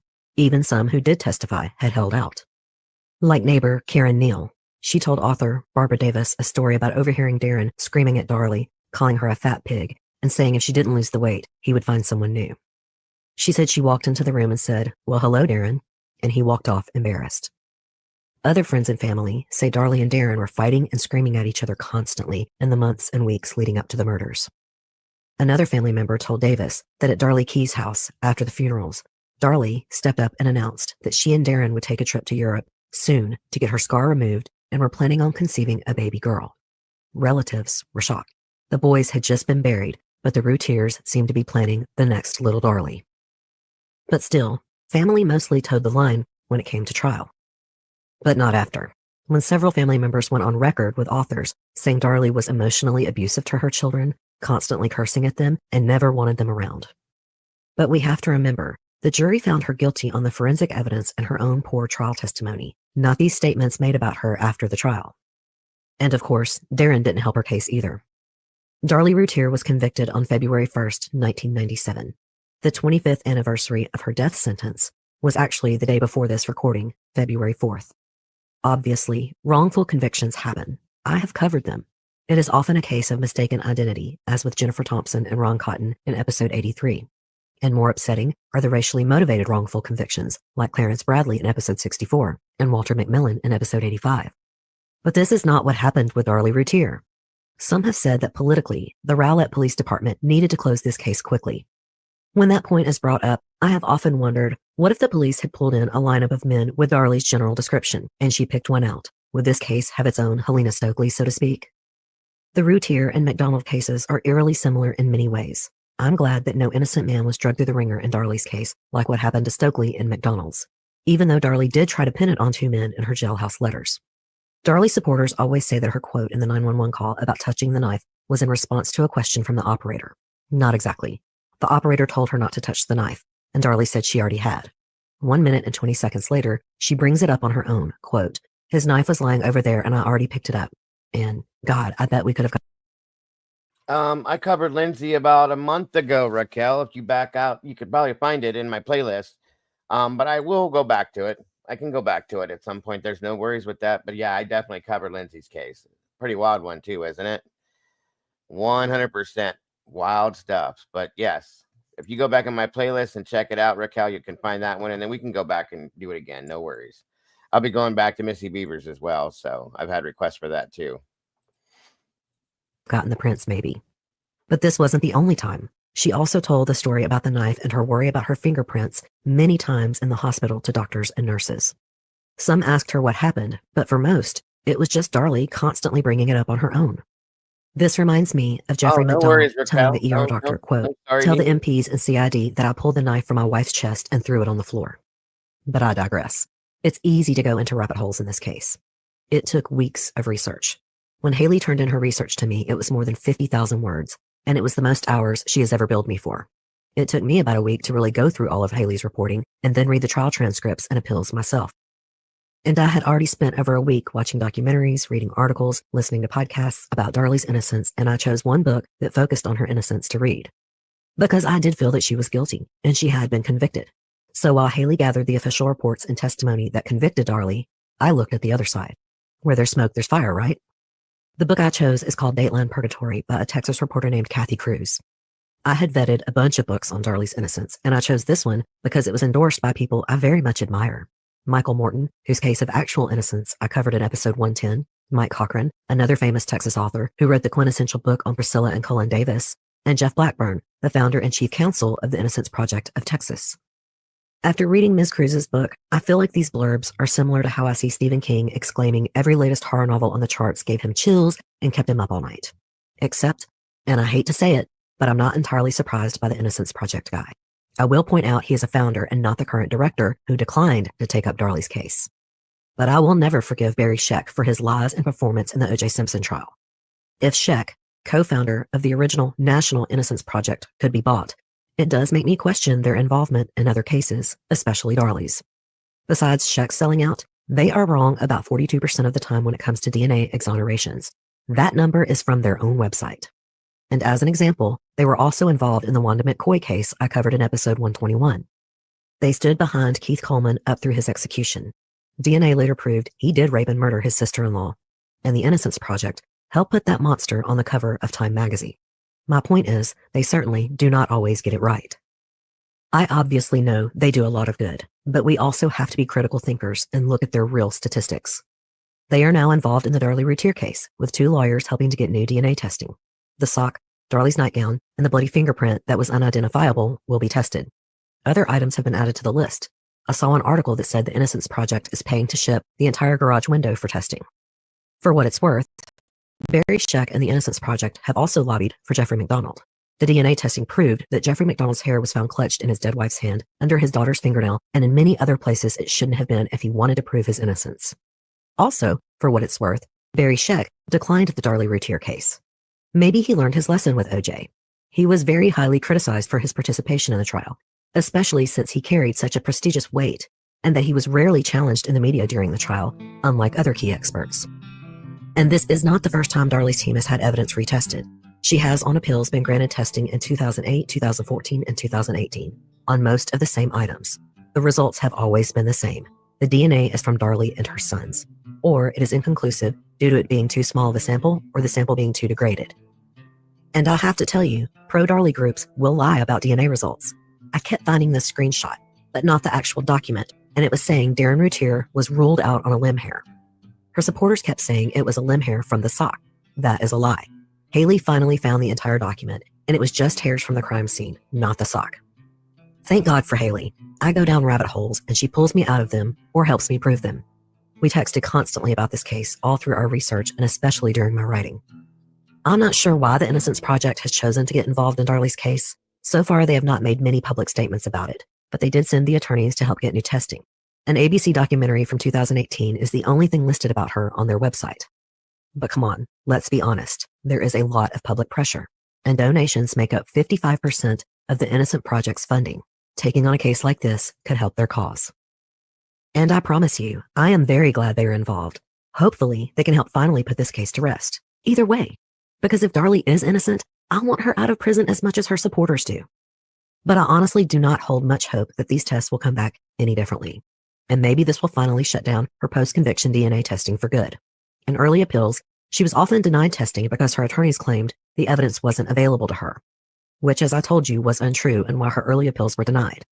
And she's on her last leg, at least with appeals to get a retrial. She was on her third that is allowed by the state of Texas when the Innocence Project stepped in with a motion for yet more DNA testing. Most people who believe pro-Darlie websites and articles do not realize that the authors are cherry-picking facts. They are not reading the actual transcripts for themselves. For instance, they harp on the silly string incident as being prejudicial, but they always leave out the teddy bear incident. And do you know why people don't read the full transcripts? Because unlike what you see on TV, trials can be very dull. For instance, I read a whole section about hair and trace evidence collected upstairs in the Routier home. I knew good and well, as did investigators, that if there was an intruder, he didn't go upstairs, but I still read it for due diligence. But the thing is, when you do take the time to read the transcripts, that's when you find the really persuasive parts of this trial, or even just really interesting details. Like, I noticed that a witness said Darren knew how long it would take for Darlie to run that sock out to where it was found. Now, before I read this, that sock business had long gotten on my nerves. Quote, "You told Corinne that if Darlie wanted to take that sock and put it down the alley, it would take her only 27 seconds to do that, didn't you?" Darren said, "No, sir, I didn't say that."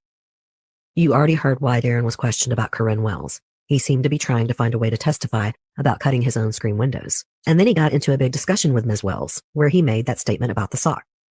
This is one of many statements she said he made that he denied. He also called her a liar.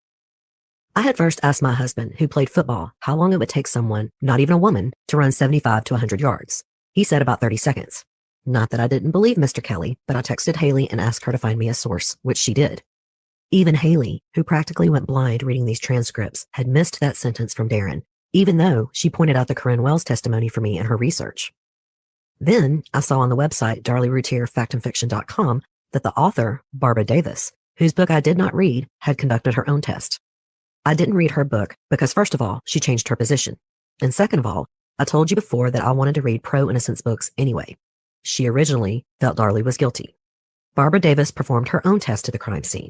She said she ran it in 50 seconds, and she pointed out that she was 20 years older than Darlie at the time. And about Barbara Davis. She is often mentioned with this case and was brought up in Kathy Cruz's book. Davis claims she changed her position once an anonymous source sent her those photos of the extensive bruising on Darlie's arm. She claimed the jury did not see them. Are you kidding me? Then why did so many nurses and doctors have to testify about not seeing that bruising in the hospital? You know, the testimony that caused Mulder to ask for a mistrial? There was one juror who has said he regretted his vote. Charlie Sanford claimed he had never seen the photo of that large bruise. In the transcripts, Assistant DA Toby Shook instructed a bailiff to show the photo to each juror individually. There is no way the jury did not know about the bruising, or for that matter, author Barbara Davis. She actually attended Darlie's trial. Her position is so ridiculous, I considered not including it, but I felt I had to, because she has made a lot of noise. And as many people have pointed out, by suddenly changing her position on Darlie's guilt, she got on the talk show circuit and her book sales went up. She and author Kathy Cruz appeared on a CNN documentary in 2015 repeating misinformation. Cruz repeated a lie that after errors were found in the trial transcripts, Darlie was offered a life sentence if she would confess, and she refused to take it. This is categorically untrue. Prosecutor Toby Shook released a statement denying it, but it's a stupid rumor that won't go away. The court reporter in Darlie's case was brought up on contempt charges after failing to get the records submitted in time, and then she lost her license when some 30,000 errors were found. Some people believe that alone should have won Darlie a new trial. But 3 accredited court reporters reviewed the originals, and then a new reporter recertified the transcripts by using audio tapes of the trial. It was brought up on appeal, and the court found that despite these issues, after the new transcripts were gone over, they found that Darlie received a fair trial. Kathy Cruz, who had gone on that CNN documentary, had written in her own book, Dateline Purgatory, that Darlie was offered that life sentence if she would confess. Again, the prosecution has categorically denied Ms. Cruz's accusation, to the point that Toby Shook had to make that public statement. The DA's office points to the court's decision on the 2004 appeal about the transcripts, basically saying, why would we offer her a deal after this? And speaking of interviews, let me tell you something. Before I dug into the reading, I watched every interview I could of Darlie Routier. And now I can confess she had me going. I can see how people are swayed, even charmed by her. I found her compelling, articulate, and sympathetic. You know who bothered me in interviews? Darlie Routier. I found him to be smug, inappropriate, and frankly, he looks like a liar. Right from the beginning, next to Darlie, he is smiling inappropriately. I think the truth is that Darren is not a good liar. That pro-innocence book by Kathy Cruz on Darlie was revealing to me in a lot of ways about Darren. But one was in a way that I had already suspected. He is really gross about women. It's not just on the official record. It's not just what he said about Darlie's breasts on the Lisa Gibbons show. Brian Pardo, the millionaire who took up Darlie's cause, told a super creepy story to author Kathy Cruz. He said Darren somehow got past his state-of-the-art alarm system to knock on his front door. He let him in and even invited him to stay for dinner. And during their talk, in which he characterized Darren as trying to maybe control the narrative, Pardo found many things to be odd. One was that Darren brought his own gun and showed it off. Pardo insisted this seemed more like bragging than an attempt to intimidate him. But do you know when Pardo finally showed Darren Routier to the door? When he made a comment about his wife's breasts. Pardo spent $100,000 on his independent investigation, and they found that Darren Routier was likely the main suspect. And when Darren failed a polygraph, he stopped cooperating with Pardo. Okay, so let's talk about Darren. I think he lied a lot. And 5 years after Darlie was convicted, he signed an affidavit saying he discussed setting up a fake burglary for an insurance scam. But he denies ever following through and has even said he thought it was very doubtful that someone misunderstood and then broke into his home and attacked his family. I mean, he could, if he wanted to, leave that question out there. Say, sure, I think that's what happened. But he didn't.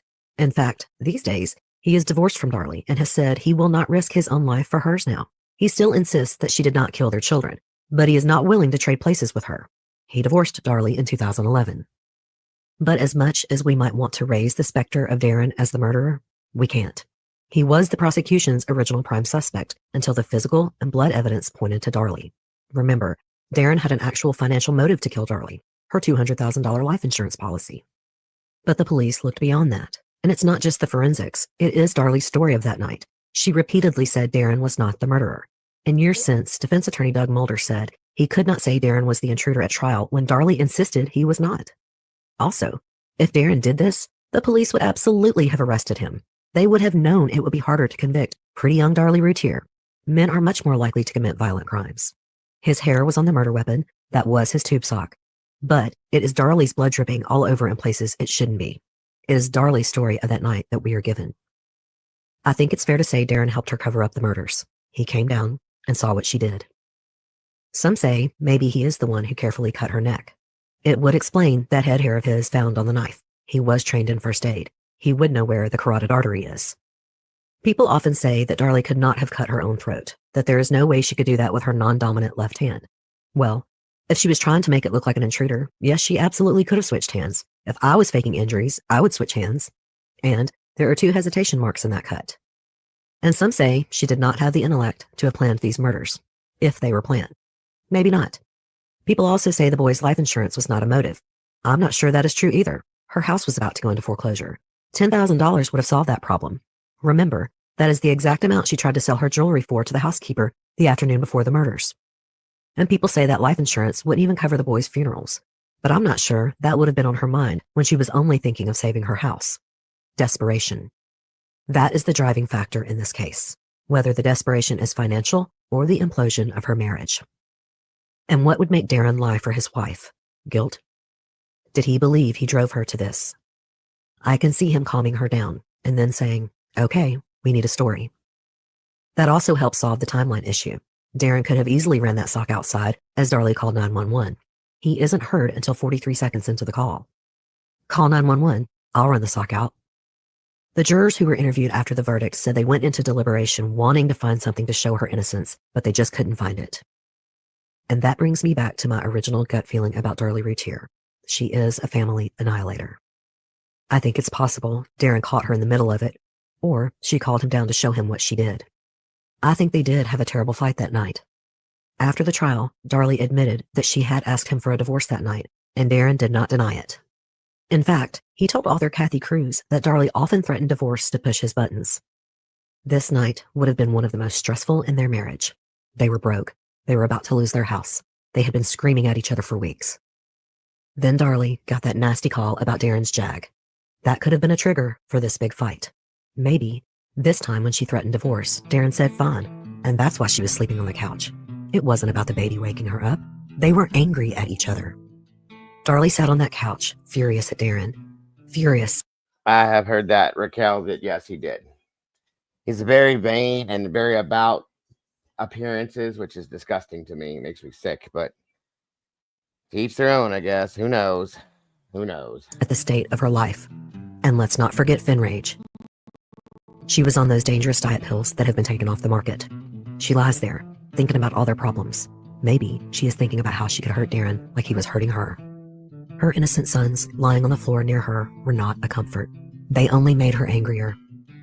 They made her life more difficult. She was stuck at home with him while Darren got to be out doing whatever he wanted. I don't think she planned to kill her children. I think she did it in a fit of rage. Maybe she screamed for him to come down after she had cut her throat. Of all the types of filicide, the revenge motive makes the most sense. Look what you made me do. Devin and Damon Routier are very lost in the circus that is the Darlie Routier case. I tried to humanize them every chance I got, to remind you that when I talked about DNA or blood droppings, that it was the blood of these 2 little boys. They are not just a blood map in an infamous murder case.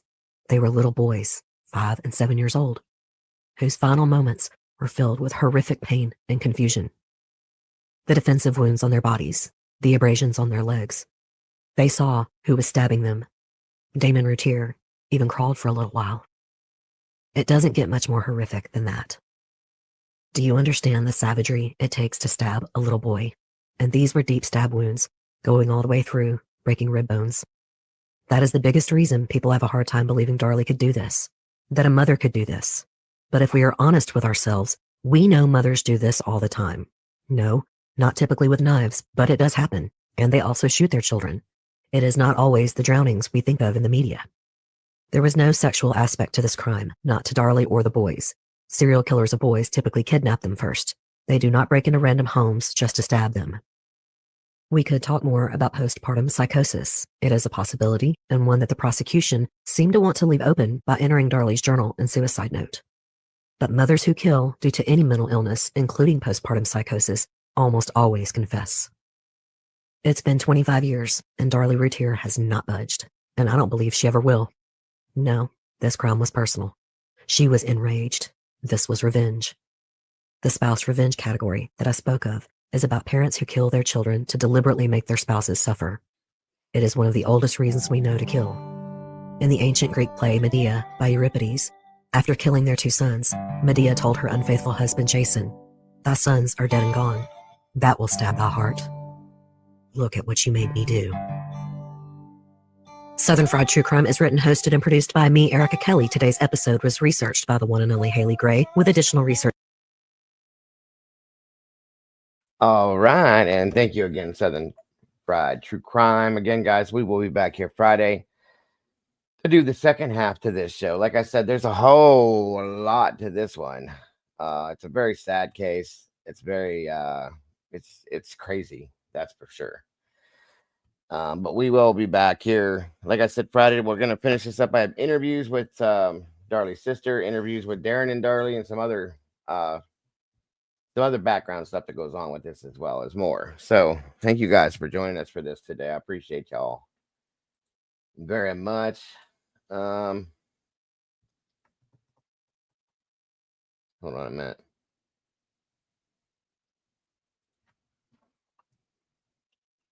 One moment here. I do want to check something here before we get out of here.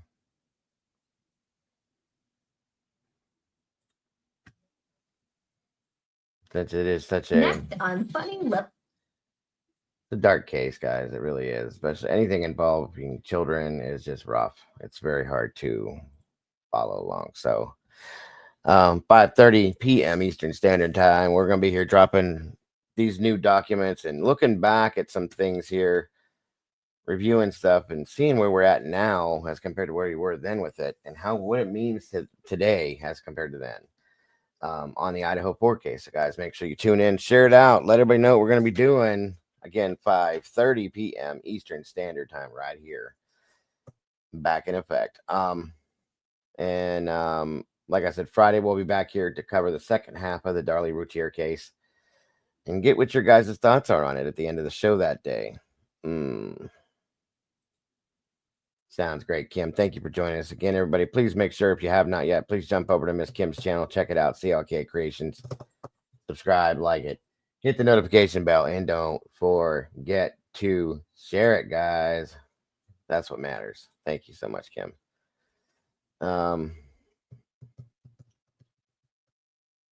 Yeah, that's sad and very rough, Tomboy.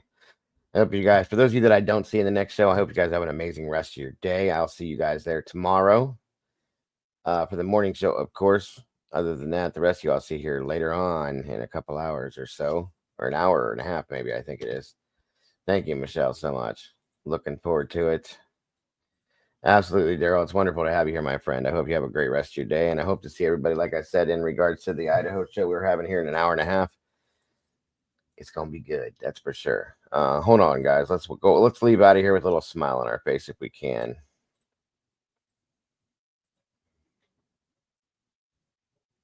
Local news. The National Aquarium. Woman struck by lightning speaks. All of this and more. But first. Now. Here at the range. So that person may have opened another whole new worm of cans. I mean, a whole can of worms for this whole investigation. Pretty much everywhere, it's gonna be hot. Try that. Then I don't need a jacket. Thanks, Arthur. Elsewhere in the control room, things have now moved beyond potential weather to potentially genuinely bad luck. A Boise, Idaho woman is considered a medical miracle. Laura Esterman was struck by lightning nearly a month ago, and she was considered officially dead.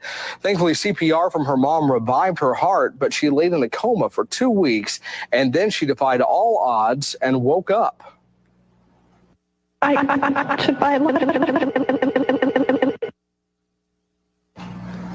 Well, obviously, there was a problem with that tape. She doesn't really sound like that. She doesn't remember the accident, but the evidence is clear.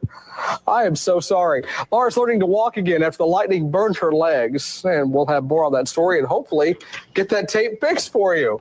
Well, Sloan Brown has you can see her in the background. She unfortunately is on crutches tonight, so she is Sloan Brown fell down. Trying to slim down, but you just can't do it. Metalovic. Health news is next. National elections for the recently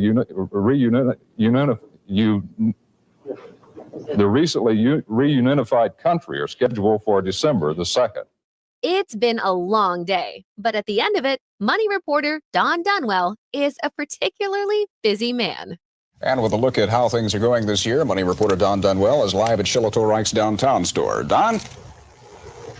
Go, Don. Don? Go, Don. Go, Don. Well, apparently we're having some audio trouble. Don, can you hear me at all? All right, Don, can you hear me now? Apparently not. Okay. Don. Students, basically, and In Mason, Ohio, there's fear tonight that Don? this Christmas may be the last one some residents Don? have jobs for. Jeff Hirsch tells us Don, where the hell are you, Don? This rusty pair of railroad tracks may not look like much to you, but to industries in Mason, it's a lifeline. But soon that lifeline may be cut. Sweetwater police say they welcome some of the panel's Don. recommendations, but money will be a key factor as to whether or not they'll be implemented. But one thing money can't buy is your mama. She's for free, and everybody knows it. great news regarding Bills tight end Kevin Everett. He moved his arms and legs today, and doctors now believe that's the wrong video, by the way. That is not the right video. If you think you see the man in this sketch, they want you to call the police tips hotline at number 816-474-TIPS. And we're live in Waldo tonight. Larry Seward, NBC Action News. Boy, good illustration. Down on the Wait a minute. Look at the sketch and look at the reporter. Think you see the man in this sketch, they want you to call the police tips hotline at number 816-474. It's the same damn person. That's kind of weird. TIPS, and we're live in Waldo tonight. Larry Seward, NBC Action News. Boy, good illustration. Down on the newsroom floor, anchor Michael Scott can never be sure what's coming next or exactly where it's coming from. Can I find this in Arlington? Oh, good grief, yes. Oh, boy. Let's see how long it is. Let's hold it out. This guy is probably close to 5 feet. Texas rat snakes are going to be one of the largest snakes that you find in the Metroplex area. What the? Get this thing off me, man. Get this thing off me, man. God dang. What is this thing jumping at me for, man? He likes you. Yeah, I can tell, man. All right. Let's try to get back under control. You didn't tell me this thing jumped. Right. Well, God dang. Okay, let's try to get our composure here. You're all right. Yeah. So the Texas rat snake can be up to 5 feet long, huh? That's right. Some of them can get upwards and approach 7 feet. Right after the break, we're going to interview Eric Weihenmayer, who climbed the highest mountain in the world, Mount Everest. But he's gay. He's blind. So we'll hear about that coming up. Okay. Back. Whoa. What? How do you even make that mistake from gay to blind? Sorry, lady. What are you thinking about? Here live at the Waterfront Village with my friend, the zombie, Jonathan. You're looking good. Jonathan just got an awesome face paint job. What do you think? I like turtles. All right. You're great, zombie. And good times here at the I like turtles.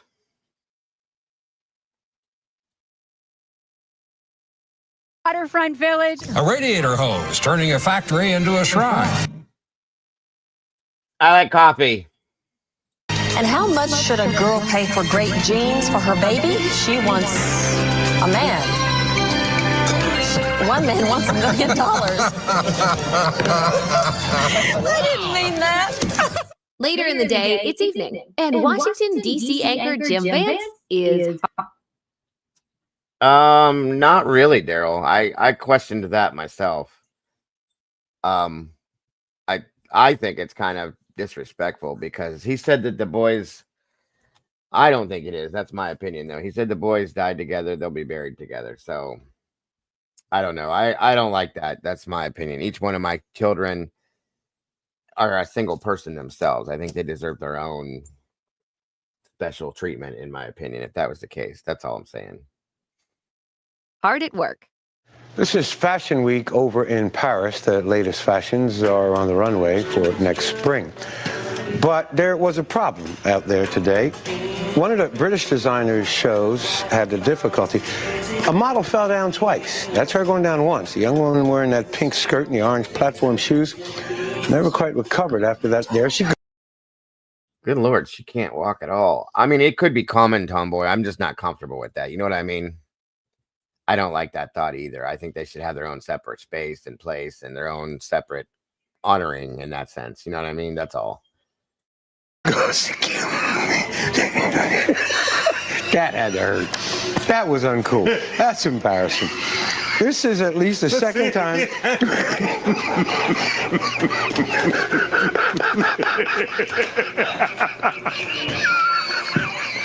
Well, you all are just really tickled by that, aren't you? You try walking in those shoes. Hey, first of all, baby, I got enough meat on me that it's all right. You're not weird, Alicia. Everybody has their own feelings about it. I get it. That's me. I don't know. I like the thought of them together. I mean, some people could feel, because they're together. I get that side of it too. I would prefer them separate. That's all. It makes sense. You know what I mean? And that right there, bingo. No, I totally love the idea, especially siblings forever resting together, not alone. They're not alone, right? I don't know. You could see it both ways. I'm different with certain things, I guess. I don't know. Not weird at all, Lisa.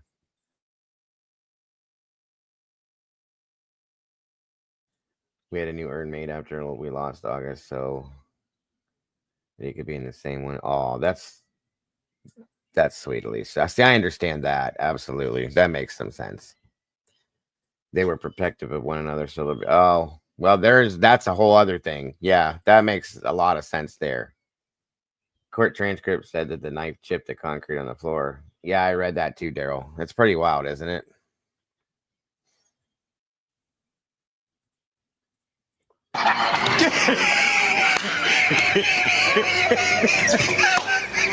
I'm sorry.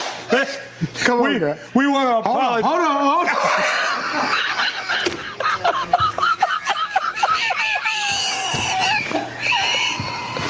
You want to try? You want me to report? Oh, you're a dog. Oh, he lives to do that to me.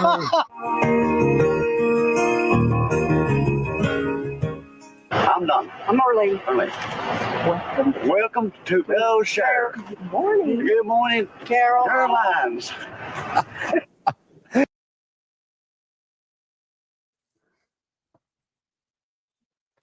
Yeah, for those of you that are newer here, when we cover some of this dark stuff, I like to kind of end the show with a little bit of something funny, just to put a smile on your guys' face. Some of this dark stuff is really rough to carry around, and I've learned that it's easier to be able to kind of smile a little bit, guys. It's rough. This stuff is really rough to carry around. It really is. So thank you, Daryl. I appreciate that, brother. I hope to see you in the next one. Appreciate you joining us today. Tomboy said she also read that was false. There were no photos of said chip concrete. Could be. Either way.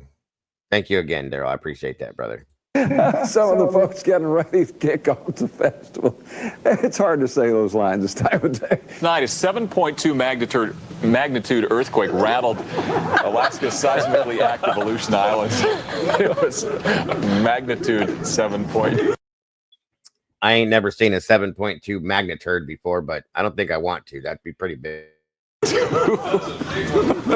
was a very large earthquake. The good thing is there were no immediate reports of any damages or injuries. From that magnitude. On the New York Stock Exchange, prices were lower despite a late rally. The trading was very active. Ed Berger's coming up in just a few moments. The Dow Jones Industrials closed down nearly 2 points. An average share of common stock gained 4 cents. More than 37 million shares were traded. Well, tonight, our money reporter, Ed Berger, is prepared, I think, to talk turkey on inflation. Ed? Tony, you know, the current inflation problem has made it very difficult to get any bargains. Now, it seems appropriate that... Meanwhile, up in Boston, co-lead anchor Jack Williams has some good news to share. Here's a story you may not believe. A University of California Medical Center team has successfully removed a 200-pound ovarian tumor, 1 yard in diameter, from a 30-year-old woman. Physicians said that the tumor had been growing since the patient, who was not identified, was 15 years old and asked a doctor about an enlargement of her stomach. The doctor told her she was eating too much and put her on a diet. A 7-member team removed the benign tumor. After 4.5 hours of surgery on May 24th, the patient was released from the hospital this week and said, "It's the first time in years I've been able to cross my legs."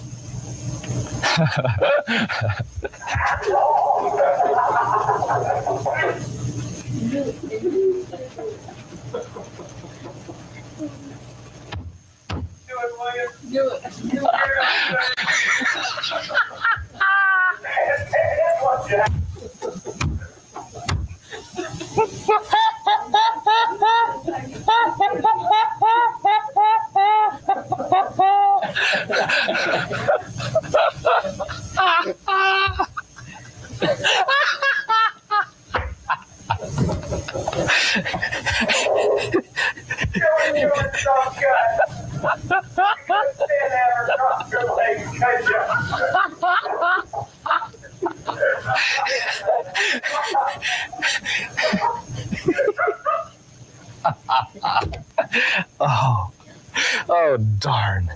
You know, raising tropical fish is a hobby for millions of people, and for some, a lucrative business as well. Gasson is an example of one little goldfish worth more than his weight in gold, although he's not much to look at with that pot belly and lumpy sort of head. He recently took first in a local breeders show in Japan. Now, Gasson is, I can't say this, is worth about $1,600. But he's really worth more than that to a 78-year-old.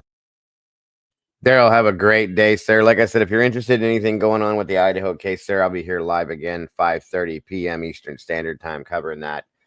Love to have you back anytime, all the time, every time, Daryl. It's wonderful to see you, sir. Wonderful to have you here.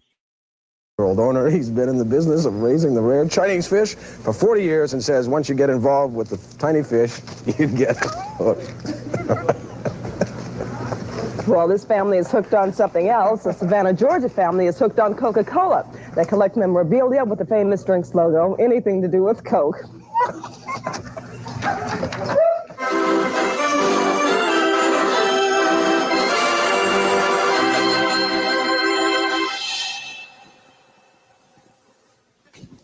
That's Roy Davis, and he's the president of Cumberland Caverns. How many organs does he have? Now, he has had as many as 6. He's got 4 now, which gives him 4% of all the organs, fitter organs in the country. Around. Can't you just see your wife when you come home and say, "I'm going to start collecting organs"? And that's something, you know, I have a hard enough trouble with my hobby, and there's just not enough room for all that. Does he have them all working? No, he has got one that works and 3 in the sheds in the backyard. Okay. Hope Hines comes along next. Sport. A councilman from Dearborn, Michigan is outraged over a 911 call. He wants to know why no charges have been filed against a police officer who admits to confiscating marijuana from suspects and then baking it in brownies. And once he and his wife were full and high, they thought they'd overdosed and called 911. Well, instead of being charged, Prilla. Sorry. Instead of being charged, the police department let the officer resign His wife was not charged either. So far, police officials have not commented on the case. Now, how do you follow a story like that? Well, talk about switching gears. Time is going by really, really slow. Say goodbye to 39-cent postage stamps. Bye-bye. Starting Monday, stamp prices jump to 2 cents to 41 cents. Postal officials say any mail that won't be picked up until Monday should have higher postage on them. You can also buy forever stamps that remain valid regardless of time going by. Those future increases. Sorry, I just had to do that. You warned us that you snorted and you thought things were funny. Yeah, boy. It just still caught me off guard, Perella. I'm sorry. Over in Baltimore, it's the morning edition. And time for Coffee with Anchors Don Scott and Marty Bass. Coffee with this day. We're going down to National Aquarium, of course. A big doings going on. Last weekend, they reopened up the coral reef tank. The sharks are back. Let's face it, we're talking one of the East Coast premier attraction that went down for about a year. What was it, a year and a half? For scheduled maintenance. And let's face it, the thing was built 10, 11 years ago, and the technology's completely changed. So live to the National Aquarium, inside the coral reef tank. Good morning. Who are you? Hello. Good morning. Good morning. What's your name? Bob. Hi, Bob. Does a last name come with that? It does. Arrington. Ah, Bob Arrington. Nice to meet you. And you. Now, how are we doing this exactly, Bob Arrington. Marty, I can hear you only on one part of my breathing cycle, so when I'm inhaling, it's easier to hear you. All right. How are we exactly doing this? Wait, take two. We have to figure out which part of his breathing cycle. All right, wait. How are we doing this, Bob? We're not doing this well. When do we talk? Now or when you're blowing bubbles? Bob's respiration's fine, by the way. We're going to do Kelly Lynn standing back there is ready to do a health watch on this. Hey, Bob, can you hear us? I can now. Okay, how are we doing this? Bob, how are we doing this? I'm trying to get his breath. I understand. You can give it a shot. Hey, Bob. Tell us about the exhibit. Take about a minute and a half. Not a chance. Okay. All right, tell you what. Hey, Bob, can you hear us now? Hey,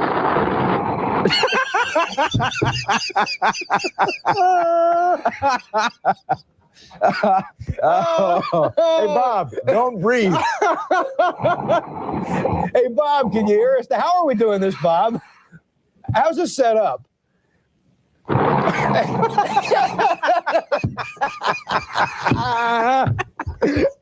need to go. Bob. Sorry. It's going great, Jim. Now we know why no man has done this before. It's great. We're going to stick with this low. Hey, Bob, how are you? Hey, Bob, how are we doing this, really? Bob doesn't have a clue. Hey, Bob, how are the fish today? All right. Hey, Bob, can you hear us now? I think Bob is having trouble with the volume, obviously, and the breathing cycle is something else. Okay. I tell you what.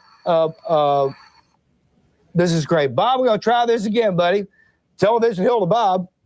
All right. We're going to take it. You want to take a spot and arrange this? Here's what we're going to do, because we're not going to waste this. We're going to throw it to commercial break, and we're going to come back, have this figured out, because this could be a great live shot. I think if nothing else, we'll have some great laughs laughs coming up. I think Bob ought to throw it to the break. All right. Tell you what, stay with us, and we'll be right back.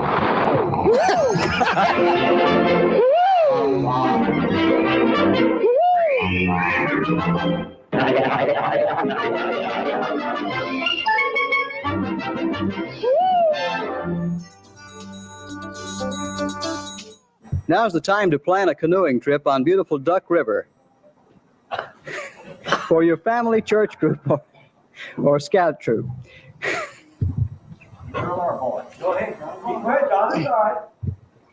3 scenic trips are offered by Voyager Canoe. A 2-hour trip, a 6-hour short overnight trip, or an easy 2 days.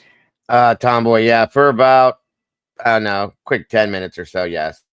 Your trip can be very exciting or quiet and peaceful. With each canoe, there are 2 paddles. sword.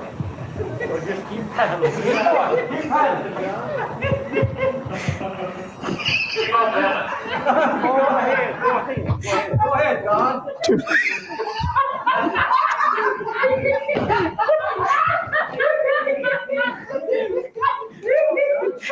Two lives.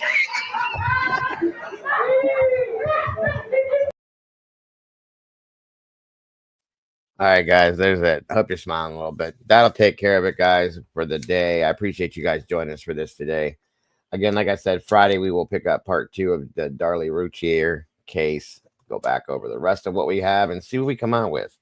I'll be back here at 5:30 p.m. Eastern Standard Time at the cafe.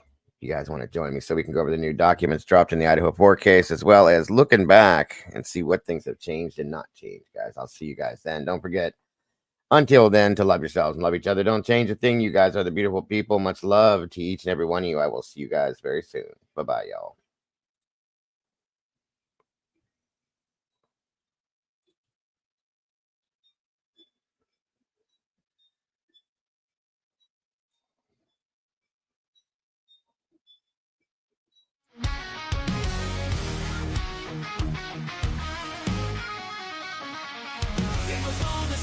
Typing at the speed of light, hunting down the shadows, bringing wrongs to right, digging deep in the data facts, sharp as a knife. With every single story, he's fighting for a life. A voice for the voiceless, he won't stay quiet. Daniel's got the fire igniting the fight. True crime revelation shining through the night. With every victim story, he pulls at the strings.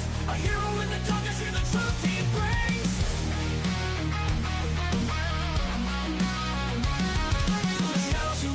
Streaming loud and clear, cracking cases, open hearts filled with fear. These channels are beacon in a world gone wrong. He guides us through the chaos, a soldier so strong. The clicks and the lights, they follow his lead. With every new case, he plants a new seed. Sharing their stories, giving hope where it fades. Daniel's a warrior through the trials he waits.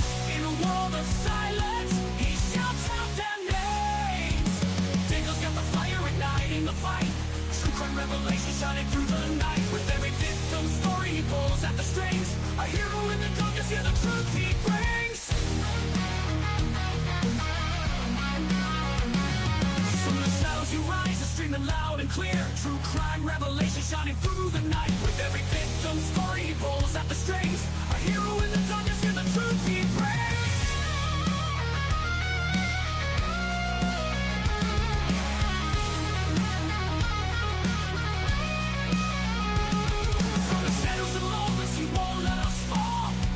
Truth out, answering the call. For every soul forgotten, he's here to stand tall. Daniel the genuine, will always give it his all.